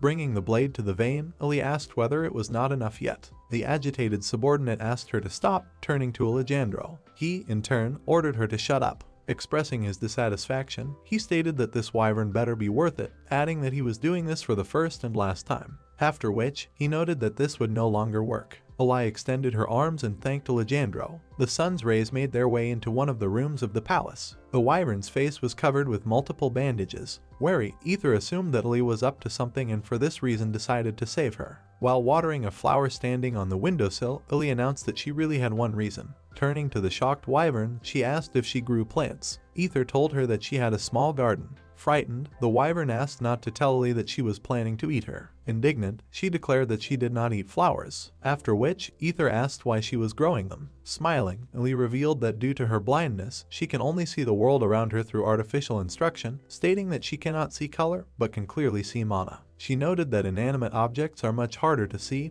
which is why she grows plants. Looking at the alarmed wyvern, Alice reported that they were not typical aquatic plants with diseases, noting that they were not completely dry either. She stated that in comparison, Ether is still alive despite having absorbed a huge amount of life energy. After that, the wyvern asked if this was the reason Ellie asked for the potion. Looking at the taken aback Ether, she said that most people and those who have instructions would believe that she was just lucky. An image of the aura that flowed through the wyvern's veins appeared in her head. Ellie noted that she could feel the life force flowing into the Ether. With a serious expression on her face, she stated that she believed the wyvern had a dragon ring. Wary, Ether said that this was impossible since she was a wyvern. After which, Ellie asked if wyverns were dragons, adding that if so, then anything was possible. She also noted that Ether is a very intelligent wyvern. Hearing this, the wyvern asked if Ellie meant that in the process of acquiring vitality, she created a core. Wary, Ether asked if she was looking for Alandro. With her hand on her chest, Ellie told her about the dragon core, adding that it was the last ingredient needed to finalize the instructions embedded in it. Turning to Ether, she said that she hid it from Alandro anyway and brought her here. After that, Ellie asked if the wyvern still believed in her loyalty to him. At that moment, Ether was filled with doubts. The wyvern believed that if she continued to talk like that, then she was definitely a loyal servant. She assumed that Ollie was just pretending, noting the happiness that was that she was still alive. The wyvern couldn't believe that she had planned everything. Frowning, Ether thought that if she speculated, she would not be able to find out Ellie's true purpose. Turning to the side, the wyvern asked if Ellie had told her that she could feel shapes even if her eyes couldn't see. After which, Ether depicted the face of Alandro,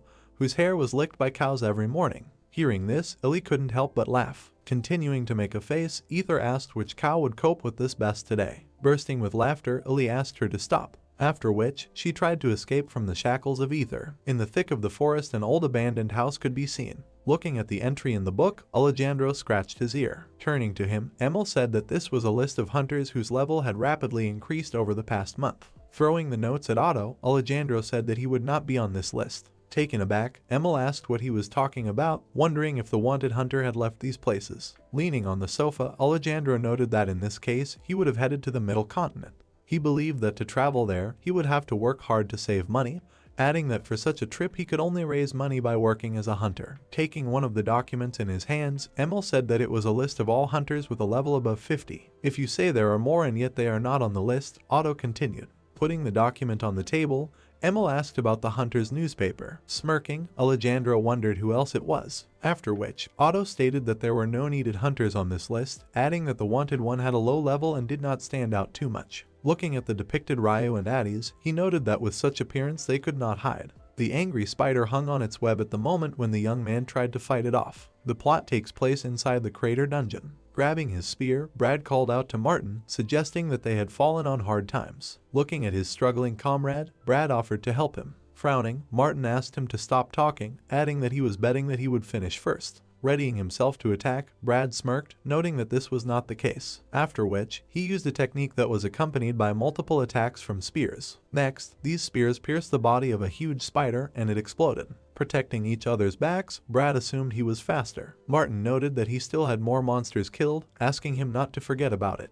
Wary, Brad wondered what he was talking about, stating that he had killed 10 more monsters. After that, Brad suggested that he get treatment. Suddenly, 2 girls appeared on their way, bound by a web. Clenching her fist, one of the girls asked where the web came from. The second girl stated that the monsters were above them. An angry spider began to approach the girl's shackled body, which is why she began to scream. Frightened, the guys asked them not to move, adding that they would save them. Suddenly, a monster's fang headed towards Brad's neck. Grabbing his sword, Martin asked if Brad was okay. His companion noted that it was close, wondering who these monsters were. Looking at the monsters surrounding them on all sides, Brad assumed that they were tarantula warriors. He couldn't understand when they managed to go this far. Martin stated that they would kill them without buffs. Worried, Brad figured they couldn't just run away. Extending his hand, Addis applied freezing. After which, the bodies of the monsters were covered with a layer of ice. Looking around, Brad wondered why the temperature had dropped so sharply, guessing that someone was using magic. Martin didn't think it was monster magic. The frozen tarantula warriors froze in one position. Asking Martin to take a look, Brad reported that the monsters were dead. Presenting himself to the guys, Addis said that this was not so, adding that they simply lost consciousness. Wary, Brad asked who he was. After removing the cobwebs from the entrance, Ryu appeared before a group of hunters. Martin suggested that they are the fire magician Addis and the warrior Walter. Raising a finger, group member Rada said they had no plans to interfere. Smiling, Addis wondered why they didn't free those girls, adding that they would deal with the monsters. Walking next to the main character, Martin said that it was a great honor for him. He was extremely glad that they met them. Turning his head, group member Rada noted that they were extremely grateful to them for showing the way. Smiling, Martin spoke about the rumors that say that Addis is a fire mage, noting that this was not the only magic that he possesses. Party member Rada reported that after his battle with a powerful ice mage, he had done a lot of research in this area. Smiling, Elia said that she likes men who work so hard. Full, standing nearby, noted that she was of the same opinion. The girls said that they are both spiritualists. Turning to Ella, Full noted that she thought that a man's face was important to her. Taken aback, her friend wondered what she was talking about, asking her to keep quiet. Turning to Addis, Martin asked what they thought about joining other teams. With his hands folded, the protagonist declared that he refused this. Taken aback, Elia asked why he would refuse, adding that they knew the vastness of the dungeon well. Folding his hands, Ryu stated that he would not change his decision. Addis noted that his friend does not like to be distracted from training, which is why they refused all offers. An annoyed Elia noted that training is good, but in her opinion the team is better, inviting the guys to have a drink with Addis after exploring the dungeon. Full said they could strategize over a cup of tea on the weekends. Delighted, the main character agreed to do this no more than once. Suddenly, Addis's face was filled with jealousy. Sitting on the sofa, Ryu suggested that they needed witnesses so that they would begin to be recognized. With his hands on his side, Addis said that this was true, adding that he did not care how hard they tried, noting that without witnesses, only their performance would rise. Rada, a member of the group, raised his hand and noted that if they increase sharply and no one notices, it will only attract suspicion. Addis stated that as far as he knows, the best way to improve people's opinion of them is through rumors and someone's imagination. Placing chalk on the board, group member Rada stated that they would demonstrate Ryu's strength by collaborating with other groups, adding that they would convince the others that he truly is Walter's hero. Addis noted that this would also increase his chances of meeting the goddesses. Wary, the protagonist suggested that at the same time, they should leave a little mystery. Ryu believed that in order to preserve his true identity, they would cooperate with the teams only once. Smiling, Addis stated that they already have people requesting the help of the warrior Walter, after which Ryu wondered if this would really work. Encouraged, group member Rada asked to trust him, asking the protagonist to remember his words, telling him that they would make him the most famous hunter in this. Taken aback, Ryu thought that everything Addis had said had become true, noting something he had not expected. Smiling, Elia stated that during the training of the main character, the three of them could meet with Addis. Grinning, Full asked if band member Rada would have some free time on the weekend. Turning to them, Addis said that he would be conducting magical research. At that moment, annoyed Ryu thought about the lack of popularity among girls. Surprised, Martin turned to Brad. His friend asked him not to joke with him. With his hand on his chest, Brad stated that being a hunter was a sacrifice of free time, fighting monsters in endless combat. At that moment, he was extremely indignant that Addis was a little more beautiful than him. Smiling, the girls noted that they do not like jealous guys. Taken aback, group member Rada asked for forgiveness. After asking Addis to shut up, Brad stated that in any case, he was an unqualified hunter. After which, the protagonist's face was enveloped in genuine anger. Frowning, Brad assumed that Ryu was threatening him because he had insulted his master. He was sure that everyone respected the main character because he was Walter, noting that he did not believe in it.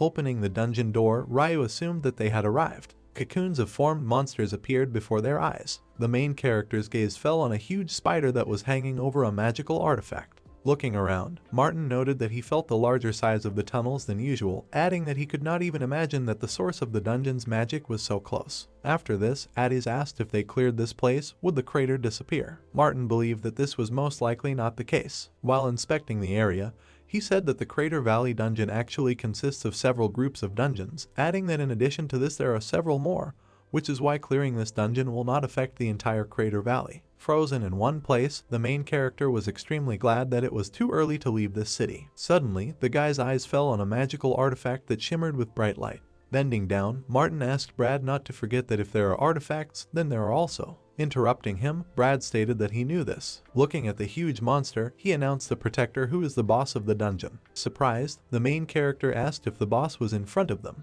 Martin told him that this monster attacks with poison at a distance, asking him to stay close to him, noting that they attack the monster's legs first. Turning to the angry Brad, Martin stated that he, along with Addis, would remain to protect the girls until they gave a signal. Outraged, his comrade asked if Martin wanted him to stay here. Rushing into battle, Brad declared that he would never allow another group to take his reward. Turning towards the main character, Martin said that he was leaving the protection of the girls to him and Addis. Alerted, group member Rada reported a bad feeling. With a serious expression on his face, Addis asked if Ryu would come. Frozen in his thoughts, the main character suggested just observing for now. Grabbing their hands, the girls applied a protective aura. Grabbing his spear, Brad stated that they were using the blitz tactics discussed earlier. Indignant, Martin asked why he was so impatient. Heading towards the monster, Brad said that whoever kills the spider will win. Martin said now is not the time for that. A bolt of acid flew from the monster's mouth. Raising her hand, Full used Althea's light as Elia activated Yesen's blessing.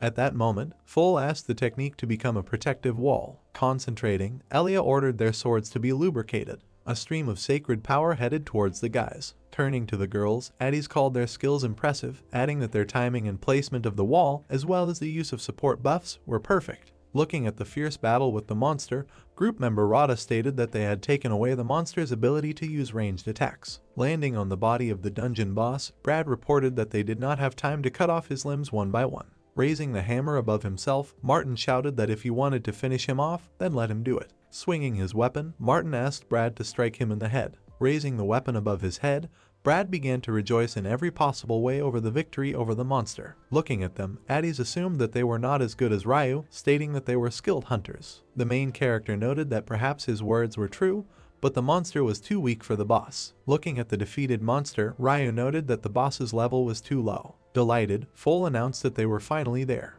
Interrupting her, Elia declared that they would finally become hunters who had closed the dungeons. Raising his fist to Martin, Brad announced that this was the first time they had done this. Closing his eyes, Martin noted that this was not surprising. Inspired, Brad offered to go to the fourth quarter to increase the rank of hunters. His fist froze in one position. Suddenly, he discovered that Martin had disappeared somewhere. Horrified, Brad tried to call out to him. The girls' faces were filled with genuine fear. Raising his head, Brad froze in one position. A huge paw of a monster rose in front of him. A monster of terrifying proportions appeared before the faces of the children. Opening its mouth, it let out a terrifying roar. The plot introduced us to the Queen of Tarantulas, whose level was equal to 50th. Brad's face was filled with fear. The mortality rate in dungeons is actually not as high as hunters think. Frightened, the girls froze in one position. This is because hunters charge a fee based on the levels of monsters they must obey. Stunned, Brad raised his head up. Since hunters do not have tools to measure monster levels, surviving hunters report every detail after meeting them.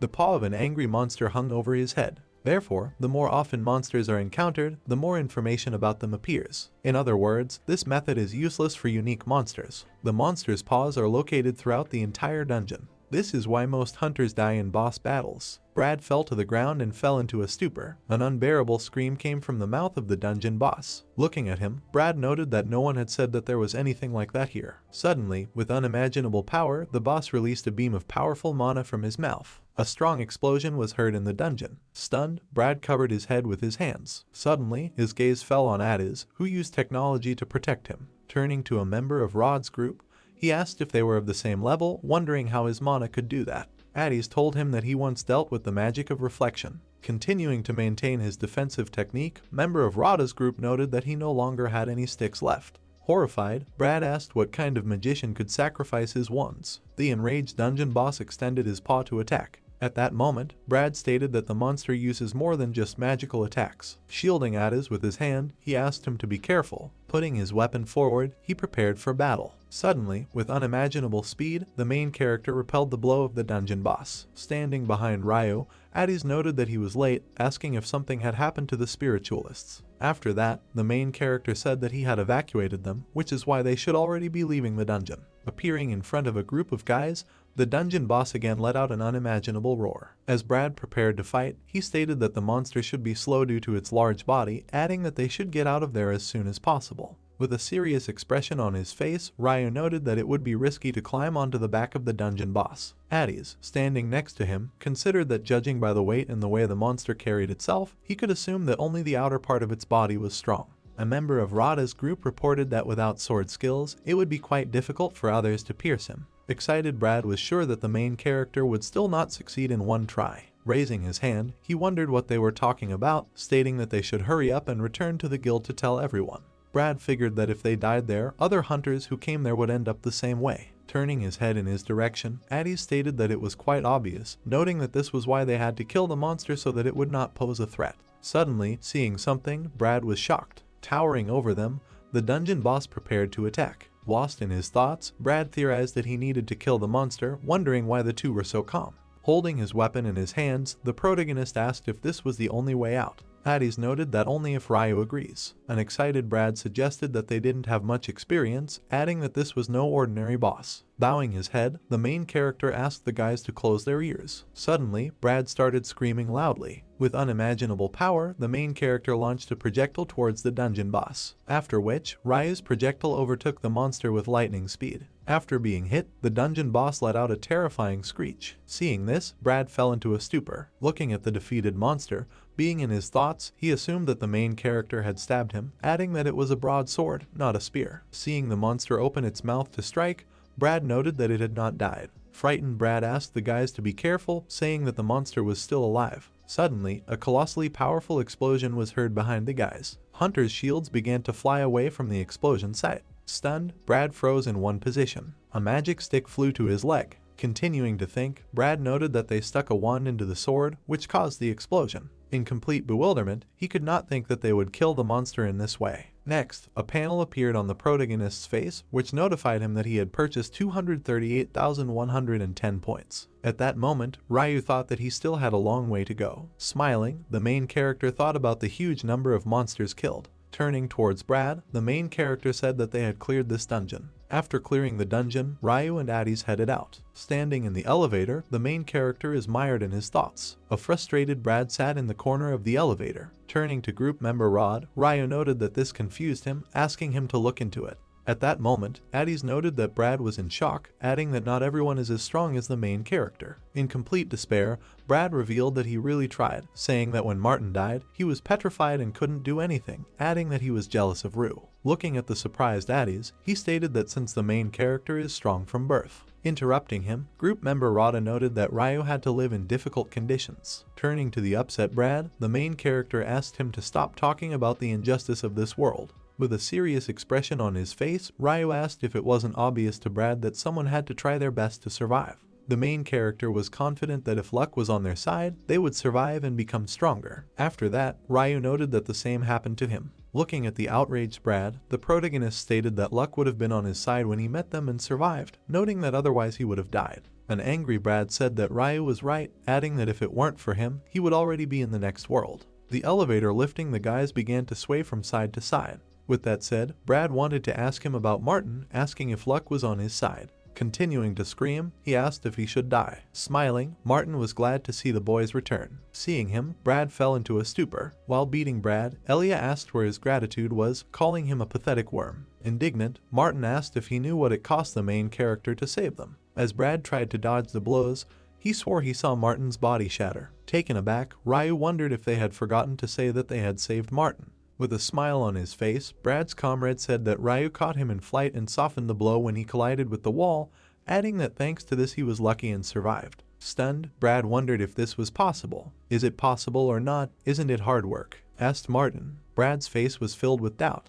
after which, he turned to Ryu and Addis who had turned around. Bowing his head, he expressed great gratitude to them, declaring that they owed their lives to them. Wary, the main character froze in one position. Opening the door, the main character announced that he would go first. After hitting Brad, Martin stated that Ryu was angry with them because of him, and asked what he would do. Taken aback, Brad noted that he did not know about such consequences. Addressing them, members of the Rada group said that they had a proposal. Holding the magical artifact in his hands, Addis told them that they could not use it and planned to sell it, adding that his companion offered to offer it to them first if they were interested. Taking it in his hands, Brad was shocked. A member of Rod's group said that they were willing to sell it at half price and would not have to go through all the inconvenience. Anxious, Brad wondered why they were offering him this expensive weapon. Smiling, Addis noted that luck was on his side. Leaving the room, Ryu was lost in his thoughts. The guys were shocked that it was a real artifact, noting that they finally had at least one. After which, Martin invited them to find out his capabilities. With a smile on his face, the protagonist noted that it would be bad if they died after they saved them, adding that in addition, he could not use the artifact due to the level limit.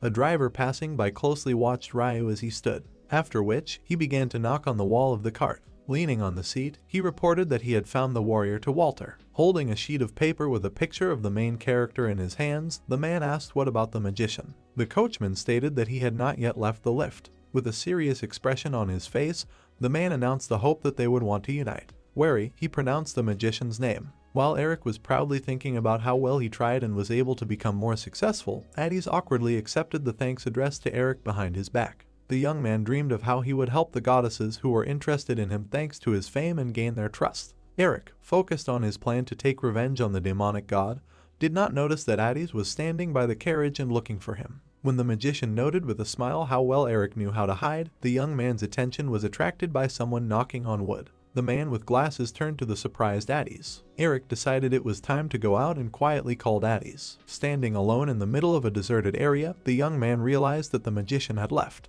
The carriage moved forward while indignant exclamations came from it. Addis was upset that the man with glasses lured the magician into the carriage for a conversation, and it eventually set off. Addis frowned tensely and bared his teeth when he remembered the used, even spare, wands, reproaching himself for his carelessness in a densely populated city. The man intertwined his fingers, resting his elbows on his legs, and expressed his satisfaction that the magician did not draw his wand. When the stranger noted the similarity between Addis and his older sister Lady Adora Bannister, the young man opened his red eyes in alarm. The magician was dumbfounded that the man knew his sister, but the stranger explained that, although little is known about her, she fought against the evil great dragons 10 years ago along with 4 heroes. The man mentioned the High Draconian Brotherhood, adding that Adora would have received a blessing if she were alive, but Addis said to stop with a grim face. The man listened with narrowed eyes as the magician asked him to stop talking about his dead sister for the sake of attracting attention and talk to the point. The stranger, adjusting his glasses, expressed his concern that for the last 10 years after the death of his sister, the current head of the Bannister family had been living in seclusion, but this meeting convinced him. When the carriage stopped, the man announced his arrival. He opened the vehicle door slightly, inviting an angry Addis to go to a deserted place of his choice to discuss the details. When the magician looked at the place where he was brought, he fell into a daze. This was his house, tall, bright, and with a green roof. The man in glasses with panic on his face looked at the building that he did not expect to see in front of him. Suddenly someone jumped to the ground, boasting to the angry man about his talent for driving carts. Eric said with a casual smile that the driver, sitting unconscious with his eyes and mouth open, drove in the wrong direction, and the young man decided that he needed to rest. When Eric and Addis began to talk about the persecution, the frightened man threw up his palms in front of him and began to explain himself to the young men. Eric struck his palm threateningly with his fist, hinting at the nature of further communication, and the man shouted out a plea 3 times to stop. Addis, looking carefully at the emblem with a golden pattern, came to the conclusion that this thing was real and belonged to the goddess of light Altia. Eric looked up from the emblem in bewilderment and looked behind Addis. A man in glasses, tied with ropes to a chair, whose face was decorated with bruises and abrasions, turned out to be a priest of the Order of Light. The beaten priest, with fresh blood flowing from his nostril, introduced himself as Emilado, a worshipper of Altia, the goddess of light. While Eric stood in the distance facing the wall, Addis apologized to Emil, and the man, adjusting his glasses with exhaustion, explained that he wanted to take the magician to a deserted place really to talk. Eric closed his eyes when he heard that Emil did not want to forgive the young man for the violence he had previously used. In response, Eric spoke in Walthurian, pretending to be a foreigner who did not understand anything, which infuriated the priest even more. Addis was surprised that the order was looking for him, and not the mighty Walter. Emil looked sternly at the magician when he suggested that since the priest wanted to talk in private, the mission was confidential. Emil appreciated the young man's intelligence, remembering to himself how, after the death of most of the great dragons, he searched for him. The priest thought that Addis was 17 years old, and was amazed at how at such a young age the magician controlled the savage Eric. Emil closed his eyes and said that he must trust Addis and officially offer cooperation with the Order of Light, while asking him to listen carefully to secret information. The man placed a photograph of 3 people on the table, saying that he was currently studying a man named Alejandro in the refugee villages surrounding the Boat Valley. While Eric peered at the stranger's face in the photo, Addis asked if Alejandro was heading a criminal organization and using these villages as a base. Emil denied this information and dryly explained that he must first tell the young men about the refugee villages for a better understanding of the situation. Initially, refugees were not residents of this city, but with the appearance of the crater dungeon and a sharp influx of hunters, they were forced to live outside the city due to a sharp increase in taxes. The child, seeing a man pulling a cart, loudly and joyfully told his mother that his father had returned. The blue-eyed woman affectionately greeted her husband, who exhaled heavily, and the child began asking about the sales for the day. The man, smiling happily, hugged the child to himself and replied that the merchant's appearance repels customers, but the woman reassured him, reminding him that he was just getting started. When the woman asked if the merchant had found the guy who helped him, the man answered in the negative, adding that he had recently seen a Walter, a warrior similar to him, during a request to kill a monster. When the woman expressed her desire to see this warrior in her village, someone's heavy stomping and heavy breathing were heard.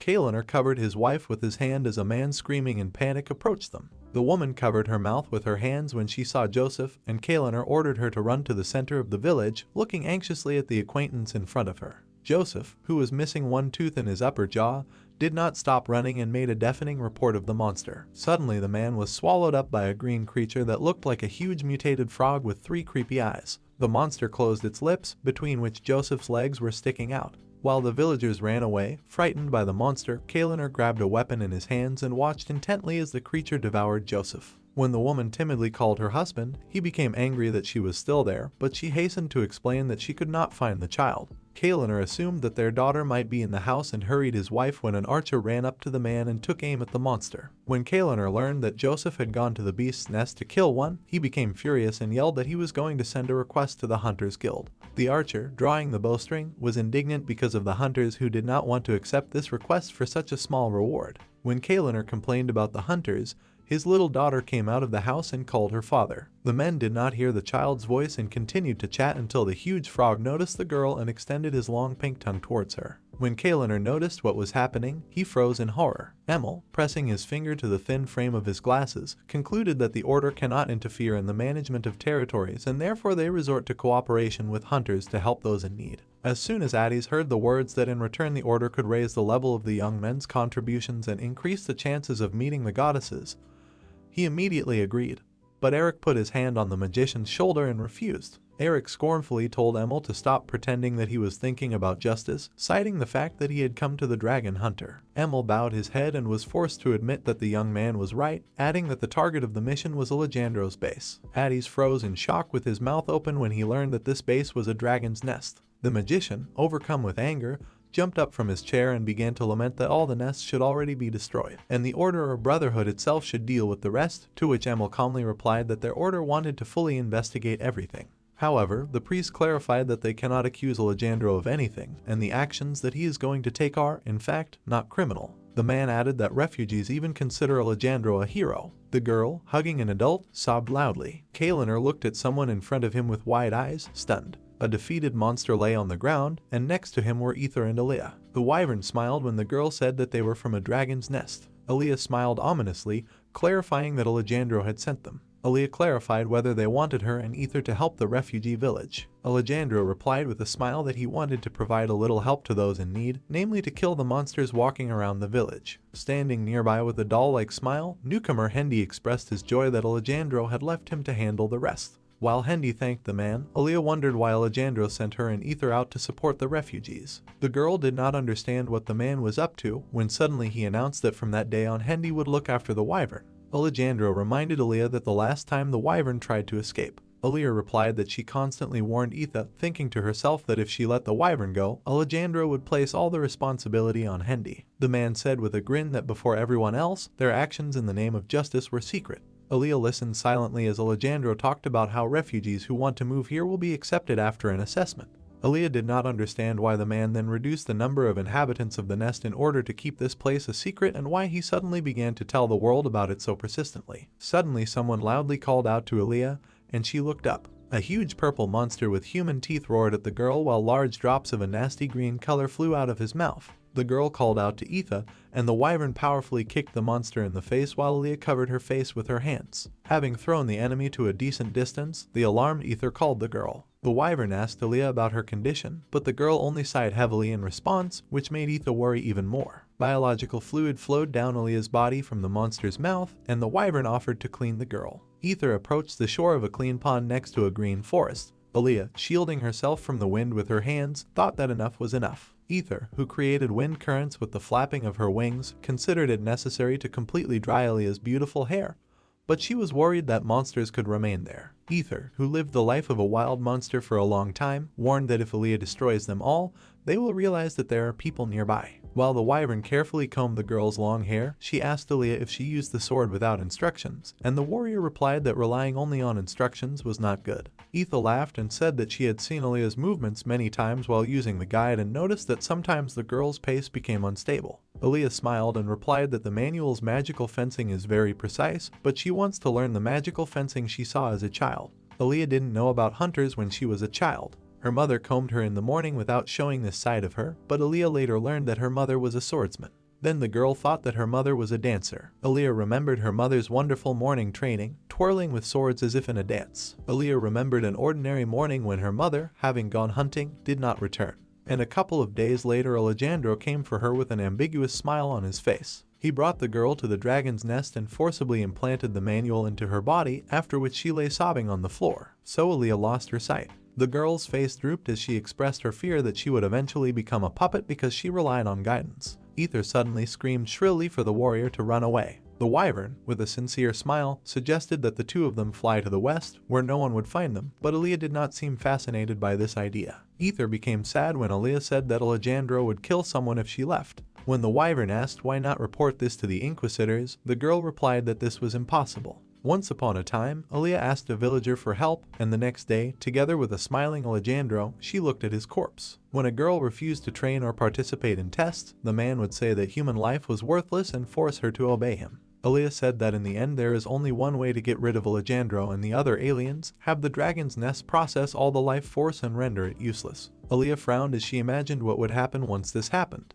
The girl explained that this is why they need the ether dragon core. The Wyvern replied with pity that she still did not know how to process life force. Aaliyah stroked the depressed ether comfortingly, convinced that she was such a genius that she would soon figure out how to do this. Aaliyah and Ether laughed, imagining how after this the Wyvern would become legendary and receive the title of Genius Wyvern. Ether thoughtfully put her finger to her mouth, saying that she needed to hurry up and get ahead of the other dragons. The Wyvern added that spreading rumors about the dragon's nest would cause other dragons to know about it too. Hearing these words, Aaliyah understood what was happening.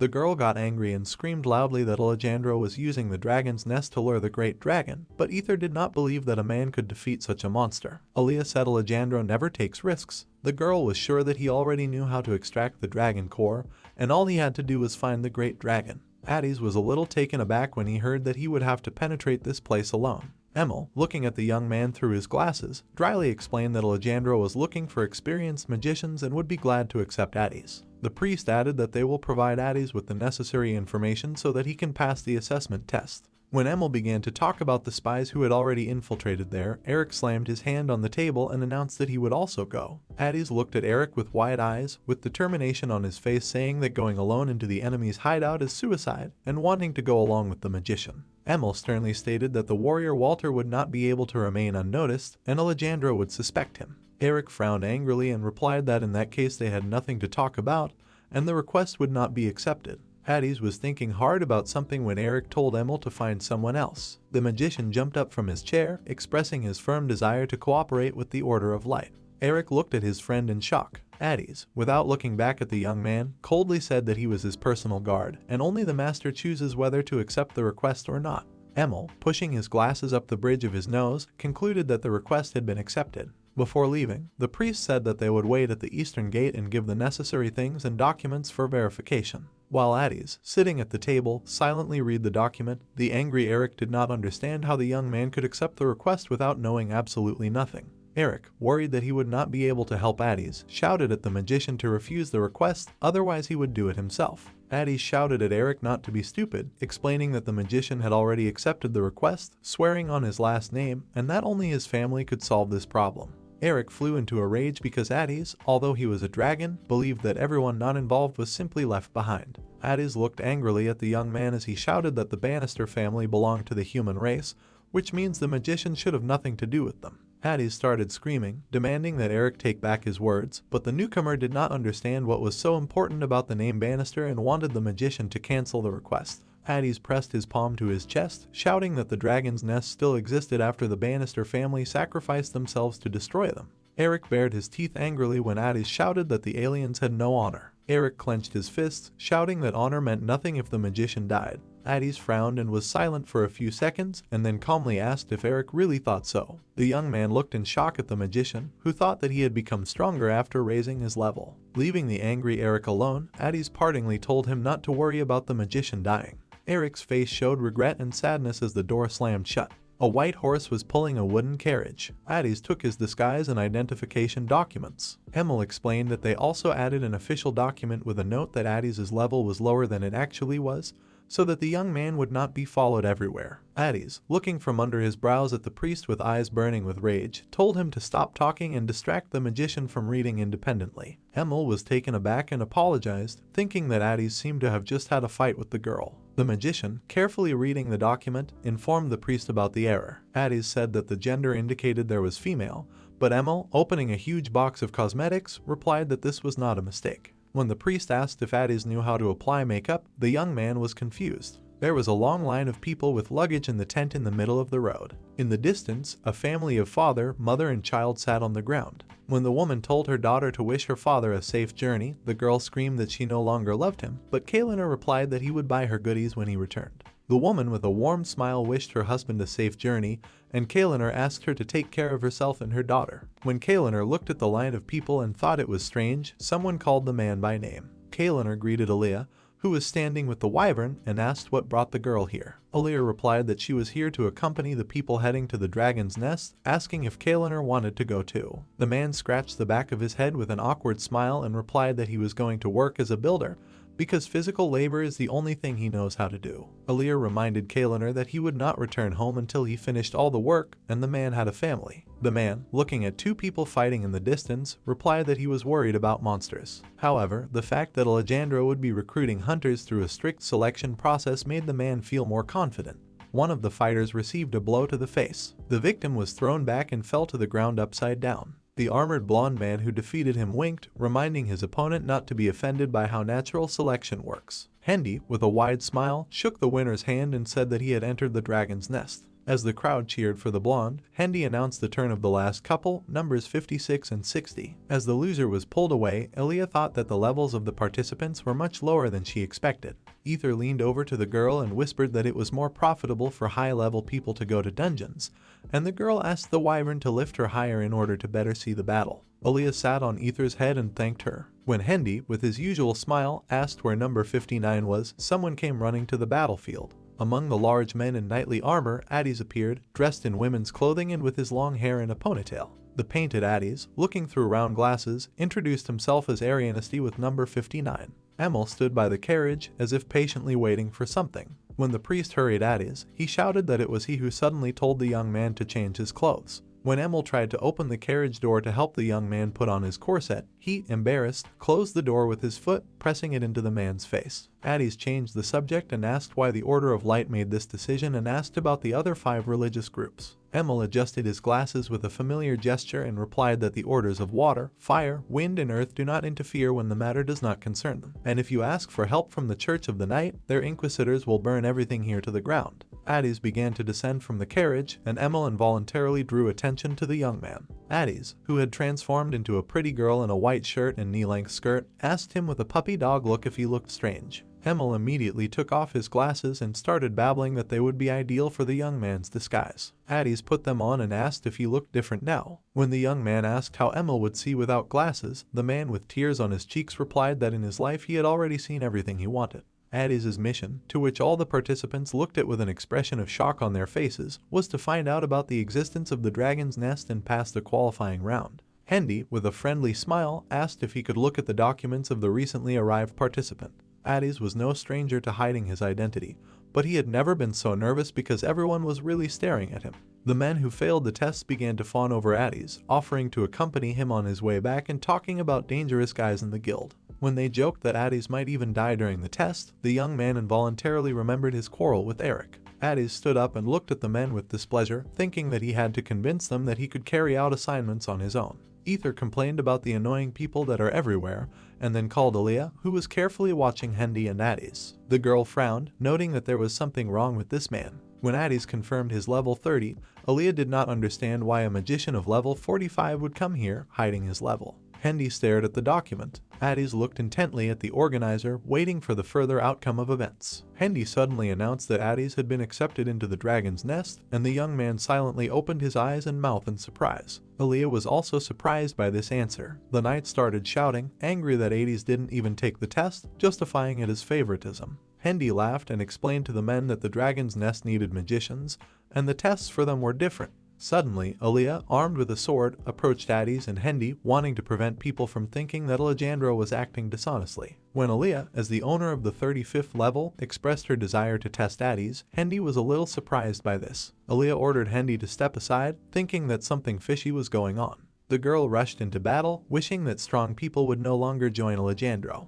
Aaliyah's sword pierced right through the ice wall. Addies skated backwards on the ground, holding his wand, while Aaliyah marveled at such a strong move during the first attack. Addies seriously felt lucky, thinking that advanced magic would reveal his identity. The young man wondered whether he should use ice magic. Seeing Aaliyah throw down one of her swords, Addies remembered that a swordsman cannot fight with just one sword. Aaliyah flew in the attack, holding the remaining sword at the ready, while Addies, standing on the ground, was preparing to parry the blow when suddenly a large man appeared between them, swinging a huge hammer. His weapon was rapidly approaching Aaliyah's head. The next moment, a column of dust rose from the impact of a heavy weapon, and people standing nearby were thrown into the air. The man with the hammer grinned nastily, asking if he would be considered to have passed the test if he killed Aaliyah and Addies, and the young man with blonde hair sitting next to him pointed his finger at the man with fear. The young knight was horrified when he recognized the man as a freak eater named Swintus, who had been released from the Crater Asylum. Swintus reported that he was level 45 and that human flesh didn't taste very good, but the man ended up here when he went out in search of something tasty. Suddenly he picked up an oblong metal object from the ground, perplexedly suggesting that he had also killed the judge. A scarlet liquid flowed from the other end of the object, reminiscent of metal melting from fire. In the distance lay the other half of the fat man's weapon. Addis, covering Aaliyah who was sitting on the ground, gloomily announced the postponement of the test. Aaliyah suspiciously asked Addis if he was unlucky this time too. In response, the young man, looking intensely in front of him, replied that Esfintis uses his weapon, relying only on its weight. Although the man himself was no feather. Grabbing a piece of the leg of some animal, the fat man shouted that he was no longer interested in this meat and ordered everyone around him to hurry up. Swinging his limb, Piglet hissed the order to die through his yellowish teeth. A huge foot flew towards Aaliyah and Addis. Suddenly a sharp blow appeared, knocking the animal's limb out of Esfintis' hand. The foot crashed into the carriage, and the fat man, whose features were drowned in layers of fat, looked down in bewilderment. Seeing Handy there alive and whole, who, as always, was smiling broadly, Esfintis was surprised. Addis looked shocked. Aaliyah's face did not express any emotion, and Hendy, with his usual polite smile, informed the fat man that they were no longer accepting applications today. Piglet grinned nastily, stretching out his thick lips, and asked if this meant that he had passed. Hendy suddenly laughed eerily and unnaturally, looking at the man with empty black eyes. Raising his fist and flying towards the fat man, Hendy said with joy on his face that the dead man could not pass. Addis froze, his red eyes wide open, when he suddenly saw bright red particles of something in front of his face. Handy's blow, which was 10 times smaller than Esfintis, even reached Esfintis' back, causing him to fly back. Intertwined veins appeared on the man's face, and green vomit flew out of his mouth in a thick stream. The pig with a deep dent in his stomach knelt down and froze while puddles of vomit spread near his feet. As Esfintis fell face down into the ground, Hendy recorded one accidental death and burst out laughing at the weakness of the deceased. Addis watched this with fear, thinking that Esfintis was not weak and that the magician for a split second saw energy as red as blood. Looking at Hendy, who, as if nothing had happened, announced his departure to the dragon's nest, Addis realized that this man was using an aura. House of Addis. Aura is the red energy that a person begins to emit when he has trained his body and vitality to maximum values. Once he had this ability, his strength would surpass that of an ordinary person, and Eric could feel it. He felt the energy igniting within him. However, the bottle at which the young man was aiming remained safe and sound, and Eric, frozen in a fighting pose, came to the conclusion that there was no aura in him after all. While the young man's t-shirt was burned by the fiery blow and set his back on fire, Eric said thoughtfully that he felt something hot. Eric, who turned blue, screamed that he was hot, and when the panicking Addis used ice magic, the young man became very cold. Eric yelled at his friend in rage, and Addis, with an innocent smile, covered himself with a scroll and replied that he was practicing new spells. Eric was shocked that the magician bought the scroll for as much as a house, but Addis assured that this item contained information about mana and ways to more effectively control it, so the purchase was worth it. Eric sat down next to Addis and asked about ways that one could learn to create an aura, and the magician, rolling up the scroll, laughingly announced the absence of such methods. Addis explained that aura, mana, and life force are initially in a fixed state and help determine a person's abilities. The magician added that the person then learns skills and gets a job that matches his abilities, and that everything except life force can be learned. Addis clarified that, unlike other energies, aura can only be studied through diligent training, but even 40 years of work does not guarantee its acquisition. Eric caught on to one of the magician's phrases and excitedly asked if it meant that the young man would one day be suspected, and Addis confirmed this, referring to the crater dungeon. When the mage sternly said that not being able to use aura in dungeons against monsters would only increase suspicion, Eric became upset because there are countless people like Lick, but not everything can be solved by physical force. Eric frowned and pursed his lips, complaining about his guidance and wondering if he would even be able to learn this without his help. The bottle Eric used for training cracked. Addis, whose wand was smoking, replied that if they met an enemy that Eric could not cope with, then they would try to figure it out with the help of the red-haired youth's magic. Addis smiled sweetly and said that he still had a long way to go, but he would try to raise his level so as not to worry. On the table there was a jar with a label on which a red apple was drawn. Eric crossed his arms, walked from side to side and swore. The young man grabbed his hair, shouting angrily because of that stubborn idiot. Eric tried to reassure himself with the thought that Addis had lived so long hiding his dragon essence, so the disguise should be fine and that there would be no people with a level higher than the magician. At the moment when Eric was worried about Addis, Hendy announced him as the last participant to pass. Ignoring Hendy's welcoming speech,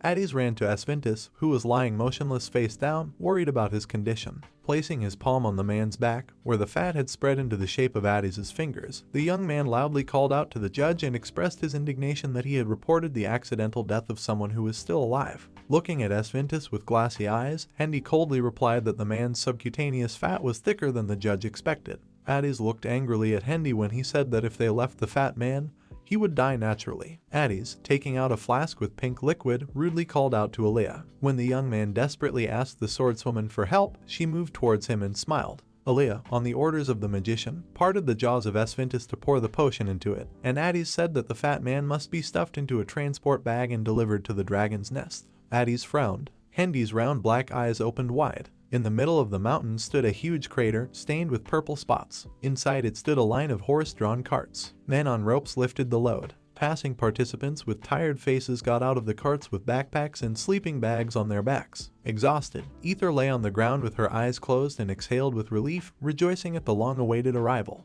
A fat man, passed out, was tied to the wyvern's back, and Aaliyah guiltily stroked Ether's face, imagining how hard it was for her to carry Swintus. Ether agreed to this request only because it was from the person who saved Aaliyah's life. Addis looked intently and thoughtfully at the dragon's nest. Seeing pipes and devices in this place, the magician came to the conclusion that everything here was built by man. Addis wondered if they had occupied the ruins of the nest, because a real dragon's nest is filled with energy, but there is nothing here. When the thought of testing and checking this flashed through the young man's head, Aaliyah came close to him from behind and asked what he was doing. Addis, frightened by the sudden appearance of the girl, even screamed, but replied that he had been looking so closely at the many pipes while Aaliyah was peering suspiciously at the magician. Addis even hesitated when he asked with excitement if everything was okay. Aaliyah sighed and thanked the young man for saving her life, and Addis said that the fat man really was a madman. However, by madness, Aaliyah meant that the magician saved Swintus and asked the young man to turn around. Aaliyah drew Addis's attention to the judge who had beaten Esfintus and was now chatting with someone. The girl said that in fact Addis humiliated the chief of security in the dragon's nest. When the young man still did not consider it necessary to leave the man to die, Aaliyah bowed her head and coldly said that good people do not survive here. The swordswoman mentioned people outside who think the place is a hidden castle, even though it lacks food, water, and space. Aaliyah said that this place does not look like a dragon's nest, but like an isolated island. In this place, the most important thing is rules and order, and stone walls are built every day. Addis closed his eyes, knitting his eyebrows, and concluded that there was no other choice. The young man waved his magic wand, from the end of which flames emanated. The fire was approaching Sweetness, who was lying with his arms outstretched. Aaliyah opened her mouth and frowned faintly. The swordswoman screamed and ordered the surprised Addis to stop, lowering his hand with the wand down. Ether sat down near the fat man's body, looking at the fire that appeared, while Aaliyah looked at the situation in confusion. Addis said with a warm smile that the sick need warmth. Looking at Aaliyah in a friendly manner, the young man said that she also needed people. The swordswoman froze silently. Then she suddenly blushed, indignant that Addis had done this on purpose. The young man looked perplexed when Hendy suddenly approached the company of supposedly two girls, noting with the same unnatural laughter and smile that the two had already become close. Aaliyah told the judge that she explained to Addis the rules here, and the young man laughed awkwardly, saying that this was his first experience of neighborly life. Hendy asked Addis to leave all his sticks and follow him, for Sir Alejandro wanted to see him, and Addis was numb with fear. Aaliyah did not understand why Alejandro wanted to see one of the participants. The sun was setting, leaving more shadows on the stone buildings. Addis followed Hendy along the gloomy corridor. The young man was upset that he had relaxed after easily infiltrating here, but he immediately met the leader, and even without a weapon. Hendy asked Addis's opinion of the place, and the magician pretended to chirp that it was magnificent and beautiful, just as the rumors said. Hendy laughed briefly, saying that was not what he was asking, and Addis tensed a little. Hendy, narrowing his eyes, dryly asked if this was a real nest. The hand held a pen, its sharp tip resting on a clean white sheet. Addis's gaze was tense with anxiety. Hendy asked the young man if Emil had told him that there were other spies here, pulling out a golden emblem, and Addis demanded proof. In response, Hendy pointed to the glasses belonging to the priest, and then Addis did not understand why the judge asked to leave all the sticks if they were on the same side. Alejandro's lips curled into a smirk. The judge explained that Alejandro would also be unarmed and Hendy would use aura, but Addis was only worried about the guy's behavior. Approaching the door, Hendy turned around and warned Addis that if he wanted to finish faster, he should no longer do anything useless like with that fat man. When Hendy mentioned that Aaliyah might suspect something was wrong, Addis angrily said that they might be the ones leading them astray. Hendy, touching the doorknob, advised the magician to get as much information from the interview as he could about whether the nest was real or not. When Hendy began to talk about Addis not being too obvious, a sharp feather emitting purple sparks approached his eye, peeping through the door crack. Blood spattered the wooden floor. Addis called out hesitantly to Hendy, who stood frozen in front of Alejandro. Through the pain, Hendy, with his eyes wide open, forced out the words, asked the man why he did this so suddenly. Alejandro put on a smile and replied that a beneficial insect is better than a harmful one, but he still hates bugs. Addis watched silently as a blinding light emanated from the two men, delivering an electric current. Handy's blood got on the magician's clothes, looking at the terrible scene with wide eyes. Holding the Order of Light emblem in his hand, Alejandro sarcastically thanked them for the advertisement and said that he originally knew that the 50th level had come here. Suddenly the man turned his crazy gaze to Addis standing behind him, baring his teeth in a frightening manner. When Alejandro asked the young man who he was, Addis could only freeze in horror. There were several copper pipes running through a hole in the wall. Ether complained of body pain after the flight for the first time in a long time. The Wyvern invited Aaliyah to ride and fly to their room, but the girl only mumbled ambiguously in response, looking at her hand. When Ether asked if something was wrong with the hand, Aaliyah replied that she just had a strange feeling. The swordswoman said that she usually feels something like a current on her hands. This makes it possible to feel a person through touch, but when touching Addis, Aaliyah's feeling was different. Aaliyah sat on the Wyvern's neck when she suggested that it was the high level of the magician, but the girl replied that the feeling was familiar, but at the same time strange. When Aaliyah touched the top of Ether's head with both palms, she felt the same feeling and shouted loudly about it. Aaliyah concluded that she experienced similar sensations when she touched Ether, and the girl began to guess. The Wyvern, looking up at Aaliyah, voiced her guess that Addis was a dragon. Ether and Aaliyah looked at something in front of them when they realized they were already late. A blindingly bright magical light emanated from a long thin window. The blow of the same light hit Addis hard. The young man hit the ground with his back, but quickly took a fighting pose. Addis was unhappy that without magic stones he could not use magic normally. Now Alejandro understood why the Order of Light was so interested in him and in the authenticity of the dragon's nest. The man guessed that the Order needed a legitimate reason to act, and for this they sent experts to infiltrate this place. Ignoring Alejandro's question, Addis said that everything became clear when the man killed the priest of the Order. Alejandro grinned disgustingly when he heard such an assumption. He did not consider this important if witnesses were absent. Electric currents knocked Addis off her feet. Aaliyah and Ether flew to the battlefield, and the Wyvern thought that Alejandro was able to see the dragon's core and had already found out that Addis was it. However, Aaliyah denied this proposal, saying that the man used the dragon's nest as bait. Looking at the smiling Alejandro, Aaliyah reported Addis level 45, adding that there is only one way for a man to know whether he is a dragon or not. That is, to drive you into a corner before death and thereby force you to reincarnate into a dragon. When Ether began to worry that if Addis turned out to be not a dragon, then an ordinary person would die, Aaliyah indifferently said that this was Alejandro's nature. Aaliyah came to the conclusion that she would have to kill Addis before he revealed his dragon nature. Ether rushed forward with a concentrated expression on her face. The blue stone shone and exuded energy. While Addis was thinking hard about the fact that his magic had weakened, but he needed to somehow repel the enemy's attacks, he asked Alejandro why he created the dragon core. While fountain pens circled around the man's face, he hinted that he would not tell the magician the truth and asked him to ask this question again before killing him. Poking one of his hands in the air, Alejandro added with a grin that this would only be the case if Addis lived to see this moment. The man attacked the magician with a dozen identical magic shots. Addis tensed and frowned when he saw that it was a physical attack. The young man built a shield of ice in front of him. Addis was horrified when he saw that Alejandro's two attacks were still approaching him. They caused the ice shield to crack in half and the mage to jump back. The creepy fountain pen, like a snake, wriggled in the air, approaching Addis. The young man watched the object from top to bottom, baring his teeth in stress. The pen mercilessly passed over the entire surface of the magician's body. Emel's glasses flew off Addis's face and cracked, scattering into small fragments. Alejandro, relaxed with his hands in his pockets, jumped on one leg onto the ice block, still grinning. Just the man wanted to be upset by the death of his enemy when suddenly his face lit up with a fiery light. Addis created fiery streams with his bare hands while sitting on his knees. One of the arms pierced the young man's hand, and he closed one eye, over which there were bleeding wounds from pain and overexertion. When Addis asked himself whether he was hit, Alejandro suddenly appeared next to him, answering this question. The magician turned around in bewilderment, looking with one eye. Alejandro moved at incredible speed. The man thought that even if Addis was pretending, he was still too weak. Looking at the enemy lying on the ground, Alejandro said that he would soon find out whether she was human or not. Aaliyah screamed at Ether, asking why the Wyvern flew in the opposite direction. The girl yelled that they should fly towards Alejandro, and Ether, frowning, asked what they should do there. Aaliyah screamed that Addis needed to be cornered and forced into her dragon form. Ether, hearing the girl's words that she was going to kill Addis, bared her fangs furiously. Aaliyah fell silent abruptly and was frightened when Ether, succumbing to aggression, screamed loudly. The Wyvern was infuriated by the behavior of her friend, who usually took care of people. Ether, bowing her head pitifully, called herself a coward who, if Addis died, would pretend not to know about it. However, what Etha will not be able to forget, and what makes her incredibly angry, is that Aaliyah's hands will be dirty for the sake of others. Aaliyah clenched her fists and, lowering her tone, asked what behavior the Wyvern would then expect from her. Aaliyah didn't want to be just an observer again, being scared and unable to do anything. Aaliyah, pressing her hand to her arm, screamed again that this was all she could do now. However, Etha roared even louder. Looking sternly at the girl with emerald eyes, the Wyvern declared that she would sort this out herself. Addis sat on the floor,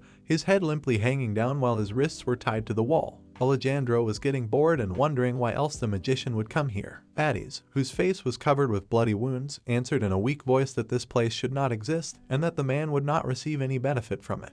When Alandro asked why Addis thought this, he replied that it was because only dragons could control a dragon's nest. Addis said that a man needed a dragon core to gather life force, and Alandro suggested that Addis might be a dragon. The young man, looking at the man with a grin, said that this place was still imperfect for a dragon's nest, and that Alandro would have a hard time achieving his goal, whatever it was. The man attacked the young man's thin neck. Sitting on a kind of magic chair, Alandro held Addis by the throat over the cliff. The man looked angry as he said that he was giving the young man one last chance, casually mentioning that he could break his neck at any moment. Alandro also offered to let Addis fall to his death if he did not want to use the last chance to show his trump card. Looking ominously at the man began counting down. Addis was writhing in pain. When the last count came, the young man opened his eyes and looked at Alandro with contempt and hatred. The space was filled with turquoise magic.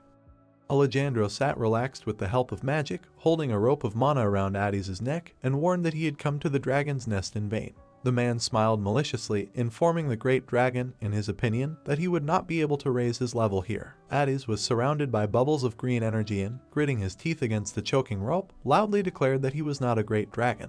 Green magic drops were rushing somewhere behind the red-haired guy, proving that it was really not he who was accumulating energy. Alandro, standing on the edge, continuing to strangle the guy with a thread of mana after the enemy's words, drew attention to the movement of energy around him. The life forces gathered elsewhere, at the epicenter to the left of Addis, forming a dazzling green glow. The man threw the guy to the ground in disappointment, ceasing to choke him, and tutted displeasantly due to the lack of a real dragon. Addis, in her female form, sat in the rays of a bright glow, looking at Alandro with contempt and realizing that thanks to another dragon, his true identity was not revealed. While the man's attention was drawn to the source of green light in the sky, Addis looked at him from behind, wondering if everything was planned by a cruel schemer to attract the dragon. The red-haired magician decided that he needed to get out of here as soon as possible and put down the order, but realizing that he could not do anything now, he bit his lip in displeasure. Aaliyah came down from the wall, reporting to the owner about the discovery of the dragon's nest, and Addis opened his mouth in surprise, recognizing her as a recent acquaintance. The blind girl smiled at her red-haired friend and in a whisper expressed her joy that she had survived.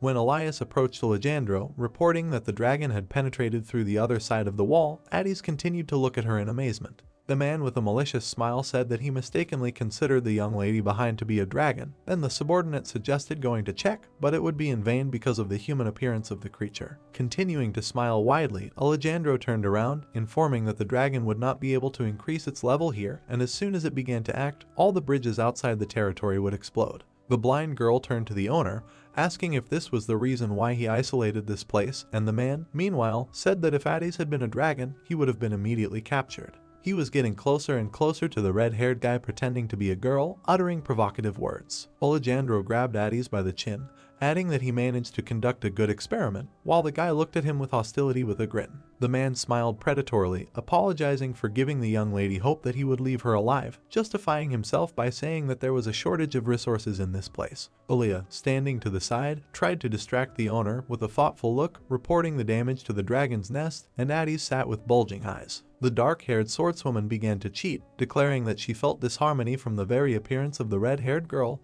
considering her a dragon. When Aaliyah said that perhaps Addis could help with the repair, shock froze on his face from the realization that his friend was trying to save him, but Alandro was indignant.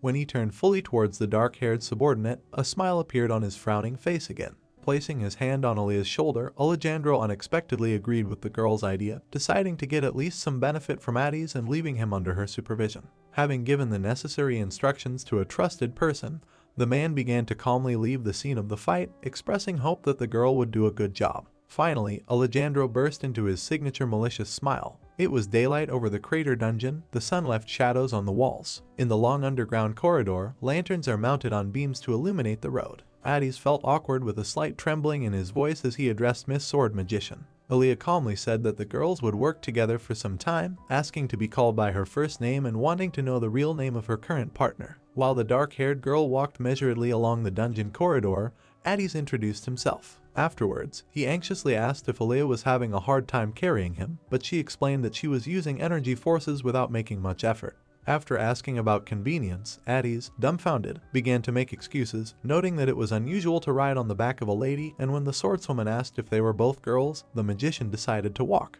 While Aaliyah approached the wooden doors pointing to her room, Addis stood aside, tormented by remorse for lying to a good man. The guy turned around sharply, enthusiastically declaring that he wanted to thank the swordswoman. However, Alice, frowning slightly, replied that this was not necessary. She turned her head towards the guy with a serious look, admitting that she wanted to kill him after learning about the dragon essence. Then Addis, with puppy eyes, tried to justify himself, recalling that Aaliyah had seen the dragon in another place, and the blind swordswoman interrupted his speech, asking if he had recently collected a lot of vitality. After these words, Addis stared at the girl in shock, deciding to ask how she found out this information. Aaliyah calmly stated that she could feel a faint flow of life energy, learning even more as they got to this place, and the guy was interested in who was giving her orders. The dark-haired girl stood motionless, noticing the difference in levels, the deserted space, the thick walls, and her lack of weapons. While Aaliyah was saying that Addis could easily kill her here, the guy frowned with displeasure, moving closer to his interlocutor. He grabbed the swordswoman by the shoulders and began to shake her, bringing her to her senses. The red-haired magician raised his voice at the girl, asking her to pull herself together and asking whether Alandro had given her the order to find out his true nature. While Addis ranted about the construction of the nest by the greedy great dragons and the deception of Alandro, Aaliyah, blushing, tried to get a word in, but nothing came out. Addis became very angry, declared that he really was a dragon and was hiding his essence under the guise of a human, furiously declaring that the girl should not have saved him in secret. When the magician loudly declared that it was necessary to fight Alandro instead, Ether appeared out of nowhere and pushed the guy with her nose. Aaliyah screamed in surprise. The Wyvern began to scream furiously so that the lifeless Addis would not dare mock the Ani, and the swordswoman breathed a sigh of relief. The guy stood up, looking around in surprise at the blue dragon who had presumably used the nest recently. While Aaliyah stroked Ether's white mane, Addis took a closer look at the creature in front of him, realizing from the number of limbs that it was a wyvern. The dark-haired girl turned to Addis, deciding to tell him something, realizing that he did not care if rumors about his nature were spread. Aaliyah said that it was the wyvern that was responsible for the recent arrival, pretending to be a dragon, and it was she who helped remove Alandro's suspicions from the guy. Ether smugly announced that she was a genius talking wyvern with a dragon core. Shaking the clawed paw of his new acquaintance, Addis said her name, which greatly surprised both the wyvern and Aaliyah. The guy, sparkling with happiness, said that one person was very grateful to Ether for her help in hiding his identity, adding that he had heard that she lent him as many as 300x. The wyvern immediately understood who she was talking about, looking very shocked, and a picture with a pumped-up, half-naked alien, Eric, immediately popped into her head. Meanwhile, back at home, Eric lamented dissatisfiedly that everything was going wrong, bathed in red light with beads of sweat on his face. He held a stick in his hand and, moving it, asked something to disappear. Dark splashes flew near his face, and the man screamed. He squatted over the toilet, which only worked from the 12th level, unsuccessfully trying to clean it, but splashes got into his eye, and now the hero was screaming heart-rendingly. 3 days have passed since Addis left on his mission, and the house has already turned into a living hell. Everything did not go according to plan. For example, a high-quality faucet only worked from the 8th level. Eric rummaged through the broken refrigerator in search of clean water, feeling like a primitive man in this house. The main character could not cook even if he wanted to, because the stove required the 8th level. Also, Eric did not have money to go to the restaurant, and he could not take it from the high-class safe required by the 33rd level. Desperate, the main character decided to go on a mission to earn money on his own. Arriving at the guild headquarters, the jock received an impartial refusal from an employee he had known before, because the rules stated that personal security could not receive missions without the participation of the masters.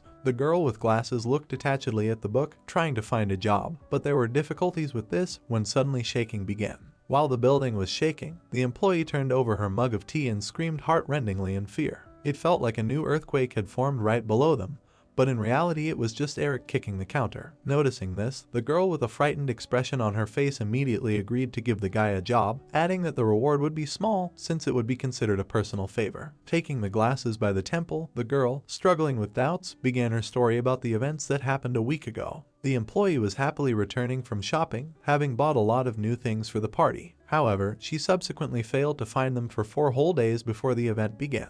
During the story, the girl became very tense, clenching her teeth furiously. After wandering around the room, she found a blonde hair, admiring it furiously, and Eric, seeing the evidence, replied that this would not be much help. With a hateful look, the girl pointed the knife at the photo of her older brother, declaring that only he could come into her room and steal things. Eric was surprised to recognize the man in the photo as the priest Emil, when the employee with an unpleasantly sad expression on her face reported that he was talking about some kind of disguise for the mission. After the story, the woman burst into anger, asking Eric to track down her brother, take the things and then burn the man. The mission was strange, but the jock was glad to get the job. Eric realized that he had no idea where to look for the priest, especially if he was working undercover, trying to come up with at least some clue for the search. A yellow screen appeared asking if the guy wanted to use the tracking skill using genetic information. Holding the hair, Eric read the sentence in surprise. Looking at the yellow screen in front of him, the jock is grateful that, although it was late, he learned about the tracking skill. Looking around, the main character concluded that there must be no one so far from the city. Feeling good about his new skill, Eric chose to start tracking. The activation of the analysis began, and the screen identified the life force as prana. According to various characteristics, the right person was found from all the selected potential people, and the tracking was activated. The magic stick crashed to the ground at Eric's feet, signaling the end of the tracking. Eric's face expressed complete disappointment with this skill. Information has appeared that the face is in motion, as well as the cooldown time of the skill. The dark, muscular man, illuminated by the sun, raised his head, looking somewhere high. A cliff towered above him against the backdrop of a blue sky with clouds, and the guy decided to return home and wait for Addies. In the high plateau was the entrance to a tunnel in the shape of an arch. Under the cold light of the lamp, the fist of a massive pumped-up hand flew with the intention of striking. The monster struck the man with all his might, leaving a light from his fist. A pumped-up creature in a t-shirt menacingly asked the hostage where the thing that was handed over to the priest Emil was. The guy, with a swollen face from blows, abrasions and bruises, repeated that he knew nothing about it. The monster then furiously explained that he had already learned of Hendy's involvement with the spies, adding that Alejandro knew that the priest was his accomplice. Watching the angry green monster with pointy ears from below, Emil stated that he understood from the conversation about the serious side effects of artificial guidance. The green-skinned creature grabbed the guy's face with its paw. Baring his fanged jaw, the monster threateningly declared that if the man did not speak, he would tear him to pieces. The monster reacted instantly to the request to stop, trying to find the one who uttered these words. He growled with displeasure, and Emil, tied to a stick, asked with displeasure who the third one had appeared. A crazy-looking man with huge eyes popping out of their sockets, holding a lantern in his hand, said that it was he who created artificial guidance and similar products. The hostage screamed furiously, outraged that a mad scientist was turning people into disgusting creatures by calling them products. The werewolf and the lizard looked at each other, standing aside, when they heard the word disgusting from the priest. The mad scientist shouted at Emil indignantly, asking if he didn't know that people's value doesn't lie in their appearance. He grabbed the furious hostage by the neck, asking if he was then raising the level to be recognized as a person. Throwing off his white robe, the scientist exposed the insect's abdomen and legs, declaring that the leadership helps to reveal the true value of people, which lies in high level. He also called it a blessing. The priest looked contemptuously at the madman, noting that such insignificant creatures would only become stronger through enormous sacrifices. This did not bother the scientist, but even made him happy because the weak are being destroyed, plus true artificial leadership will soon be ready. Emil, with his hand on his neck, was confused by these words, and then the scientist said that he had already told enough. The madman, taking out the ant nematode from his mouth, intended to use it now, although the original plan was to do it on a living body with a high level in consciousness. He brought the worm to the nostril of the grinning priest, saying that the nematode devours the brain, taking away the will of the host and making it controllable. Realizing that this was the end, Emil decided that it was necessary to report everything to the Order in some way. Suddenly the wall began to seethe from the outside, quickly turning the blade. The scientist was thrown back by a stream of energy, and during the flight a brain-eating worm crawled into his nostril. Eric quickly entered the huge hole from which the light came with his sword outstretched. He was able to find, by order of a guild employee, her priest brother Emil, who was shocked by the sight of the half-naked jock, mistaking him for Walter. The two monsters were confused when they heard the mention of a legendary warrior tribe. while Emil tried to find out why Eric came to this place, and he replied that he was given a task to find a man. With a sly look, the priest confidently said that he knew that the Order of Light had other spies, but this turned out to be incorrect. Previously worried that Emil was wearing his sister's clothes, he was now confused, clarifying what the man had with his face. While the jock was pointing out his terrible appearance to the priest, a pointy-eared werewolf flew behind him. The guy didn't have time to understand anything, and his neck was already surrounded by a pumped-up green hand. Eric sharply recoiled far back, leaving a fiery streak on the ground behind him. The jock concentratedly reached for the sword behind his back, simultaneously trying to understand what kind of monster was in front of him. While the werewolf was flying furiously towards Eric, he saw through the manual the inscription "Human Century," chalking up the question marks to a broken manual. Eric concluded that since the creatures knew Walther, they were definitely not monsters, wondering how to behave with them while the lizard tried to hit him with its tail. Seeing the attacker, the main character decided that he looked like a lizard, while he furiously said that even Walther would not defeat them.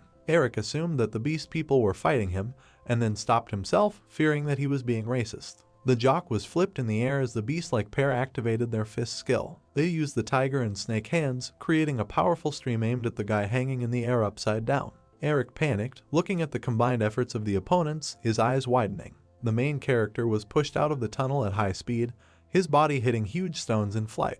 When the guy became surrounded by fragments, something dawned on him. When he was slammed into a huge stone, the beastman said that this all happened to him because he was pretending to be a Walther, having only the 5th level. A huge dent from the guy's body formed in the stone, and he himself sat slumped forward. The monsters who approached him were surprised that Eric was still alive, suggesting that they were able to contain their power. The monster with fur turned to the jock, declaring with a malicious laugh that if he could entertain them, he would save his life. The main character squatted down and, holding his head, began to speak, and the beast man, hearing this, fell into severe shock. Gritting his teeth in regret, Eric apologized to the monsters, repenting for making a hole in the cave that was their home. The monster with fur looked at the jock in bewilderment as he made excuses, realizing that it was normal to be angry at a stranger who had destroyed the house. The lizard also watched the repentant guy with round eyes, and he said that he understood the feelings of the beast people now, sharing how a hellhound once destroyed his house. While Emil was leaving the cave, Eric stated that he did not know what the yellow-haired prisoner had done wrong, but he intended to take him with him after he fixed everything. The priest listened in amazement to what Eric was saying. Because of the stereotypes about warriors, he did not believe that Walther was trying to negotiate. A second later, Emil realizes that the jock does not understand the essence of these two. He shouts and warns the astonished guy that these two are not people. At this moment, a huge paw flies over Eric's head, intending to crush the guy, and he opens his mouth in surprise. The monster with fur strikes, raising clouds of dust into the air, as well as large fragments of stones. Eric managed to dodge the blow and jump into the air, still surprised that a couple of the attackers were not human. From the ground near the crater formed by the impact, the woolly monster angrily announced that it wanted to devour the main character, standing on all fours. Now the monster was a full-fledged werewolf, furiously wanting to eat the jock, and the information about him had changed. Eric noticed the changes with surprise, and a box crawling up from behind said that they were only capable of changing shape. The scaly monster exclaimed that he could feel his weak human mouth gradually disappearing, calling it freedom. Eric, putting his sword forward, was stunned to decide that both opponents were losing their humanity and therefore were not human. The lizard's powerful blow swept across the plateau, ending in an explosion. The main character managed to dodge by jumping onto a stone. The guy swore at his opponents with dissatisfaction, illuminated by a terrible realization. Leaning on the entrance to the cave, Emil gloomily declared that it was all his fault, because he accidentally fell into the clutches of monsters, and the scientist crawling towards him declared that it was too late. While liquid was flowing from the mouth of the crawling, bug-eyed madman, he said with multiple repetitions of consonants that the product does not distinguish an alien when he becomes wild, having killed another warrior. He goes berserk. The level of strength of the enraged werewolf and lizard, who opened their mouths bloodthirstily, was the same as that of the boss monsters, and Eric pushed off with his foot from the sword stuck in the ground to jerk. Falling heavily onto the rock and leaving stone fragments behind him, Eric rhetorically asked the attackers if they were monsters. The guy was cool-blooded, preparing for battle with strong opponents. He swung his massive sword furiously, using every muscle in his body. Sending a powerful punch towards his opponents, Eric shouted that they could have just said so. The enraged guy caused damage to the bodies of the lizard and the werewolf, cutting them into pieces. After the powerful impact, a line of dust and debris formed in the ground of the hill. Emil raised his head, watching with fear the stones flying from above, and the scientist laughingly declared that everything was of course. A huge cut from the sword was now visible in the rock. Having built a makeshift gravestone, Eric placed a photo of the priest, a flower and a white artifact on it, apologizing for only being able to bring this. Meanwhile, behind the back of the grieving jock, Emma was fighting with the mad scientist. Seeing Eric, the priest said that he barely made it through the ant tunnel. Emma approached Walter, sincerely thanking him for saving him, to which Eric replied that he was just looking for the man. While the priest was beating against the pumped-up chest of the jock and asking for forgiveness, he offered with a smile to return to the city, looking ahead with enthusiasm. Eric was fascinated by the view before him, but he began to be interrupted by the priest's lamentations. Emil said with remorse that Alandro found out about everything, and now Addis is in danger. When Eric called out to Emil, he looked at him hopefully. Hearing the name of his friend, the main character decisively asked where the dragon's nest was. Green droplets flew around the screaming piglet as Sir Alandro was informed that the artificial leadership could only absorb experience points. The subordinate explained to the man, observing the test subject, that due to the fact that life force consists of experience points and life energy, its success will kill a person without a dragon core. Alandro said with a smile that it didn't matter, because the test was being carried out to find out about the work of the dragon core, while the guy with straight bangs increased the amount of vitality. The pig began to shake with all its might, absorbing the incoming green energy. At one point, the drops froze in the air, and the fat man stopped grabbing them. The guy reached for the red button, indicating that operations had stopped, while Alandro, realizing that it really wasn't working, glanced at his subordinate's hand. The dark-haired man was now thinking that to create a true artificial manual, one would need a humanoid manual, a dragon egg, and a working dragon nest to infuse the dragon core with vitality. The fat man stood with his head down while Alandro recalled that after the recent launch, the dragon's nest began to collapse. The enraged massive piglet headed towards the men positioned behind the durable glass. As he extended his shaking fingers towards Alandro, he raised an eyebrow in surprise. The man deftly twisted the scalpel in his hand. Dark ropes with torn ends came out from the wall. The screaming piglet was caught in a snare while Alandro, looking intently behind the glass, said that there must be another key needed for it to work. The man, pointing a scalpel at the carcass of the test subject, ordered the frightened subordinate, sitting confusedly on the floor, to call the ant, to which he replied that he had gone in search of samples a couple of days ago and had not been in touch since then. When Esvintus crashed onto the tiled floor, Alandro, casting a fleeting glance at the fat man, clarified whether he was talking about the priest Emil, which the researcher confirmed, adding that 2 experimental subjects of approximately level 60 were sent along with the ant.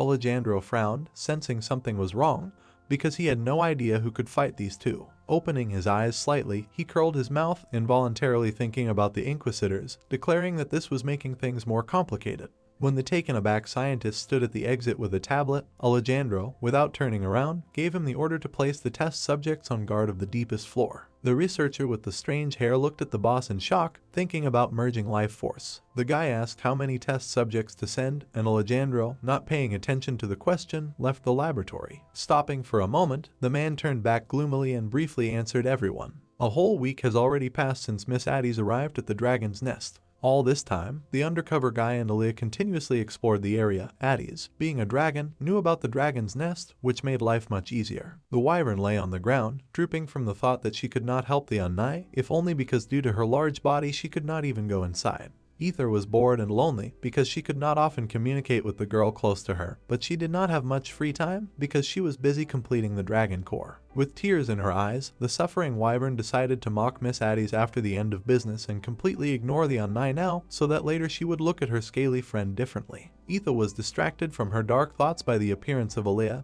and the Wyvern immediately changed her face, rejoicing at the meeting and forgetting about her plan of revenge. As the dragon began to talk enthusiastically about his day, the dark-haired girl took the hand of Miss Addis, who was rising from the basement to examine her wound. The magician said with a smile that such a scratch was nonsense for hunters, and Aaliyah tiredly asked why her partner continued to compare herself with them. Dissatisfied with the way Addis was exaggerating the situation, Ether turned away from the girls, asking if she had managed to learn anything new. Aaliyah calmly said that they had not found anything special, and the Wyvern scoffed, asking if Miss Addis had said that the dragon's nest was broken. The red-haired magician looked softly at the Ether, clarifying that he had made a mistake and it was not broken. When the guy said that the key to the nest's operation was the dragon core Ether, she gave him a worried look. Addis continued enthusiastically, noting that the moment the Wyvern was hit with a bolt of life energy, the nest memorized its core like a key. But since the core is not yet complete, Etha is not able to absorb life energy, which is why the nest appears to be broken. A satisfied smile appeared on the dragon's blue muzzle. Etha was overjoyed to learn that she was the super key to solving the problem, which meant she had more reasons to improve the core. As the wyvern babbled happily, blind Aaliyah turned towards Addis, who looked slightly alarmed. After this, the dark-haired girl sadly informed Etha that they were abandoning this plan. Ether, shocked by what she heard, loudly objected that she was the key, and the red-haired magician retorted that there was another way. Addis explained the plan as gently as possible, which included absorbing the guy's life energy, and Aaliyah firmly added that she would go with him. Looking at the Unnai and the guy dressed as a girl, Etha added in frustration that she tried too. A loud sound was heard among the rocks in the area. Addis froze in amazement while the dark-haired partner moved to the side.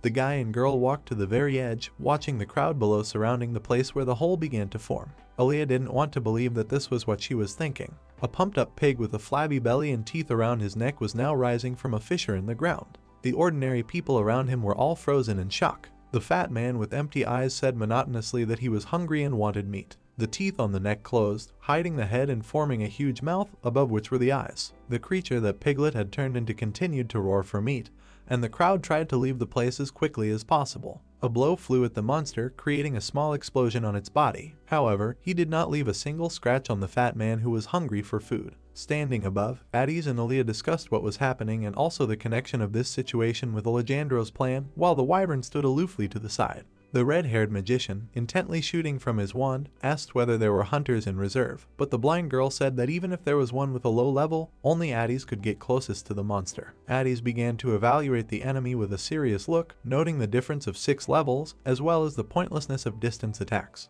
The magician sharply raised his head up and turned to Ether with a request that she lift him into the air. The wyvern, feeling useless, decided to prove that she could handle it on her own. She proudly flew into the air without waiting for words from the Unnai or the guy. The partners were swept away by a rising cloud of dust, and Aaliyah unsuccessfully screamed Ether, trying to bring her friend back. When the dust settled a little, Addis looked up at the sky, watching in amazement at the actions of the desperate blue dragon. Mr. Kaliner was caught in the wreckage at this time, unable to escape from the monster, and the people in the crowd did not stop, only shouting for the man to hurry up. Right in front of him, a terrible creature opened its huge mouth, intending to eat its prey. A stream of blue fire headed towards the monster. The former Swintus covered himself with his huge arms as the flames filled the space, and Kaliner hid behind a small cart. Surrounded by fire, the monster looked up into the sky, where a blue wyvern was flying right above it. The creature turned its attention to the dragon, wanting to taste the bird's meat. After these words, Ether threw a furious look at the fat man, concluding that if she was in the sky, then she would not need Miss Addis's fire spells. The wyvern came to the conclusion that there was only a monster on Earth, albeit at level 51, while the fat man swung a huge stone, wanting to eat a large bird. Throwing a piece of rock into the air, Esvintus shouted for the bird to catch it. A huge stone quickly flew towards Ether, forming a powerful air funnel. When the fragment flew a couple of centimeters from the wyvern, it noted its high speed. The stone hit the wall with such force that it created a slight shaking. The debris flew into the Ether one by one, and she successfully dodged each one, confident that the monster would not hit her while she was in the air. Now the blue dragon was quickly moving away from the wall, destroyed by countless blows from the restless fat man. Looking at him, Ether bared her teeth in displeasure. She said boldly, since Esvintus is so hungry, then let him eat it, releasing a powerful stream of blue flame at him. Standing at the very epicenter, the creature enjoyed the smell of roasting. The blue stream completely engulfed his body. The muscled hand emerged from the fire, holding the shocked wyvern by the long neck. The monster pulled a huge mouth towards her, emitting a stench, sarcastically declaring that the bird had been caught. An elderly woman stood with an open box containing daggers, surprised that her owner took artifacts with him into battle. Alejandro, standing at the window, held 2 pairs of blades in his hands, and 2 swords were behind his back, and the woman was surprised at his words that you never know what can happen. The man shared with a smile that it seemed like the Inquisitors and other annoying groups were interested in them. Then the elderly maid clarified that if the dragon appeared during his absence, to which he replied that he had taken care of everything, and in the meantime a human figure appeared in the doorway. After some shortness of breath, the panicked researcher loudly reported to the boss that the subject had broken out. After these words, a sword flew at the frightened guy, piercing straight into his stomach. Looking out the window, Alejandro called the researcher useless, asking the elderly subordinate to go down to the bottom floor and check on the test subjects, while she looked in shock at the bloody sword sticking out. Posting on the window frame, Alejandro said that it would be nice to have a double, because this situation also requires attention. He watched as the wyvern soared in the sky. The monster stood with his mouth wide open. With a powerful jerk, the enraged Ether broke free from the captivity of the huge hand, declaring that it was the enemy who had been caught. He screamed furiously, reaching out to the dragon. The wyvern rose into the air, carrying the monster on its tail. Aaliyah stood right at the cliff, begging Ether to come down, while Addis watched excitedly behind her. The higher the wyvern rose, the more the magician raised his head, until life energy began to appear around him. Watching Ether's tail trail a long streak of turquoise color, he realized that she intended to use the dragon's nest. Rushing upward, the wyvern confidently decided that she could activate the nest, replaying the unnice words in her head that she was the key. Holding the fat man in her paws, Ether rose higher and higher. The wyvern stopped with its cargo at a source of bright light in the air. With his mouth wide open and his eyes bulging, Esphintus fiercely demanded meat. The entire sky above the crater dungeon turned turquoise. Then the energy began to gather back, forming a ball in the sky, and something fell down, raising a cloud of dust. Nothing was visible in this dusty haze. Walking around the area, Aaliyah unsuccessfully continued to try to find Ether, but she did not even respond. The desperate girl screamed loudly for the wyvern to answer her. Right behind Aaliyah, Ether stood tall, standing on her hind legs and making a satisfied sound. She excitedly turned to the enemy, saying that she managed to blow up the monster and remain unharmed. Aaliyah slapped the dragon as hard as she could when he declared that there was no reason for them to help Miss Addis now. She looked at the Unnai in amazement, who rudely told her to leave right now. Turning away from the wyvern, the blind girl shouted at it to move, putting her hand forward. Tears appeared in Ether's eyes because she never expected such cruelty from her close friend. Suddenly, a blade flew towards the dragon and Aaliyah, which the swordswoman successfully repelled. The wyvern gave the one who threw the sword a look of fear. An angry man walked towards Ether and Aaliyah, thinking that the girl was going to run away because she had begged so much to spare the wyvern. Pointing his blades at his friends, Alandro walked measuredly towards them, not expecting such a turn of events where Ether possesses a dragon core. The wyvern gave the man a look full of hatred. Aaliyah's gloomy face turned towards Alandro, who was sure that the subordinate intended to absorb the power of the dragon's nest using the ether core. With a predatory squint and a malicious smile, the man recalled that he warned that there would be no second chance. At this time, a red-haired magician flew up to him from behind. Activating the artifact, which glowed orange, he menacingly ordered the wyvern to flee. Addis released a powerful stream of magic at the enemy, filling the space. However, the orange energy could not affect Alandro, who noticed that the young lady was also already on Aaliyah's side. He noticed that the ward was moving quite quickly when she decided to attack the man with two swords from the back. However, Alandro, without even moving, stopped the attacker with his magic, and a discharge of blue lightning formed near the swords. Aaliyah didn't care about herself. She desperately shouted at her friend to leave, because everything would be over if she was caught. The wyvern quickly soared into the air, leaving Annie and Miss Addis alone with a strong opponent, Alandro. Aaliyah raised her swords, preparing for another blow. Addis looked furious as he accumulated energy in a red ball using 3 crystal wands. Small bursts of energy came from Alandro's daggers. When his partners attacked him from both sides simultaneously, he was able to repel their attack. While Aaliyah and Addis performed their strikes, Alandro flew into the air, leaving long blue lightning bolts behind him. Ether sensed something was wrong, noticing a bright blue flash with discharges on the ground. Alandro quickly approached the wyvern, and there was a malicious smile on his face. At the same time, Eric fought with a huge stone golem, effortlessly cutting its body into 2 parts. Emil told the guy resting after the battle that the dragon's nest was in the Rocky Mountains, which is why they came all this way. Eric shouted angrily that all the mountains looked the same.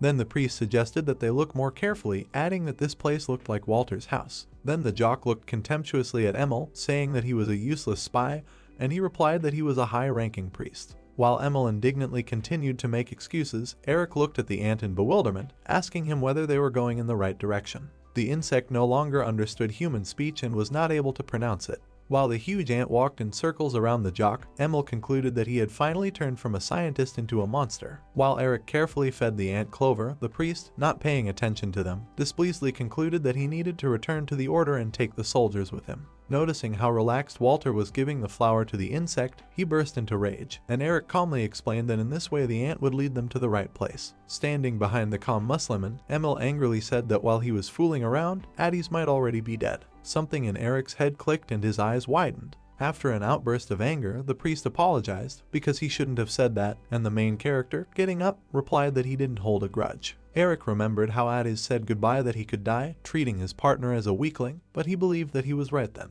The guy sadly said that if you look back, it will become clear that he was only looking for an excuse not to be alone. After confession, Eric, the priest, closed his eyes and grinned, and the jock asked what was funny about what he said. The main character looked perplexed when Emil shared that he did not expect such devotion from a member of a tribe of barbarians obsessed with blood and guts. The priest slyly glanced at Eric, who, panicking, tensed up greatly and decided to enter the role of Walter, furiously declaring that guts and blood are the coolest. Behind Emil, lightning formed on the top of a distant mountain. The priest turned around in bewilderment, and Eric reported that the blow came from the ground, which meant the involvement of a swordsman. Emil said that if the blow is visible from such a great distance, then it is definitely Alejandro, which means he needs to return to the order and call the army. While he was saying this, Eric was already at a low start. Looking at his companion in bewilderment, Emil did not want to believe what the jock was about to do. After the words of the priest, the main character made a jerk, breaking the ground under his feet. He flew forward like a bullet into the light of blue lightning, without thinking about anything. His goal was to reach the mountain as quickly as possible. Eric resolutely flew forward, wanting to see Hades as soon as possible. Alejandro fought off 2 attacks on the battlefield. Suddenly he flew into the air, leaving behind a bright blue lightning bolt. Hades decided that now that the man knew that Etha had a core, they could not retreat. He thought that the only one who could give Alejandro a fight right now was the dragon, revealing his true nature. From the crater underground, discharges of blue lightning rose high into the sky. Alejandro said with a happy grin that it took longer than expected. He held in his hands a dragon core concentrated between 2 hemispheres. Closing them while sitting on the defeated Ether, the man concluded that it was a good job. The Wyvern looked contemptuously at the man, and he laughed and advised her to pretend that she never had a dragon core. He addressed the girls in the haze, saying that they did not have to worry so much about this. Aaliyah stood with her swords raised, and Hades sat cross-legged on the ground. Looking at his hands, he asked in bewilderment why he was not turning into a dragon.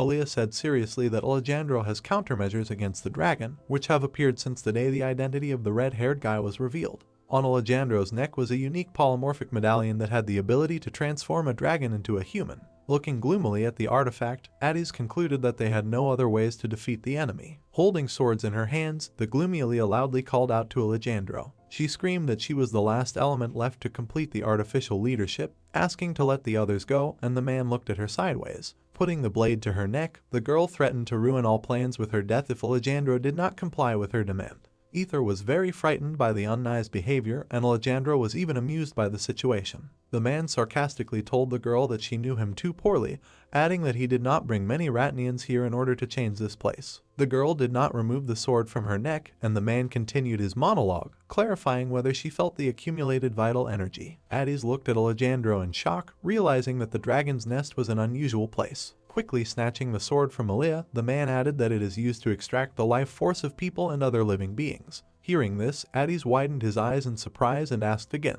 With a sharp blow, he threw the magician aside. Afterwards, he declared with a smug smile that even if their plans were successful, all these Ratnians would die in any case. Aaliyah furiously attacked the man, not understanding how he could do this to other people. With one easy movement, Alejandro took the weapon from his subordinate. Approaching her closely, he said with contempt that everyone around was just mobs. After that, the man plunged the sword into Aaliyah's shoulder, and she screamed in pain. With tears in her eyes, Ether furiously screamed for Alejandro to stop hurting the Unni. The sword entered the Wyvern's body, and it screamed in piercing pain. Gritting her teeth with wet eyes, Ether concluded that it was all her fault. Smirking, the cruel man held a restoration device that he was able to use on the test subject.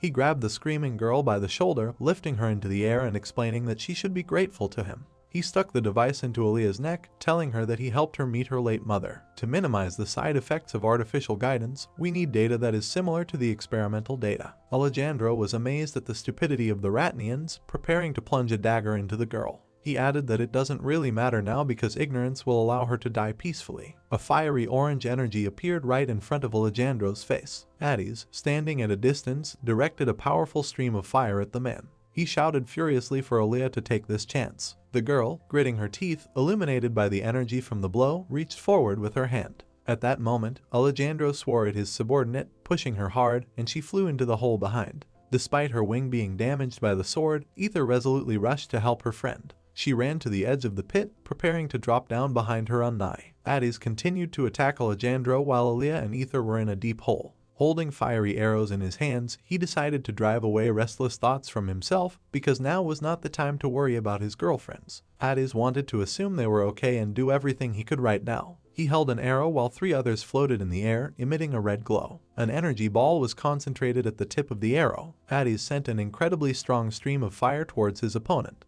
He began to notice with fear that the magic stones were breaking into pieces. Holding back the flow of fire, Alejandro sent a bolt of lightning towards the magician. Hiding behind a dagger, he told Hades that he had spared his life since he considered him a rather strong mob, but he chose the wrong opponent. Alejandro, with a wound on his cheek, shouted angrily that if the guy wanted to die so badly, then he would do him such a favor. All the magic stones on the arrows one by one failed, and Hades was left without a weapon. While lightning bolts were flying at him, he looked at them with big eyes, thinking that this was the end. Hades thought that his help was not needed in destroying the apparatus for collecting vital forces, but closing his eyes, he thought that after his death Hanbin would have problems, when suddenly he appeared from behind. Eric landed on the battlefield, kicking up dust as he hit the ground. Blotting the wound, Alejandro decided that a bomb had fallen from the sky, adding dissatisfiedly that apparently something had broken because of the ether. Hades, seeing the jock right in front of him, stood in amazement, not believing his eyes. Eric was glad to see the magician alive, apologizing for interfering with his work.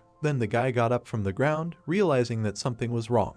He clarified his friend's condition and asked what happened here. A completely depressed Hades admitted that he tried his best, but could not achieve anything alone. He asked if it was really a pity, and Eric looked at his friend in surprise. Noticing the Musliman, Alejandro addressed him menacingly, preparing his magic daggers for battle. He rudely said not to interfere, shocked by how the low level survived such a fall. Without ceremony, Eric slammed his fist into Alejandro's unpleasant face. The man flew back from such a strong blow, and the main character angrily called him a fucking pervert. The air shook from the blow while the enemy's figure floated in the air, and a shocked Hades watched all this from the side. The magician realized that Eric called Alejandro a pervert, not knowing that the guy dressed in women's clothing to infiltrate this place. The man flew into the wall with all his might. When the wall began to collapse, the main character, along with Hades, watched the debris flying to the sides, swearing at the enemy for doing this to his friend. Hades, with an astonished look, clarified that the guy had understood everything incorrectly, and he, flaunting his pumped-up body, asked whether a person with such a high level was a local leader. Eric did not think that this scoundrel was dead, adding that such people are very tenacious. Looking down, Hades admitted that without the help of the main character he would already be dead.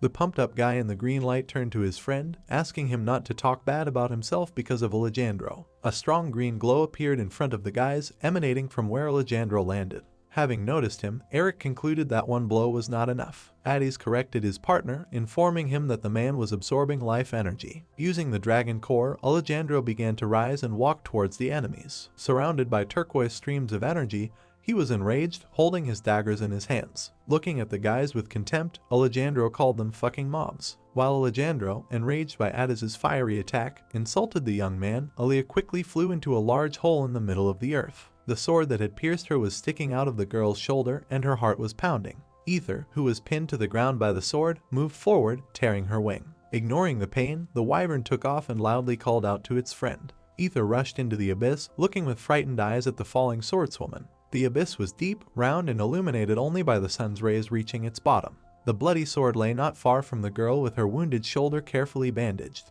The Wyvern sat at the bottom of the abyss and loudly called Aaliyah. Ether was tense and scared and tried to make the swordswoman wake up, but she lay there, showing no signs of life. When the Wyvern listened and did not hear the girl's heartbeat, the creature's green eyes filled with large tears. Ether began to sob loudly apologizing to Aaliyah. The Wyvern squeezed her eyes shut as tears streamed down her face. Suddenly, miniature blue electric lightning appeared on the girl's chest. Aaliyah, coughing, turned abruptly onto her side and covered her mouth with her hand. Ether opened her tear-stained eyes in amazement, looking at her living friend. Eric and Hades, looking at the growing spherical radiance, talked about Alejandro, who placed the dragon core within himself. The magician informed Eric that Alejandro was unaware of Hades' dragon essence, and that usually the powers in a captured dragon core were not so great. Hades added that if you use the core in the nest, then everything becomes possible, since there is a huge amount of life force that can be absorbed. Alejandro was angry with Eric's power because he doesn't even have artifacts and management assigned him level 5. The man did not understand where the young man gets his strength from and who he even is. Eric just grinned in response. When Eric began to introduce himself incredibly loudly as a real Walterian warrior, Hades became very awkward. Alejandro, with arched eyebrows and a grin, listened to Eric's exclamations that he, as a Walterian, would forgive the heinous acts of a man only if he sincerely apologized. When Hades asked the young man to be more serious, Eric smiled awkwardly and whispered that they did not need to get involved in this matter and just wait for Emil to report the location and return. When the magician said that this guy was from the Great Earth, a group that killed goddesses, Eric fell silent in shock. Alejandro bowed his head and raised his bladed hands, saying that he didn't care about Eric's reluctance to reveal his identity. The man added with a grin that he would find out everything about the young man if he interfered. When a swordsman covers himself with his magical energy, the surrounding energy rises from the ground and hangs in the air. Alejandro sparkled with lightning and sank to the ground, preparing to attack. The enemy can only see the trail of sparks left during the use of this technique, so its second name is Lightning Imprints. Eric swung his muscular arm as Alejandro's dagger came towards him. The young man with a serious face delivered a striking blow. Alejandro was behind him, wanting to know Eric's true level. Alejandro jumped from behind and attacked the young man, calling him a 5-level false Walter. Addes, looking at the fight from the side, was amazed at how quickly Alejandro behaved, and the magician even thought that the man was not fighting him at full strength. Eric, drawing his sword, turned around and coldly noticed that Alejandro was not even trying to hide the fact that he was an alien. Alejandro replied with a crazy smile that Eric's head would have already flown off if he were at least level 50, but the expression on the young man's face when he learned that the man was from another world made him think. Alejandro quickly moved around Eric with 2 daggers, wanting to check if he had reached level 60. The young man with a concentrated face thought that although he hated annoying types with regeneration, for the sake of knowing about the Great Land, the young man would have to fight closely. Alejandro swung his blades and said that it was best for Eric not to dodge now. When Alejandro told Eric about Addes standing behind him, the young man became noticeably nervous and froze, not knowing what to do. Addes looked as if he was on the verge of tears and lowered his face. Alejandro, enjoying the battle, reported that the movements of his blades caused the energy around him to rotate, which repeatedly and uncontrollably increased the strength of his attacks. Eric covered himself with his sword like a shield, looking at the whirlwind of lightning created by the man. Alejandro seemed distraught and mockingly said that he wondered how many pieces Eric would tear into pieces. The young man clenched his weapon, and intertwined blood vessels appeared on his muscular arm. Alejandro has lost his old crazy smile and now looks dumbfounded and bewildered. There was an explosion, striking with magical lightning. Eric pressed his sword against Alejandro's crossed blades, glaring down at him with hostility. The steely-eyed youth said that not dodging this attack was a good idea if Alejandro didn't want to get hurt when the strength in his hands ran out. When Eric ironically asked about his level, Alejandro, with his face distorted from physical overexertion, silently admired the young man's power. Alejandro trembled and grunted, trying to resist Eric's force. Suddenly Addes called Eric, and he opened his eyes in confusion. Without taking his sword away from Alejandro, Eric turned around and was surprised that the magician's voice sounded right in his head. While the young man could not stop being amazed at the magician's abilities, Addes, using one-way telepathy, told Eric that he definitely needed to know something. Addes looked at the young man intensely as he told him that Alejandro was the only one who controlled the dragon's nest at the moment, which meant that he could absorb life energy and, as a result, be healed. The magician said that Alejandro's death would cause an endless explosion of energy, which would lead to the loss of strength and death of people of lower levels. When Addes said that the only way to avoid this was to destroy the energy source, Eric thoughtfully concluded that he needed to control his power in the fight with Alejandro. When Addes, bowing his head, yelled that the two of them would have to kill the man, Eric tensed and opened his eyes. The magician, watching Alejandro's attempts to restrain the weight of Eric's sword, thought that he would have already died without the young man's arrival, although he had already done everything possible to kill the enemy. Addes stated that if Eric finishes the man, subsequent deaths will not be in the youth's lifetime. The magician frowned when he thought that Eric was here because of his stubbornness, because if Addes went to look for the source, he would not guarantee that he would be able to find it. With a sad face, Addes was about to say that he didn't want to be a burden when suddenly Eric's hand was in his face. The young man snapped his finger at the magician's forehead so hard that he was knocked down. Alejandro, who fell to the ground and leveled one dagger, watched this scene from afar in bewilderment. Addes even had tears in his eyes from the pain, and he pressed his fingers to his throbbing forehead while Eric expressed his indignation at the confusing explanation. The young man told the surprised Addes to destroy that energy mechanism while he restrained Alejandro. Addes, either with excitement or with resentment, shouted that Eric was strong, but missing Alejandro's attacks was still dangerous. The young man did not let the magician finish and, looking over his shoulder at him with a smile, said that he believed in him, adding that then they would finally go home. Addes fell silent, staring at his friend with wide eyes. The magician's lips broke into a slight smile as he turned around. When leaving, Addes promised that he would return soon. Eric put his palms on the hilt of his sword, seeing off his departing comrade with a warm look and smile, and thought that he was too delicate for a dragon. When Eric looked at Alejandro, all the warmth disappeared and only hostility appeared. Eric was surprised that the man, looking at the ground, was in no hurry to run after Addes. Alejandro raised his head and replied that it was really important, and he would hurry if he didn't think that some pathetic and low-level mob might try to harm him. Alejandro put his blade forward, firmly convinced that the plans could be thwarted, but such a situation could not harm as long as Eric was not able to kill the man. Raising his sword, Eric said with a grin that in this case he should beat Alejandro well without killing him. The Wyvern ran, following someone's instructions. She was ordered to head to the second entrance. Ether walked between different aisles. When Aaliyah, sitting on the Wyvern, said that she felt the source approaching, Ether excitedly asked if it was difficult for the girl without guidance. The swordswoman replied that the destruction of the leadership does not mean the loss of her powers, and that the subordinates that Alejandro could place here do not know about her betrayal. When Ether said how difficult it was, Aaliyah apologized to the Wyvern, who replied that she wanted to look at it after they destroyed everything here. Ether was not going to die here and was ready to do anything to get out of here. When Aaliyah informed Ether that Alejandro had put the Wyvern on the wanted list, she shed tears and, stuttering, hoped that Addis would explain everything. When Ether said that not only she, but also Aaliyah was mistaken, the girl smiled. Suddenly the Wyvern lost its balance and looked down in fear, and Aaliyah almost flew off the Ether. Aaliyah squeezed her bloody shoulder with a dull groan, and Ether, hearing this, immediately became worried. The girl smiled comfortingly, chalking it all up to shaking, and Ether realized that Addis was fighting. Looking at the blood-stained palm, Aaliyah thought that she had been feeling the emitted vital energy for a long time. Aaliyah clenched her hand into a fist, hurrying the Wyvern. The Wyvern wasn't sure it was here. Aaliyah felt from the place where they came a strong flow of energy emanating from there and was sure that the source was there. Etha's eyes showed horror as she realized that Aaliyah didn't see what she saw. Etha's eyes saw a carpet of corpses of various monsters, and it was obvious that something had happened here. Aaliyah did not understand what the Wyvern was talking about when suddenly some winged creature, curled up in a ball, began to move. The man stood up and scratched the stone wall with his nails, leaving red streaks on it, and called Ether and Aaliyah another of Alejandro's trash that needed to be dealt with. The man had sharp horns sticking out of his orbits, and his body below the torso turned into the body of a monster with a fanged mouth, and both of his mouths spoke. An unknown creature spread its wings and stood in front of Ether, exceeding her size several times. Ether opened her mouth in shock when Aaliyah recognized the monster as Handy. When the monster wanted to slam the Wyvern, a powerful fiery blow flew into its mouth. Suddenly there was an explosion and Aaliyah was thrown off Ether,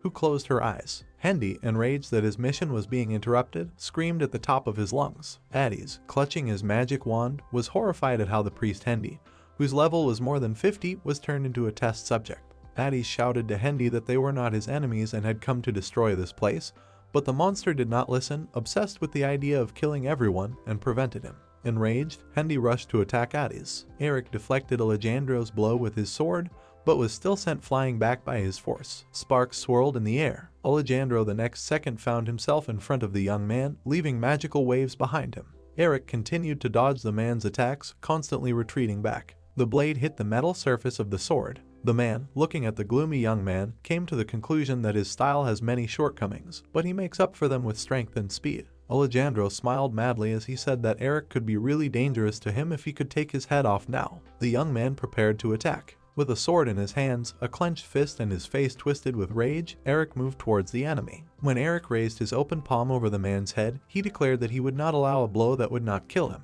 Alejandro said that he already understood the young man's style, and that he had never met an opponent who controlled lightning. Holding Eric's wrist, Alejandro concluded that polished technique seemed to work better than powerful technique. Yelling that he was an expert in dueling, the man grabbed the electrifying blades and rushed to the attack. Eric again blocked Alejandro's blow with his sword. The man struck and lifted Eric into the air with lightning, saying that it would be easy to finish him off if he fell. Covering his stomach with his weapon, Eric watched from above as Alejandro created an 8-pointed star. The man raised his arms with daggers above his head, standing in the center of the magic star. From afar, the battle looked only like flashes and streams of magic. Eric desperately tried to defend himself with his massive sword. The young man jumped and found himself high in the air as his weapon became covered in small lightning bolts. Alejandro approached with the words that it was precisely at the moments of swinging a huge sword that the young man lost all his defense. Alejandro sent a spear of lightning towards Eric. With a nasty grin, Alejandro told Eric not to worry about his friends, because a level 68 monster would do it instead of him. The young man was blinded by the light of the approaching attack. The impact was so strong that it caused the stone floor to crack. The sword magician's lightning flashed in the air. Alejandro looked dumbfounded, his eyebrows raised above his wide eyes and his mouth parted. Eric wondered how strong the man was to show off so much. Alejandro began to sweat with horror when he realized that Eric had broken his spear with his bare hands. Looking at the young man standing firmly on his feet with a smile, the man tried to convince himself that he was wounded and was just pretending. Eric grinned and informed Alejandro that Addis was a level 67 dragon. Hearing such words, the man bared his teeth in a satisfied smile and laughed quietly. Then, clutching his head with his hand, the swordsman burst into uncontrollable laughter. Eric, frowning, didn't understand what was so funny. Alejandro did not consider it anything unusual or frightening that the young man had a dragon as his partner, and no one else besides him. When the man said that Addis could not become a dragon, Eric opened his eyes in horror and froze, and Alejandro was preparing to take out something with a grin. Eric watched with a straight face as the man suddenly shook his hand in confusion and panic. Alejandro's face contorted with rage, expressed in a grin, visible veins, and a wild look when he realized that this was the work of Aaliyah. The girl was lying on the ground, in one hand holding a large gold medallion with a minimalistic image of a dragon. Standing up, the swordswoman watched as Addis, in her true form, fought Hendy. Addis had a deep scarlet scratch near his eye, and he angrily bared his fangs. Addis took on his true dragon form. Baring his sharp teeth, he rested his paws on the palms of the monster with Hendy's body. Addis was amazed at the state in which he found Priest Hendy. Addis knocked Hendy off his feet by putting his weight on him. The monster flew back, supported by its powerful tail. Hendy spread his snow-white wings as the dragon approached him menacingly. The monster squealed, opening its animal mouth. The creature bit into the dragon's shoulder with its fangs, knocking a cough out of him. Addis bit him back and Hendy looked back with a look of pain on his face. The dragon flew over the mutated monster, which was cowering from the unpleasant sensations after being bitten. Addis roared shrilly. A dragon's roar echoed throughout the cave, and Ether called out to Addis in alarm. Ether and Aaliyah asked what happened to Alejandro and who is fighting him now. Addis turned around and quickly explained that his partner was trying to contain Alejandro above, but in order to defeat him, he needed to break his connection with the source. The dragon flew into the air, saying that it was necessary to prevent the explosion, adding that he would take care of Hendy. Ether and Aaliyah set out, and Addis, breathing fire at the monster, hurried them. As the swordswoman on the Wyvern flew higher, Hendy punched Addis in the face. The dragon immediately struck back when Ether asked Aaliyah if it was possible to have Hendy destroy everything here himself. The girl replied that in this case the device would be destroyed and explode, and they would eventually die, so they needed to find a channel that redirected the energy. Suddenly the girl's gaze caught a bright green pipe. Aaliyah immediately thought about cutting it off. Ether was still flying past the two huge creatures when the monster's mouth opened and began to emit a purple light. Hendy was ready to deal a powerful blow to his opponent. Addis abruptly clung to the monster, placing his clawed paws on his shoulders, and a purple magic ball rolled out of the mouth of Hendy's body. Addis turned around in a panic and loudly called out to Aaliyah and Ether. Struck by the blow, the wyvern fell to the floor and rolled head over heels. Aaliyah covered Ether in her wings, while she herself felt severe pain from such a fall. Ether, baring her fangs and looking angrily at Aaliyah, stated that she was fine if that was the price for Alejandro's revenge. The wyvern, whose wing was decorated with holes from weapons, lay on the ground, and the girl, armed with one sword, rushed to attack. With a loud scream, Aaliyah swung her weapon. Addis fought intensely with Hendy while his paws squeezed the dragon's jaws. Aaliyah cut the pipe with her sword, from which neon green liquid flowed out. At the same moment, the dragon pierced the monster's face with a stream of fire. A bright beam shot out from a crater in the middle of the mountains. There were 2 holes left in the stone ground from impacts of different sizes. Eric and Alejandro crossed arms in battle and constantly moved, sometimes attacking each other, sometimes repelling attacks. Alejandro, whose face was tense with stress and worry, wondered if a level 67 dragon could grind a lick to dust. Eric suddenly wondered how the man knew the dragon's level. Alejandro looked startled, his mouth hanging open and his brow furrowed. A powerful blow landed on the stone floor from above. Eric and Alejandro moved down, crossing their arms in a grappling match. Alejandro realized that Eric was also from Earth, adding that everyone knows that experience points are not given for killing aliens, but the man could not believe that the young man killed that lick. Eric immediately confirmed this, thinking that Alejandro wanted to avenge his friend or something like that. The swordsman grinned slyly. He replied that he was only too happy to see the types in front of him destroyed, but added that they wanted to get rid of his killer. When Eric suggested that Alejandro was talking about the demonic god Amplas, the man chuckled and replied that he was talking about those whose influence was much greater than that of some invisible demonic god. Alejandro spoke about a certain group of which he is a part, and that being at enmity with them is the same as being at enmity with the entire continent.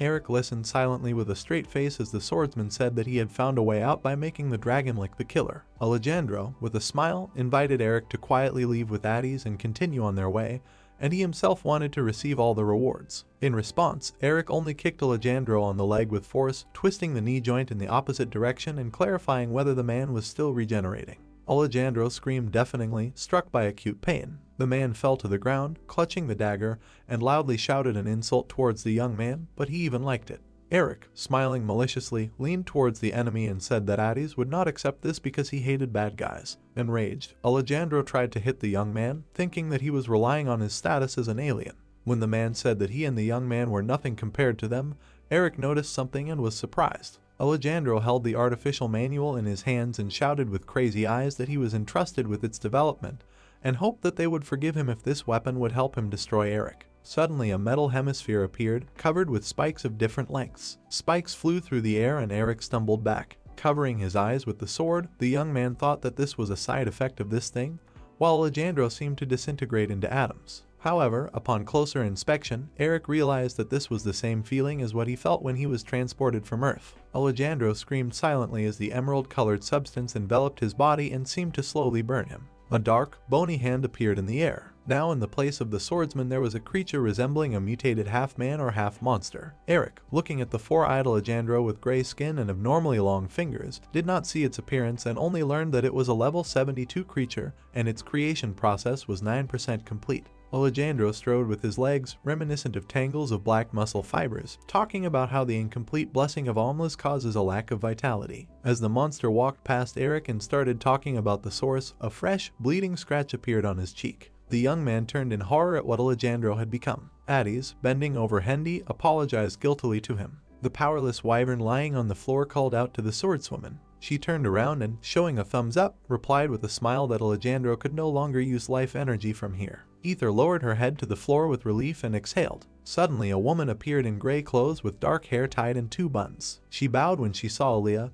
and the girl recognized her as her aunt. The swordswoman asked her to quickly leave this dangerous place. The aunt opened her eyes wide at these words, not understanding how Aaliyah could do this to Mr. Alandro, who had done so much for them. Having thrust a weapon into the girl's stomach, the woman began to run away. Ether's eyes widened. Aaliyah called weakly to the wyvern. Ether watched her fallen friend in shock as her attacker quickly ran away. Addis also noticed what was happening. The woman pressed her palm to the place where the life force pipe had been cut. She stood in place of the pipe, and turquoise glowing lines stretched across her body. The mechanism started working again. The woman was terribly happy looking at this while her face disintegrated into small pieces. Life force was in the air. Suddenly it became dark. However, the next second it became bright again, and Addis even had to cover his eyes with his hand. From a hole in the ground came endless streams of bright blue electricity. Kaliner looked at the small photograph of his family in the locket. The man looked lost and sad. Kaliner sat among many motionless bodies of people. The ether closed its wings from the destructive force. The wyvern's wings looked almost torn to shreds. Ether closed her eyes exhaustedly. Suddenly Addis appeared behind her, rushing forward with a clenched fist. The dragon's fists rammed the surface of the wall as he pressed down on it and thought that the source had begun to detonate.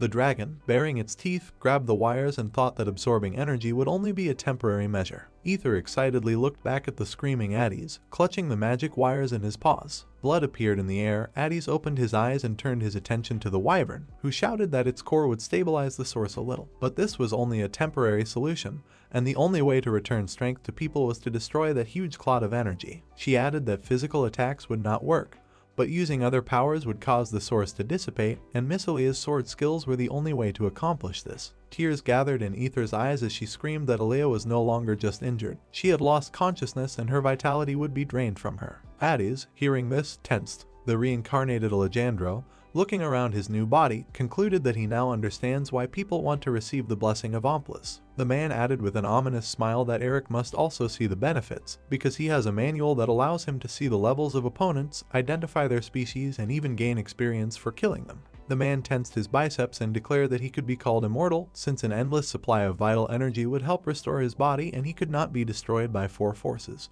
Alandro also stated that now, by the change in vital energy, he can see how Aaliyah is on the verge of death and Addis has nothing left. The mutant confidently spread his arms with a smile and shouted that the last thing he needed to do was absorb the required amount of life energy, and Eric would no longer do anything to him. The young man, with his back turned, silently listened to Alandro's cries that inaction would destroy the dragon, and this would be an unconditional victory for the swordsman. Addis, baring his teeth from tension, stretched his neck upward, and clots of scarlet blood floated in the air. The dragon collapsed exhaustedly on the floor, coughing, and Ether called out to him in concern. Ether listened with tears in her eyes as Addis told her to run away from here, because this is the end, this is all he is capable of. The wyvern called out loudly to Aaliyah. Ether frowned and bared her teeth as she thought that everyone would die if she didn't do something. Suddenly the wyvern, closing its eyes, spewed out a stream of blue flame. The fire reached the source. While Ether tried to do something, Addis and Aaliyah lay deprived of energy behind her. Addis weakly called out to Ether as Aaliyah shakily rose to her feet.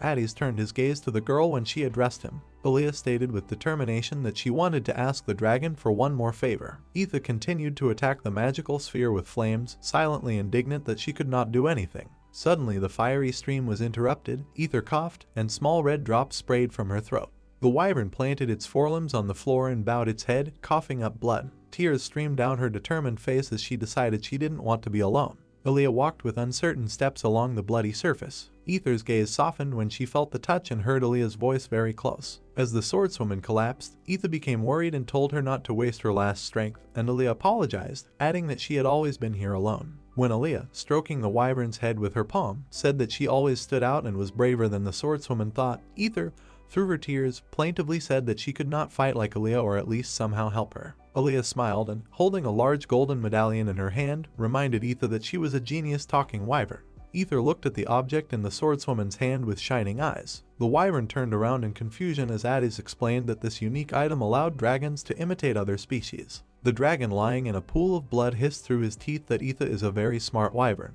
and this artifact can be used by a dragon, and there has never been a wyvern that has taken human form. Aaliyah, sitting on the floor, confidently shouted with a smile that Ether would do it. The swordswoman apologized with a warm smile and said that now she could only believe in the wyvern. Ether smiled gratefully and asked her friend to believe her. A medallion with a dragon pattern lit up in the girl's hands. The cave was illuminated with the brightest purple light. Alandro hissed, teeth bared, as his torn body snapped in half, revealing his black and green innards. When the man's hand fell into place, he laughed at Eric, reminding him that he would never be able to kill his immortal opponent. Eric, jumping back with a sword on his shoulders, suggested that, despite its declared immortality, the monster was still capable of feeling pain. The young man, with a smile and eyes burning with madness, declared that as long as Alandro suffered, he would continue to tear him to shreds. With a face that looked like a mask with two pairs of eyes and an artificial smile, the man thought that there was no such sane person who would live a long life. Eric, jumping with an expression on his face full of desire to kill, attacked the stunned Alandro. Having come to the conclusion that Eric was hunting standard monsters, he decided to cover his body with armor comparable to the strength of dinosaur armor. Before he could complete the creation of the scaly armor, the man received a powerful blow to the head, which even caused cracks to appear on his face. Eric's sword stabbed into the ground as he held onto its hilt tightly with one hand. At the moment of the explosion, Alandro lost consciousness, but the life energy that penetrated through the blessing of Omplas restored his body. Every part of his body was restored in less than half a second, after which the man regained consciousness. Alandro opened his jaw wide in a deafening scream, experiencing all the same sensations that his body experienced during the explosion, but the man remained alive due to the effect of the blessing. And while Alandro was recovering and overcoming the pain, Eric struck a second blow. The man was pressed into the ground by the blow, which created another explosion that nearly caused Eric to drop his weapon. Alandro, hit by two powerful attacks, continued to lose consciousness. However, Eric still looked engrossed in the battle, swinging his greatsword with glowing eyes and a cruel grin. When the young man swung his sword and struck the enemy with another blow, Alandro was afraid that the blessing had ceased to work. One side of Alandro's face was so wounded that two eye sockets were empty, and the skin on his cheeks was torn away and exposed muscles, and the man decided to absorb all available life energy. Suddenly the mutant's remaining eyes opened wide as he noticed something. Addis, whose body was covered with bright blue veins, and Aaliyah watched the purple mist in the abyss. The dragon opened its mouth in shock, looking at this. Long gray hair flew into the air as Etha asked if she looked weird. Aaliyah, looking at the girl in front of her with a proud smile and covering her naked body with a cloth, answered in the negative. The swordswoman said that everyone would confirm that Etha, who had transformed into a girl with the same physique and hairstyle, was her sister. Ether opened her brilliant emerald eyes, now a level 5 sword mage. Etha closed her eyes, trying to overcome her excitement about a human walking on two legs. The girl, whose body was tied with a white cloth across her chest, made a determined decision to focus on the rhythm of her walk and her center of gravity. Ether thought about starting with moving her hand, but quickly challenged her decision, remembering that people can walk without it. Armed with two swords, the girl thought with concentration on her face that due to the lack of a tail, it is easy for people to fall, but falling is not a problem, because it is enough to simply tilt the body. Ether carefully moved one foot further, thinking that when people fall, they simply step forward with the other foot. The girl smiled contentedly, having found the right approach, while Aaliyah and Addis watched closely behind her. Aaliyah smiled lightly when she heard Addis admire Ether's talent for movement, which is visible already during the first transformation. And as a dragon it is difficult to believe, although he sees it with his own eyes. Athais added that even a dragon using instinctual magic takes days to learn to walk, mentioning that Ether lived with humans for a long time. Aaliyah was firmly confident that her friend would cope. Suddenly the space shook, and the dragon and swordswoman looked up. The ceiling of the room cracked, stones flew down. Realization came to Addis with horror. From a hole in the ceiling something was flying down faster than stones. It was Eric and Alandro fighting, and huge claws grew on the latter's back, and his face lost its human appearance even more. Alandro screamed loudly at Eric to get out of his way, spitting out a rude insult at the young man. However, Eric only laughed briefly, advising the mutant to look in the mirror. Addis screamed Eric's real name, warning him to make the young man look down. Eric's face showed confusion as he looked in the direction indicated. Below stood a frightened Ether with tears in her eyes and her mouth open in panic, unable to escape from the fragments of stones flying towards her. Cursing, Eric kicked Alandro in the head, which already looked like the face of some kind of dinosaur. The young man quickly moved down, and Ether, seeing a familiar alien, hurried to run away in fear with the same horror on her face. Pieces of the ceiling fell to the floor. Eric ran, breathing heavily. The young man, holding in his hand a miniature girl against his background, looked with relief at the pile of stones behind. Ether also looked there, thinking that it took her forever to get to that place. Suddenly the girl sank her teeth into the dark-skinned hand of the young man, and he exclaimed, not expecting this. Aaliyah watched with a blank expression as Ether went down on all fours and hissed, and Eric was afraid that this girl he didn't know was also suffering from a side effect of the artificial guidance. Addis calmed Eric down and explained that the girl was Ether, and she furiously screamed at the young man who was walking around naked after taking her things and money. Eric took the squealing Ether by the hair and shook it, still not sure that it was really her, but Addis said that he would explain everything in detail later. Aaliyah, looking at the trio, thought that she was still worried about the fact that Eric was an alien, although he was Addis's friend. However, now the girl was smiling, because she realized that everything was in order and Eric was a good guy. Addis turned around at the explosion from someone's landing. Alandro, looking less and less like something anthropomorphic with each passing second, held his head and shouted that he would make decisions himself, addressing someone unknown. When the monster learned that the current body was not suitable as a container for the power of blessing, and it was recommended to be transferred to another, he loudly ordered the voice in his head to shut up. The monster jumped, obsessed with the idea of absorbing all life force. He suddenly fell silent when a blow from the hilt of Eric's sword landed in his face. The young man who threw the weapon asked if he was required to take care of Alandro, and Addis replied that the young man must keep the monster away from the life force so that it does not absorb it. When Eric ran forward with the words that he could not carry Ether on his back, she shouted after her offendedly that she could walk on her own. The girl added irritably that the young man didn't know how hard it was for a wyvern to walk on his own 2 feet, and Aaliyah sighed dejectedly. The swordswoman extended her palm to her friend's back, calling out to her. Ether turned around with a bright smile, asking Aaliyah not to worry and just wait for the wyvern in a human body to take care of everything. Aaliyah opened her mouth slightly, as if not daring to say something. The girl smiled and clenched her fist in support of her friend, saying that she would wait for her here. The armed Ether ran towards the center of the battle. Addis and Aaliyah were amazed at how amazing Ether was, because she ran as soon as she started walking. Aaliyah said that Ether might even know how to use a magical swordsman's abilities due to his extreme powers of observation and intelligence. The swordswoman, looking at Addis with a smile, added that that was why she was so nervous. The wounded girl clutched a gold medallion in her palm. Eric swung, tensing every muscle in his body to do so. The young man plunged his weapon into the center of the monster's body, pressing it into the ground. Eric froze, looking in horror as the monster's body spread around his sword, forming a hole. The young man looked with fear at Alandro, who had restored the hole, who screamed that he had already been cut into pieces countless times. The monster opened its jaw, part of which was not covered with skin, shouting that it was now like a god. Not wanting to listen to this boast, Eric kicked his opponent in the stomach with his knee, bending him in half. The young man threw another kick, and Alandro flew towards the ceiling. Alandro flew upward rapidly. His eyes widened in horror as he looked down. Eric approached him with a serious expression on his face and a sword at the ready, and Alandro realized that he could fight endlessly. Ether slowly approached the glow among the fragments. Alandro shrank and needles began to grow from his body. When black outgrowths from the enemy's body rushed towards Eric, he used the sword as a shield. The young man looked down and cursed loudly. Ether stood there, motionless, watching the mutants' approaching attacks. Ether crossed her arms with her swords and wondered if she could block Alandro's attack. Suddenly, Ether turned her gaze to the side. In the reflection of the sword, the girl saw Aaliyah and Addis. Aaliyah watched her friend with a slight smile. One of Alandro's attacks, resembling a huge worm, rushed forward. She hit the ground right in front of Ether, and the girl recoiled in surprise. However, she did not lose her fighting spirit at all and smiled confidently because she remembered everything. Ether ran away, dodging Alejandro's blows, saying to herself that she could do anything. The girl remembered Aaliyah's dance and the exact timing of each step. Alejandro's attacks did not reach Ether as she successfully dodged them by swinging her swords. The girl moved elegantly with her bare feet. Ether jumped and raised her swords to strike, confident in her abilities. Alejandro was furious, looking at this spectacle with 3 eyes, because he did not believe that pathetic mobs were capable of something like that. Eric, clutching one of the monster's worms, did not appreciate this wording addressed to him. The young man replied with a proud smile that he knew very well how terrifying mobs could be, since on the 5th level he was on the verge of death countless times because of the hellhounds. Ether screamed, preparing to attack.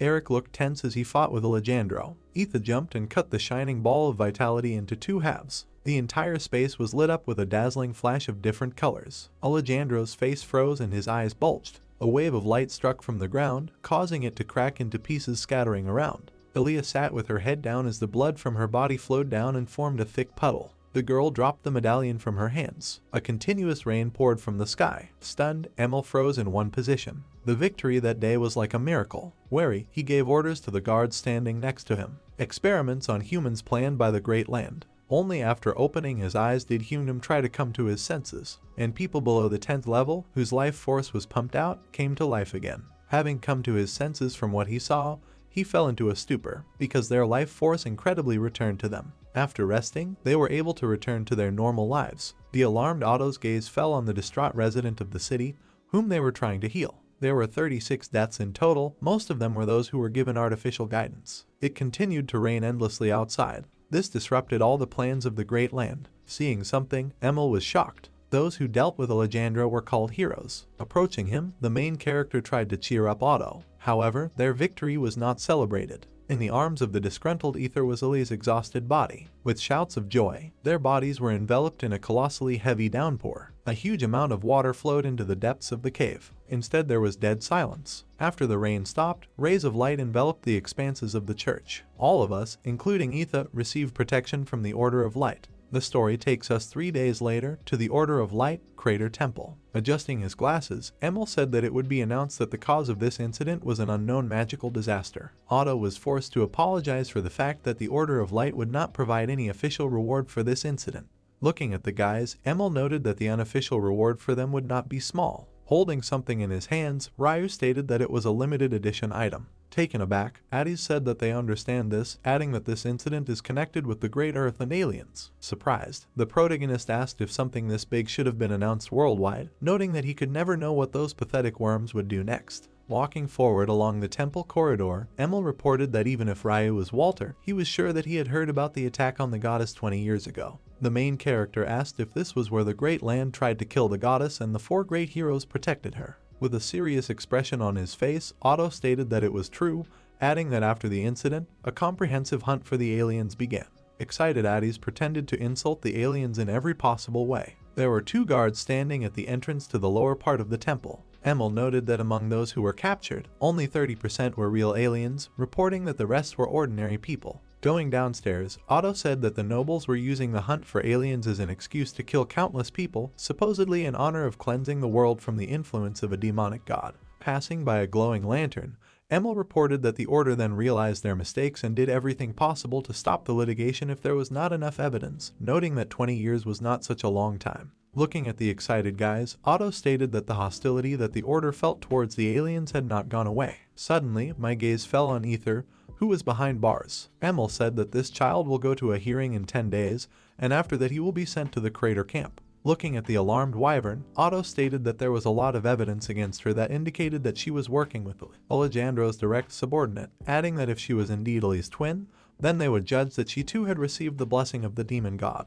Looking around, the main character thought about the mask that hides the level. Ree wondered why the Inquisitors were here, assuming that it was an order from above. The main character noted that they do not protect her, but treat her like a full-fledged criminal. Excited Addis put his hands on Emil's shoulders. Otto said the hearing was only a formality. Outrage. Group member Rada stated that if Ether and Ellie had been with him, then he and all the people who were there would have died, adding that this child is important to them. Addie said that a little time had passed since she lost her family. Leaning on the bed, Ether asked what group member Rada was talking about, saying that she had no family. The exhausted Wyvern told him that Ellie only looked exactly like her, noting that they were not even close. In complete despair, Addie asked what she was talking about. Wary, Otto stated that he had already talked with this child. Emil reported understanding that this was wrong, adding that this was the only way. Looking at the wary Ryu, Otto stated that if this child had nothing in common with Ellie, then the judges would establish that only Ellie was Alejandro's accomplice. Reaching through the bars, Addis tried to touch the Wyvern.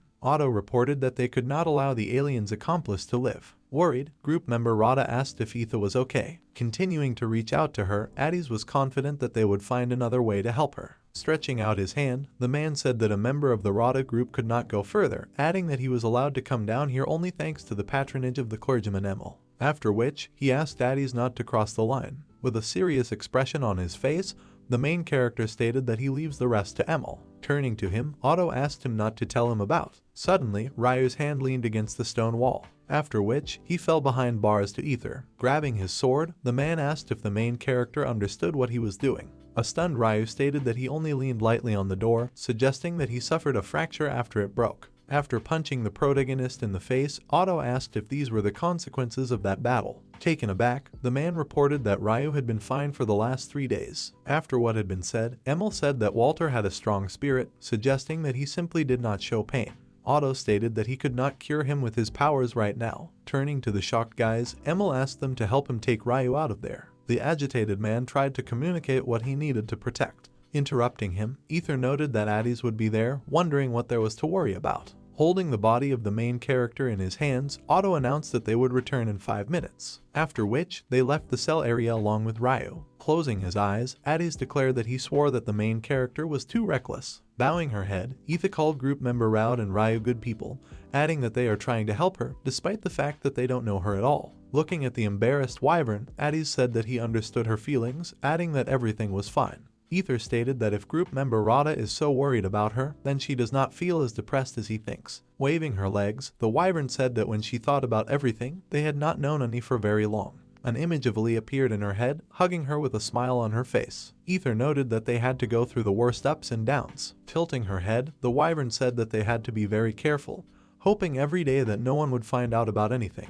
An image of Ellie practicing with blades appeared in her head. Ethan never understood why they should care about the lives of others when they were fighting. Clutching a magical artifact in her hand, Ether reported that she had heard from Alejandro that she was trying to save the life of a wyvern she had just met. With a smile on her face, Ellie helped her wash her hair, after which, the Wyvern asked if Hades understood this, wondering if he found it strange. Alarmed, Ether called Ellie foolish, adding that she could have lived happily by simply running away. After which, sitting next to her, Hades tried to calm the annoyed Wyvern. Holding her close, group member Rada said that a dragon that has transformed cannot take on another form other than its original one, adding that sometimes it is like a curse. Clutching Ether, who was barely holding back tears, Addis noted that this form was reminiscent of what the Wyvern wanted most. The image of Ellie who had passed away again appeared in her head. Group member Rada said that she was talking about the one that Ether loved most. After his words, uncontrollable tears began to flow from the Wyvern's eyes. Leaning on the bench, the main character threw back his head. Looking at the sky, Ryu noted that an old man like Emil was of no use. With a serious expression on his face, Otto stated that he may not be an old man, but he still agreed with the words of the protagonist. Stretching out his hand, Ryu asked if he was a high-ranking cleric, adding if there was anything he could do. Staring into space, Emil said that the hearing was not being conducted by the Order, noting that he could not help her directly. Wary, Otto said that today was the last day of interrogation by the Order, saying that there were 10 days left before the hearing. Emil stated that he was leaving Ether's guard to Ryu and Addis. Lost in his thoughts, the main character suggested that the Wyvern should be helped to escape before the hearing. Otto noted that if she ran away, Ryu would be at the hearing. Looking at the inspired Ryu, Emil said that in this case, they need to earn an indulgence. Otto stated that the main character does not have any connections with Ether, adding that since they received a huge number of rewards, completing one mission will give them an indulgence. Stretching his shoulders, Ryu asked if the Order of Light was a place that used people. Next, the main character asked if Otto knew the mission, which would bring him a huge reward. Wary, Emil declared that a spiritualist like him should join them, noting that for now he could not go anywhere. After that, Otto added that everything should be fine if it is Ryu and Addis. Looking at the taken aback main character, Emil thought that they should be able to defeat several ghosts. Gradually, thick clouds covered the evening sky. In an ancient house located in the vast city, the windows were broken. Also, an old torn curtain could be seen there. Beyond the curtain could be seen the terrifying face of a ghost. A mysterious glow emanated from the crack of the magical object. Richard noted that even though it was a blessing from Omplus himself, it was unstable, adding that it was easily absorbed by a 70 level one. Wary, he declared that Alandro was too greedy. Leslie, sitting next to him, said that it was either good or nothing about the dead, asking if he wanted to tell her anything. Looking at Leslie as she lay there, Richard stated that she had done a great job, adding that he was sure that the Order of Light had thoroughly explored the dragon's nest, but she was able to get it. Smiling, Leslie noted that she was flattered by his compliment.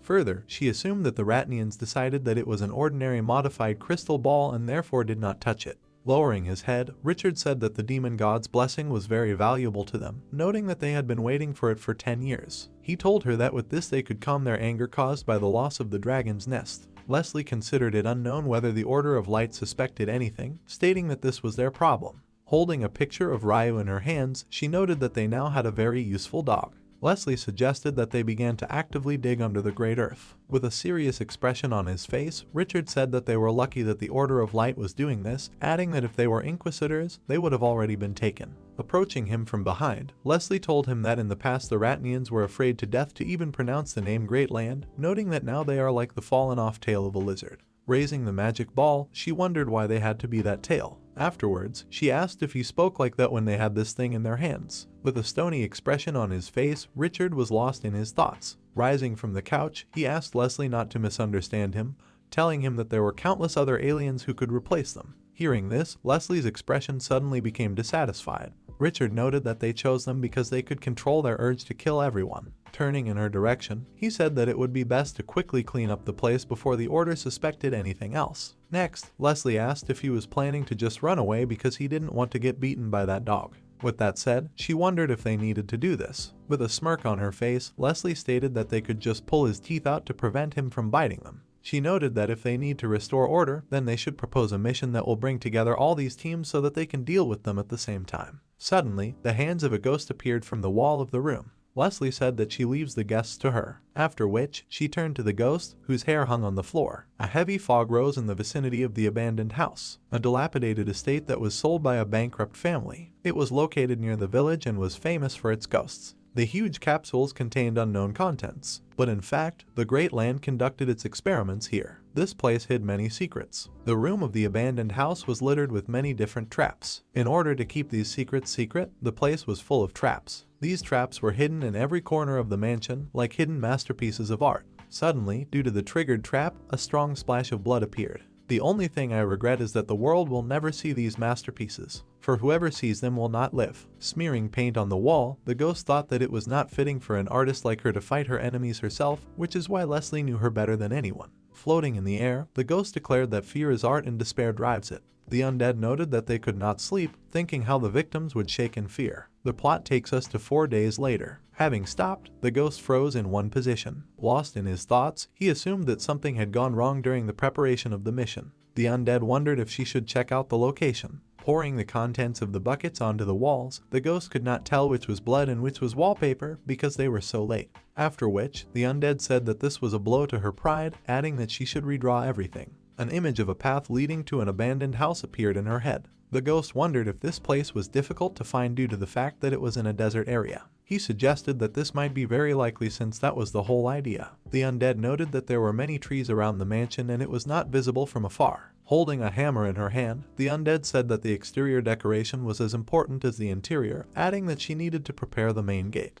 The story takes us 2 days forward. The rays of the morning sun fell on the face of the sleeping ghost. Turning to the main character, Ether stated that they were late because he insisted on killing all the monsters on the way here. Having woken up, the undead began to closely watch the guys passing by. Addis noted that this helped Ether level up her and restore her dragon core, which is why everything was fine. Wyvern stated that the high level would not help if she went to prison, asking if he knew that. Smirking, Ryu said that she had been buying clothes and equipment non-stop on the first day. Indignant, Ether stated that on the second day they were late because of him, because he needed to carry such a long thing with him. The main character said that this was so, adding that he got dressed faster than her and Addis had to help her, despite the fact that he is a guy. The angry Wyvern stated that girls' clothes were difficult to wear, wondering how Ryu knew that, noting that he liked to walk around half naked. With a smirk on his face, the ghost wondered how they could make him wait so long, asking them not to faint. A sign appeared in front of the guys' faces, which depicted the frightening face of the undead.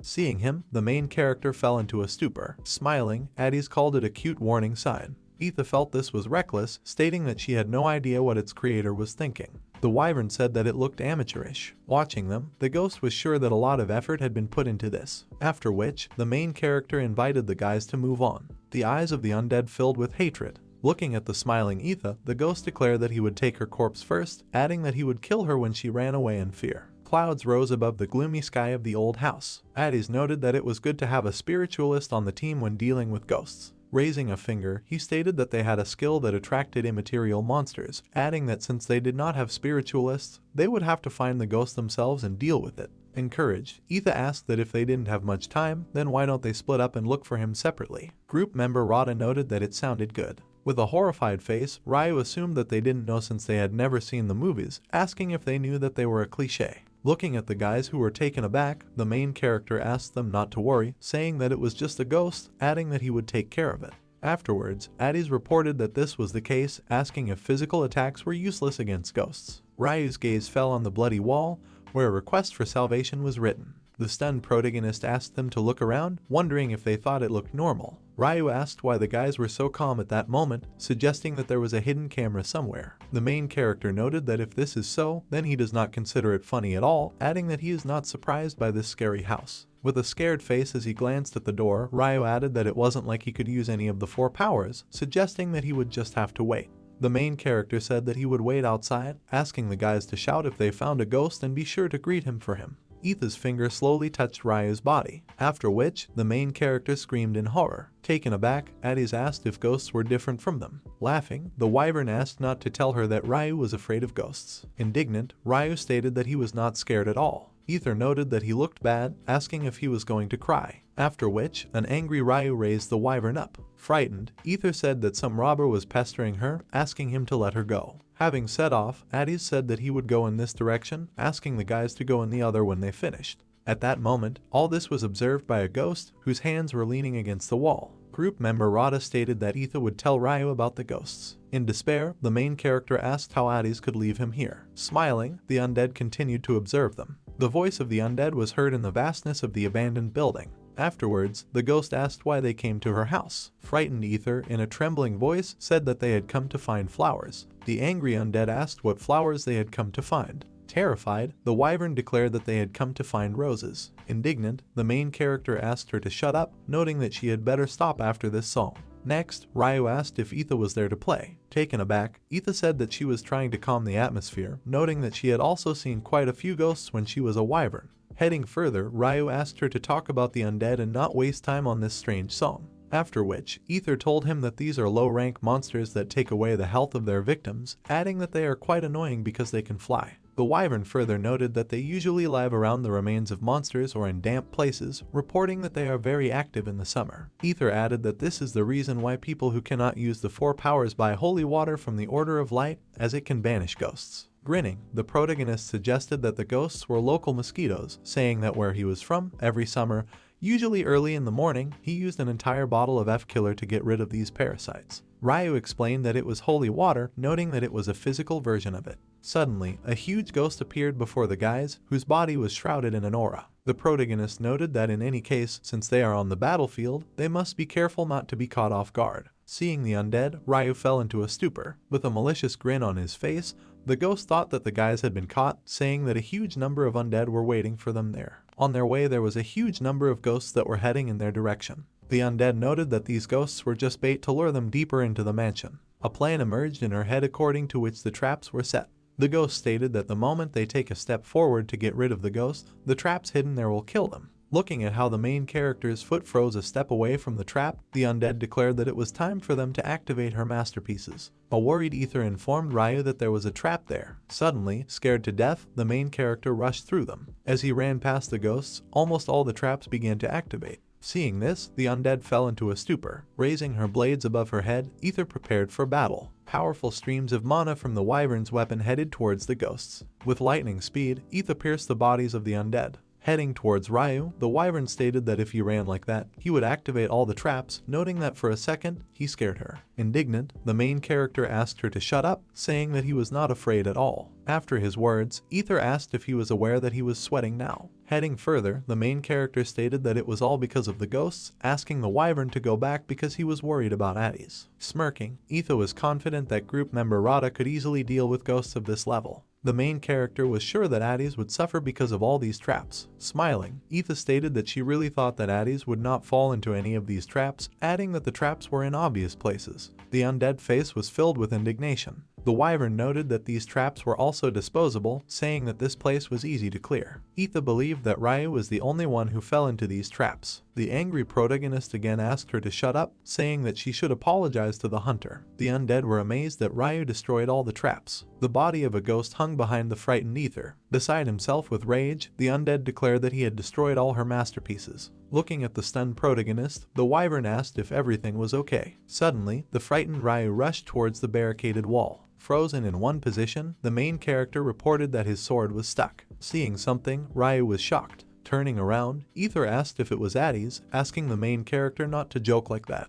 The Wyvern's face was filled with fear. Knocking out the remaining boards, Ryu landed on the floor. Finding himself in the same place where the main character tried to escape, he froze in one position. While in his thoughts, Ryu noted that there were 4 days left until Etha's trial, reporting that they were stuck in the estate. There were blood spatters on the walls of the mansion. Looking around, the main character stated that the corridor was endless, adding that the ceiling was the same. Afterwards, Ryu assumed that they had fallen into a trap. An undead body hung in front of the guys' faces. The main character was amazed that they were stuck there with a fake ghost. After asking for forgiveness, Etha asked if everything was okay with the magician from their team. Taken aback, the undead asked if someone like that was with them, noting that she didn't think that there was someone like that in this place. Surprised, the Wyvern asked the ghost not to say that he was also stuck. The undead stated that she could leave whenever she wanted, adding that since they were trapped, they had no choice but to do as she said. Leaning over, Ryu assumed that Addis was fine for now. Ether noted that this was the first time she had heard of the house becoming a dungeon, saying that it was very similar to the process of its creation.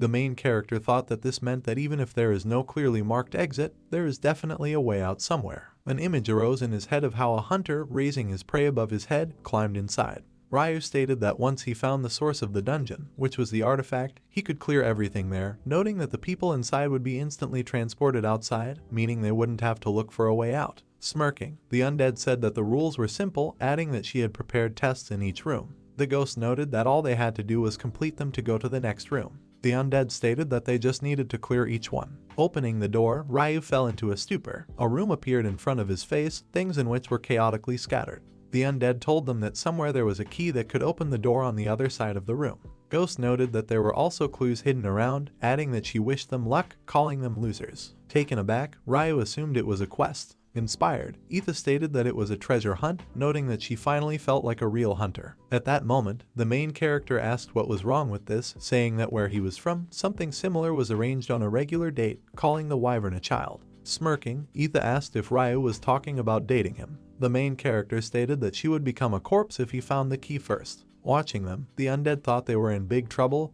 wondering if they thought they just needed to find him. Continuing to think, the ghost noted that in every wrong place chosen for the search, a death trap would be activated, declaring excitement.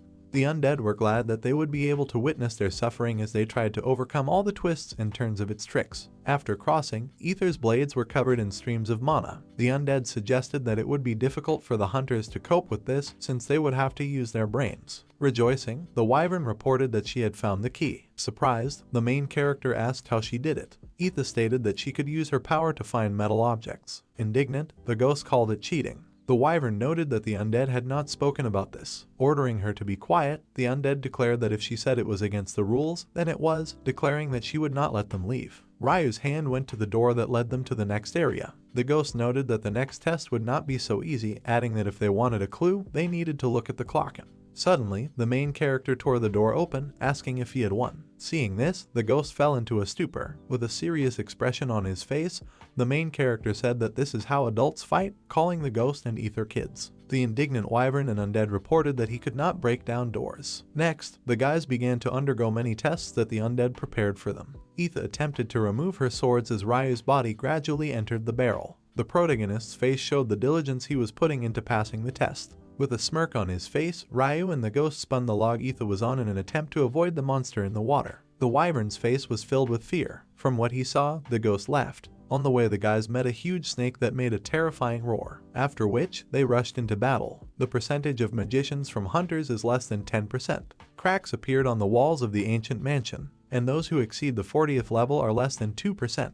Most are hired by hunters to earn money to study and join the Thinkers Guild of Magicians. A mysterious glow was visible from the open door into the room. The Thinkers are a top-tier magical research organization that recruits talented mages who specialize in magicology, regardless of their combat ability or level. After Addis picked up the documents, he began to study them in every possible way. If you become part of a guild, you get the opportunity to move to the Kingdom of Magicians and access to all the latest magical theories. For this reason, Addis was confident. Rod, a member of the group, picked up the document and noted that he had never seen anything like this when he was a thinker. Looking at them, Addis wondered who created this in the first place, not understanding why they needed to place this magic on an abandoned mansion. Group member Rada suggested that they separate rooms and move them into different dimensions. While recording, Addis said that it was perfect as long as the working tool was present, adding that the magic would continue to work even if the magician who cast the spell was not around, just like a dungeon. He was sure that if this was the case, then nothing and no one would be able to get out while the magic continued to work. Holding the pen in his hands, Addis noted that she was unstable, suggesting that the magician had made such a mistake. Suddenly, group member Rada immediately began to climb up the stairs. With an excited expression on his face, Addis noted that this was not a mistake, adding that everything had been calculated. Group member Rada believed that it would be activated as soon as the intruder tried to leave. Coming outside, Addis thought that he knew this. Looking at the confines of the abandoned mansion, group member Rada thought that it would soon cease to exist. Looking at the brightly burning fire, the undead said that these people were the only ones who accepted her, while she was driven out from everywhere and she was dying of hunger. The elusive man noted that they were the only ones who needed him, deeming it unimportant whether they were devils or murderers. Holding the plate where Ether had placed the piece of meat in her hands, the undead were amazed that she could finally live as a human after giving up all hope of doing so. With tears in her eyes, the Wyvern stated that she did not need to be human to live like humans, noting that she understood her. Throwing a piece of meat on the floor, the ghost wondered what was happening. With an indignant look, the undead asked what kind of atmosphere the Boy Scouts camping trip was like. It seemed to the main character that they were almost finished, adding that they were a little hungry. The undead stated that they had not faced the boss yet. Beside himself with rage, the ghost asked who they were, not understanding how they could be so calm. The ghost noted that he was trying to kill them. Smirking, Ryu noted that those traps were rather weak for someone trying to kill them. The main character reported that there was no poison on them, and they did not cause fatal damage. The undead claws latched onto Ryu's neck. The angry ghost ordered him to stop deceiving himself, adding that he was level 35. The undead noted that even if the main character is incredibly strong, he is only at the 5th level. The ghost stated that the only reason they are still alive is because he wants to have fun. With a smirk on his face, Ryu asked how long this would last, guessing until the undead stopped feeling lonely. Taking her hand, the protagonist noted that she was still not a ghost, but a normal person, stating that she felt lonely when she was alone. Ryu believed that she wanted to be recognized by others for her hard work. The main character said that as long as she had an artificial conductor, if she had killed before, she would not have been able to resist the temptation to attack them openly. Holding a plate of meat in her hands, Etha stated that the pathetic worms from the Great Land are different, noting that to them human life is like a midge. With a serious expression on her face, Etha said that it was still not too late. Looking at the surprised undead, the Wyvern invited her to leave together from there. Hearing this, the ghost fell into a stupor. Holding his head, the undead let out a strong roar. Approaching her, the worried protagonist asked if she was okay. Suddenly, Ryu stepped on a stone, which activated one of the traps. Suddenly, the dungeon floor began to collapse. The excited Ether turned to Ryu and asked if the dungeon was closing in this way. The main character noted that it felt completely different, adding that something was wrong there. Entering the bowels of the mansion, Addis called out to Ryu and Ether. A worried member of Rada's group said that the place was a trap, adding that they were waiting and had everything prepared for them. Surprised, the main character asked why he went inside. Addis said that in order to stop the destruction, they need to find a working tool, they need to find and destroy the source. Looking at the stunned Ryu, Addis noted that he was disappointed watching them from outside, stating that this was the reason he decided to enter. Group member Rada could not understand how they could not find the source in just 2 rooms. Hearing this, the main character wondered what he was talking about, noting that they had gone through a large number of rooms. Remembering how the guys moved, Addie said that they moved from one room to another along with the source. Turning around, the main character again asked what he was talking about, adding that if there was an artifact there, they would have closed the dungeon long ago. Indignant, Addie noted that he had received a strong signal. Wary, Ether said that he was right, adding that he was there. Her gaze fell on the undead, whose body hung in the air. The Wyvern said that the only thing that moved with them all this time was one person. Holding his head, the ghost suggested that they were going to get rid of her too. The undead believed that Richard and Leslie abandoned her. Raising a pile of stones above his head, the ghost declared that it was all a lie, after which, the undead threw stones towards the guys. Grabbing Addie's and Ether, Ryu attempted to dodge the projectiles. Next, he threw their bodies away from the pile of stones. Smiling, the main character apologized to them. Then, at the site of the attack, a powerful explosion was heard. The excited Wyvern turned to Ryu and asked what they should do. Taking out a magic wand, Addie's asked her not to worry, noting that there would not be a scratch on him. Group member Rada said that the main thing for them is to destroy the source. Wary, Addie's froze in one position. Looking at the floating pile of rocks, party member Rada wondered where the undead were, stating that they couldn't let them get away. The silhouette of the main character was visible in the rubble. Approaching him, Ether was extremely glad that everything was okay with him. Afterwards, the Wyvern asked what they should do, wondering if there was another one. Suddenly, with a perplexed look, Ether stared at Ryu. With a malicious grin on his face, the main character used a vertical strike. Ryu's blade was rapidly heading towards the Wyvern. After the main character was hit, an incredibly strong explosion was heard. While in his thoughts, Addie's noted what he knew about magic belonging to the Great Land. Holding the magic wand in his hands, group member Rada thought that while they could create something like a guideline, they were not thinking about turning the artificial guideline tester into a working tool. Wary, Addie's noted that they needed to find her as quickly as possible in order to prevent the destruction of this place. Group member Rada suggested that the undead were trying to stall for time by hiding in a safe place. Horrified, Addie's thought about a safe place. He asked not to say that. His gaze fell on the main character, who is trying to pierce Ether with his blade. The stunned Wyvern fell into a stupor. Dust kicked up after Ryu's attack. Preparing for the blow, Ether closed her eyes. Holding her in his arms, Addie's asked if she was okay. Ether reported that she was simply thrown back by the shock wave, asking a member of the Rod group what was happening here. A powerful stream of mana emanated from Addie's feet. Group member Rada told her that he had customized an artifact that Ryu had in the past, adding that it only had a few uses, thinking it was better than nothing. With a wary look, Addie's was shocked that the main character had become possessed. After hearing this, Ether reported rumors in which only children become possessed. Looking at Ryu, who was frozen in one position, Addie's said that this is basically the case, noting that only children do not have any awakened of the four powers. Further, group member Rada stated that their enemy was not an ordinary ghost,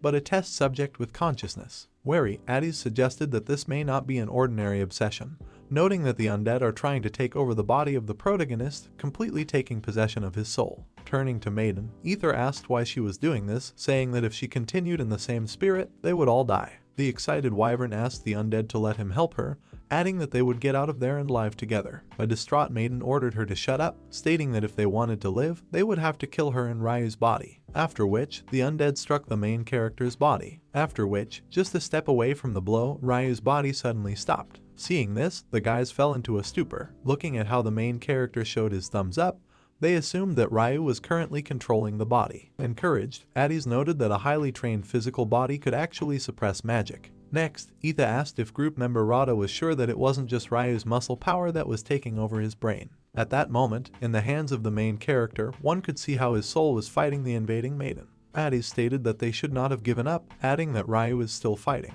Looking at him, Ethan noted that it looked like Ryu was dying. In the unimaginably huge room there was a huge bookcase with books. The plot tells us that the actions take place in the head of the main character in a library of memories. From an incredibly powerful blow, Ryu flew to the side. Looking at the stunned protagonist, the undead called him the one who is redder than blood, calling him the demon of darkness. After her words, Ryu asked her to stop. Maiden ordered him to swear on her blood. The plot informed us that the battle was taking place in the head of the main character. Screaming with all his might, Ryu begged her to stop. With an evil grin on her face, Maiden ordered him to fall into a deep sleep in this fantasy world. They shared their memories with each other. Even Hanbin had a dark history. Stretching out the hand that held the sword, the main character used a vertical strike. Directing her hand towards Ryu, Maiden pierced him with a powerful stream of mana. This pass caused Hanbin pain. After the attack of the undead, the main character let out a scream of pain. The damage increased Maiden's power over Hanbin's body. Ryu's body was enveloped in an incredibly powerful undead force. In addition, he spent 22 years alone in the Rocky Mountain. So, of course, there is bound to be a dark history in this period.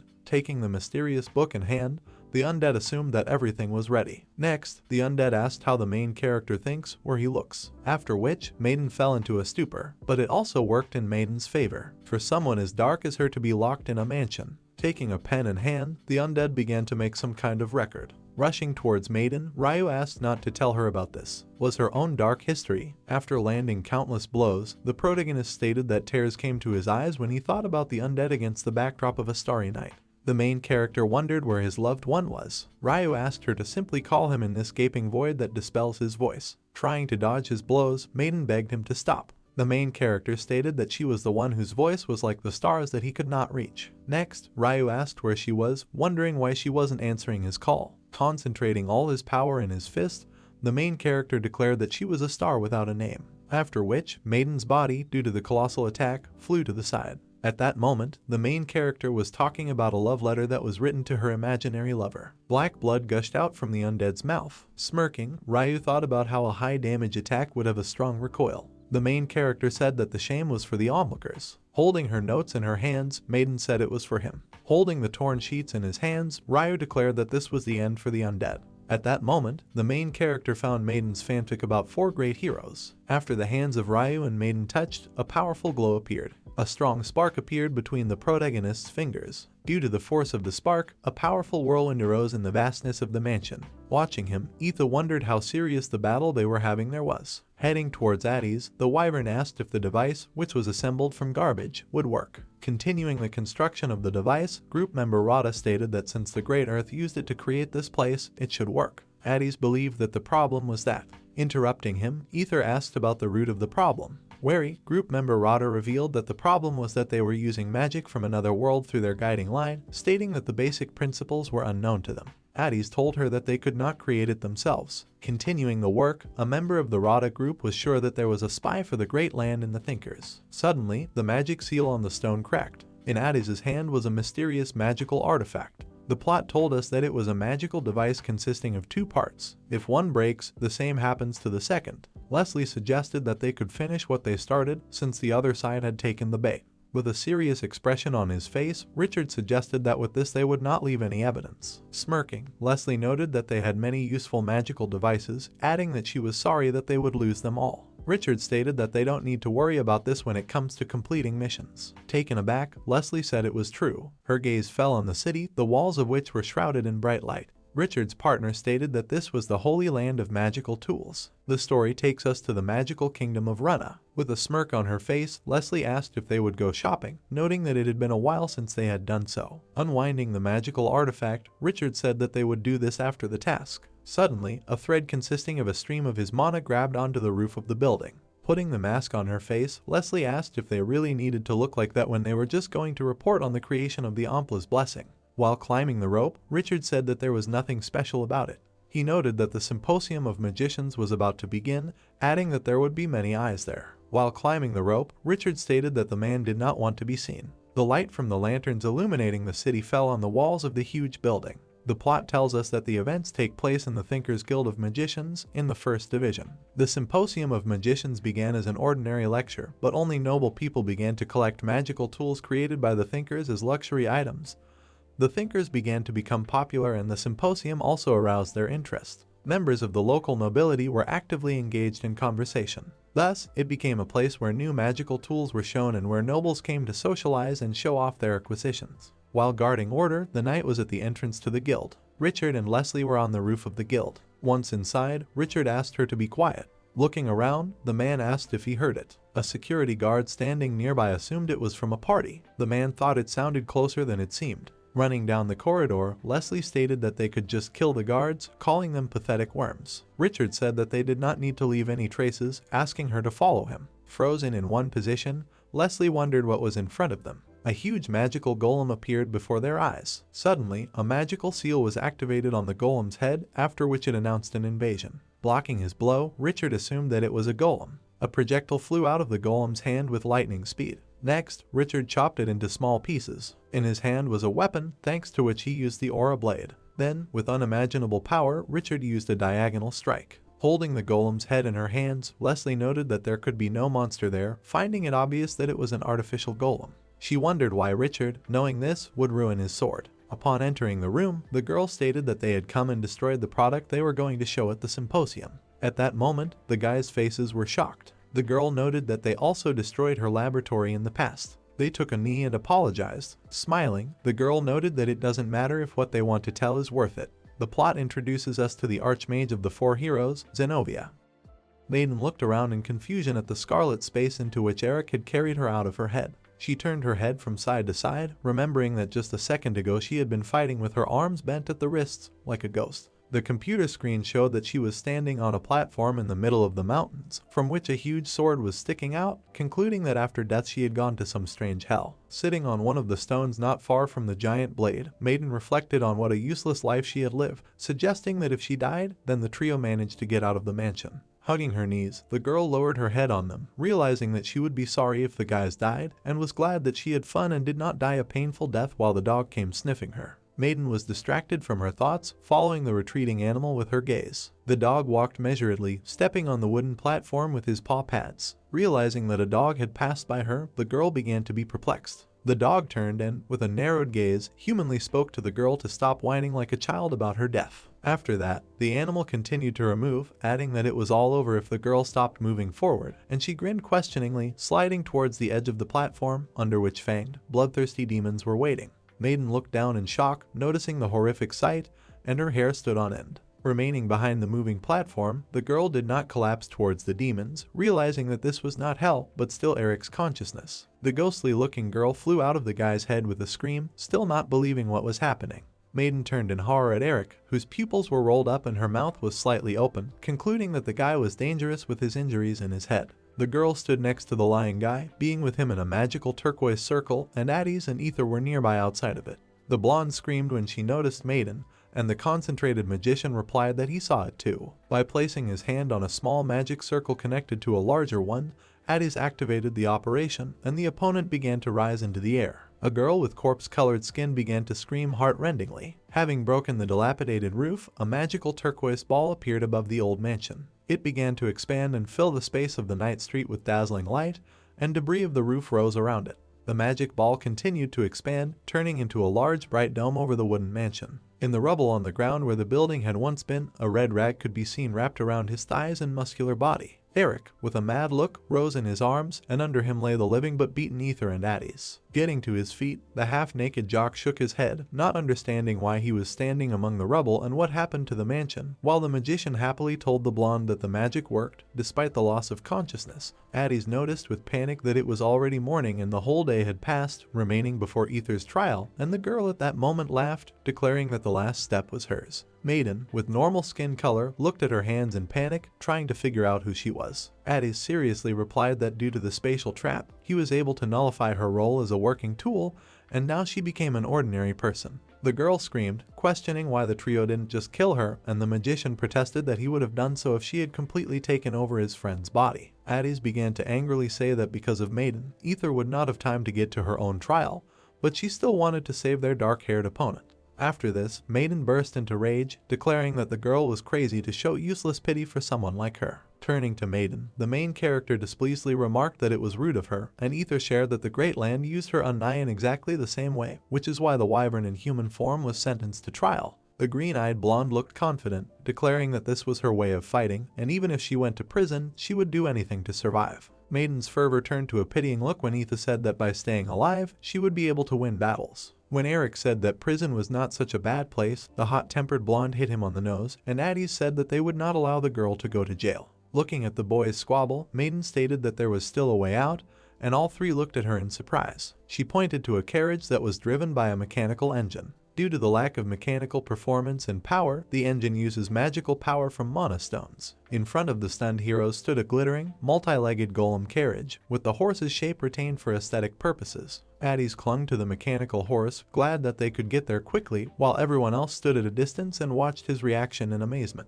The mage's face changed to a sad one, and Eric worriedly asked what happened, and Ether from behind wholeheartedly thanked Maiden for her help. Closing his eyes, Addis said in frustration that due to the unique speed of the carriage, a high-rank mana stone was needed to charge the engine, but the guy couldn't do it. The mage continued to tinker with the engine, growing more and more frustrated as Eric realized that all they needed was a powerful mana stone. He took out a fragment of the unfinished Umpala's blessing, hoping it might work. A carriage rushed among the mountains at full speed, raising a thick cloud of dust behind it. While the mechanical horse accelerated to high speed, Eric screamed, and Addis's hair flew back from the resulting wind. The magician drove the carriage with excitement, Ether was very seasick, and Maiden was indignant at why they took her with them, to which the main character replied with a malicious smile that she had nowhere to go. Holding the reins, Addis was shocked by how powerful the fragment was, realizing that it could not be put aside if it was connected to the thinkers, and Eric asked if he could simply report to the leader. Addis countered, stating that the leader of the group was one of the 4 heroes, Zenobia Archmage.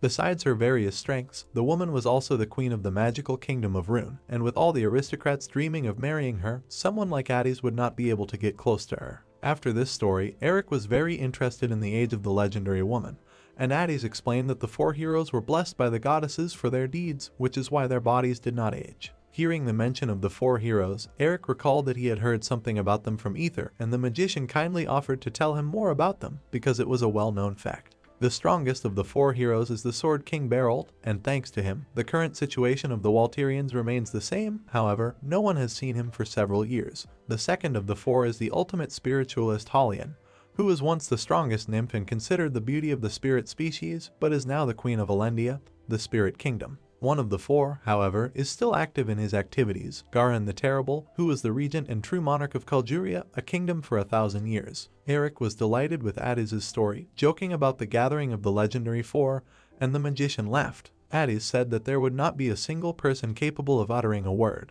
After all, they would only gather in a place where there is a war going on, or in a place of special importance. Sunlight and shadow fell on the closed white doors of Zenovia's estate. A dark woman stood with a glass of wine at the window overlooking the square, concluding that the aristocrats who usually tried to look at her could not do anything today. The queen looked contentedly at Garan, noting Regent Kaljuria's rude approach, and he retorted that due to their weak military power, they were trying to borrow power from foreign nobility. When the supposed Hallian's veil lifted, the blonde realized that it was not her in front of them, asking the girl if they had only been gathered to sell the golems. As the spiritualist's maid knelt down on one knee, completely removing her disguise, Garhan squinted at Zenobia, noticing something in her hands. Extending his hand, he asked the woman hovering by the window about the blessing of the Umpalas. Throwing a sly glance at the regent with her yellow eyes, the queen picked up a round stone with a cut in purple highlights, offering to begin due to limited time. In the darkness, among a cluster of stars, muscle tissue of the arm appeared, which gradually began to become covered with skin. In the cosmic abyss, the calves of the legs appeared, which also began to become covered with skin. A girl carrying the will and words of the goddess of darkness materialized in the dark starry space, and her body was wrapped in black stripes of fabric. The dark-haired girl was the incarnation of the goddess Kivriel, named Kyvier. From the dark space, a voice called to the creature, demanding that everyone who heard the call gather together to meet at the altar and carry out the order of Queen Zenobia. Stretching her arms forward, the girl spoke in an unfamiliar language, and red stripes and circles appeared behind her. She stood on the mirror surface in front of the bright light of the altar with her arms outstretched to the sides. Zenobia and Garan appeared in front of Kyvier, bowing to the deity avatar. Looking at the people with dark eyes, the goddess of darkness said whether they were really the ones who wanted to receive the blessings of the goddesses. The regent swung his sword furiously, cutting off Kyvier's head. He looked at her with contempt, not wanting any blessing. The 2 legendary heroes stood in the darkness, surrounded by the light of the stars, when a voice concluded that they had come for more than just answers. The man and woman said that 20 years ago, when they were already old, they fought against aliens who were on the side of the demon god. Maybe not for long, but they won, believing that everything was in order to defend peace. After this, the heroes received the blessings of the goddesses, young bodies, rebuilt cities, gained the wisdom of truth, and were even gifted with the opportunity to gain the next level of power and status in society. However, the irony was that the goddesses let them know exactly how long the heroes had left to live, which was very painful. Countless incarnations of the goddess of darkness filled the space, and the voice said that they believed that heroes, gifted with everything, would not greedily desire immortality, but apparently they had too good an opinion. Pointing weapons at people, the incarnations of Kyvier threateningly said that if they received answers to their question, they should leave. Garin drew his sword and flew furiously through the crowd of dark-haired girls, cutting off their heads and declaring that his disappointment did not lie in the finitude of life. One of the materialized kivirs flew towards the man, holding out a spear, and he only asked what the goddesses did after the incident when their sons and daughters sacrificed themselves in the fight against the demons. As several dark figures approached Garhan, he continued, saying that they all die unjustly when the goddesses only dispense blessings and watch as the world descends into chaos. He looked contemptuously at the approaching girls and declared that his main disappointment was the goddesses themselves. The regent was surrounded by a horde of Kyvir incarnations, and the voice answered that a mortal cannot understand everything, although there may be chaos before his eyes. In the place where Garhan stood, the colors began to thicken from the endless number of girls attacking him, and the voice concluded that he was not able to see the whole truth. Suddenly, the space was illuminated by a bright flash, rising upward with a blue beam, and dark bodies were scattered to the sides. Holding a sword sparkling with lightning in his hand, Garhan said that this world does not need a god who simply watches, it needs a just hero who punishes evil. Illuminating the space with bright discharges, the king of the sword said displeasedly that this is why they have no choice but to become immortals capable of protecting the world. Suddenly, Zenobia's voice rang out as her body began to evaporate in the endless space. Garhan cast a frightened glance at the woman disappearing before his eyes. The darkness transformed into the form of two faces, and a voice explained that the search for eternal life is not a sin and death is not a punishment. Skin and muscle tissue began to disappear from Garhan's hand, exposing the phalangeal bones, while the goddesses announced that they would grant the hero eternal peace and the memory of them would remain alive. With one limb missing, the enraged Garhan extended another whole arm forward, shouting that the goddesses of darkness had betrayed the heroes. While the skin of the regent's face was already half gone, he, overcome with rage, loudly called out to the goddess Kivriel. The man turned into a red haze against the backdrop of shining stars, and only his hand remained in the air. Meanwhile, the four arrived in a high-speed carriage to the courthouse in the crater. Eric sat on the steps with a package, asking Addis, who was coming down to him, what he thought about the outcome of the hearing, and he replied that everything had been done to justify Ether. Then the jock asked about Maiden's fate, and the magician, taking food from his hands, said that Emil decided to protect the girl since she was a victim turned into a ghost. Before taking the bite, Addis, who continued to look at his partner, said with a guilty look that if he knew that they were again involved in the affairs of the Great Land, the Order would become suspicious of them. Chewing on his snack, Eric thought that this was true because learning about the Lynch, Alejandro, and the mansion would make it harder for the Order to trust their partners. Sitting down next to the main character, Addis concluded that it seemed that the organization only had the two of them to fight, to which Eric replied that they still had no idea who the partners were. The magician raised his hand with a serious look, saying that if they become aware of the fragment of the Ampala's blessing, then they will definitely come for them, so for now it is better not to report anything about the stone. Addis had a gold bracelet with a stone on her hand, which was a landmark. It attracted the attention of the main character. When magical inscriptions stretched from the bracelet, the red-haired young man explained that new magical spells and skills could be introduced into the landmark. Addis concluded that the work of the bracelet, which allows one to use even spells with which they are not compatible, is similar to the absorption of experience by a dragon. He firmly stated that with this artifact, a person can go beyond the limits of his abilities as a magician. While Addis explained in abstruse words the principle of operation of the landmark, Eric chewed food with a detached look, and his mouth was dirty. He looked at his partner when he said that they were lucky to escape from the mansion and stop the magic. Addis said that due to the possession of only a fragment of the Ampala's blessing, the magic was incomplete, sadly adding that if there was more of it, Eric and Maiden would forever be stuck in a magic trap. During the monologue, Eric took Addis's hand with a serious look, bringing the burrito he was holding to his mouth. The magician shouted with tears in his eyes that this was the only normal meal he had recently, and the jock replied that it was not his fault that the guy was not focused on absorbing food. Adjusting his bangs, muscular Eric dreamily looked ahead, imagining how he would live if he had not ended up here. Turning his head to his friend, he concluded with a smile that there is no if when time passes.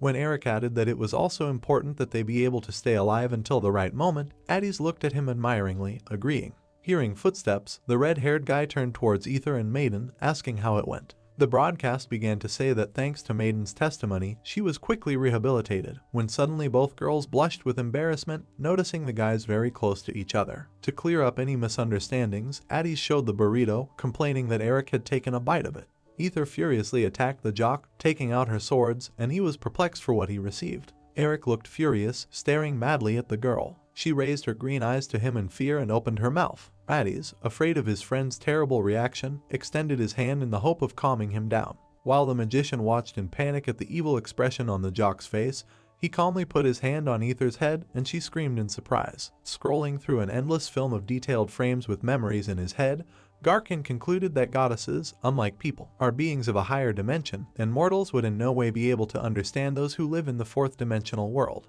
But this also works in the opposite direction. For goddesses, people are simply figures drawn on a plane. Eternity, which mortals strive for, is just another dimension for higher beings. This is why people cannot attack goddesses. But that was until the current moment, until Garhan acquired the magic of sealing dimensions to catch the goddess. Holding the dimensional cube in his hands, he thought about how amazing it was that a higher dimensional being, Kivriel, would be locked in a lower dimensional field with a constantly repeating future. Garhan asked Zenobia, who was smoking a pipe, if the imprisoned goddess would be able to understand their plans, and the woman replied that she was not sure about it. Holding the pink smoke in her hand, the queen happily concluded that when the man cut off Kivriel's head, she was completely trapped by their magic. When Zenobia added that they had already absorbed half of the darkness's power, Garhan agreed wistfully, noting that the goddess was unable to recognize the Ampala's blessing. Looking at his hand, the regent said that they would not be able to achieve immortality with an incomplete stone, wondering if they could absorb all the goddesses with a full-fledged artifact.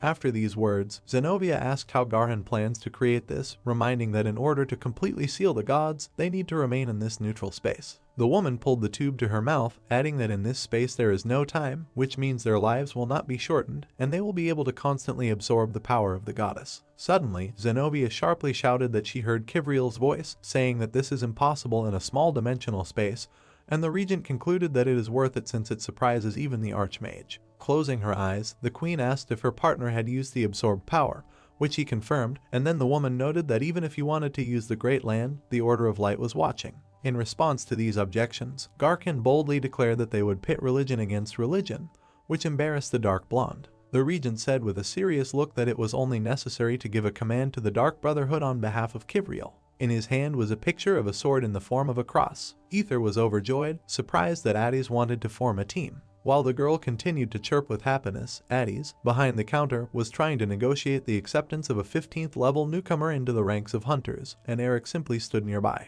looking with a languid gaze at the object of her adoration. The employee offered to help, because she was indebted to Walter, and Eric, meanwhile, reminded that he forgot to return the girl's things, and even burned down Emil's temple. While the employee was trying to flirt with Addis, the Musliman glanced out of the corner of his eye at another girl behind the counter near which the swordsman stood. The guy exclaimed that he wanted to become a hunter, and Eric looked at him in bewilderment, assuming that he was from the village. Judging by how clean the equipment was, a level 20 beginner had just bought it. Noticing the large number, Eric thought that with such skills it was too late to become a hunter, looking at the guy dumbfounded. The red-haired young man finally decided to introduce himself, saying that he had arrived from Shanghai. He enthusiastically said that his name is Sana Warrior. This ended the first season of the manhwa. That's how this video ends. If you have sat through to the end, please don't forget to press the subscribe button and leave feedback. See you in the next video.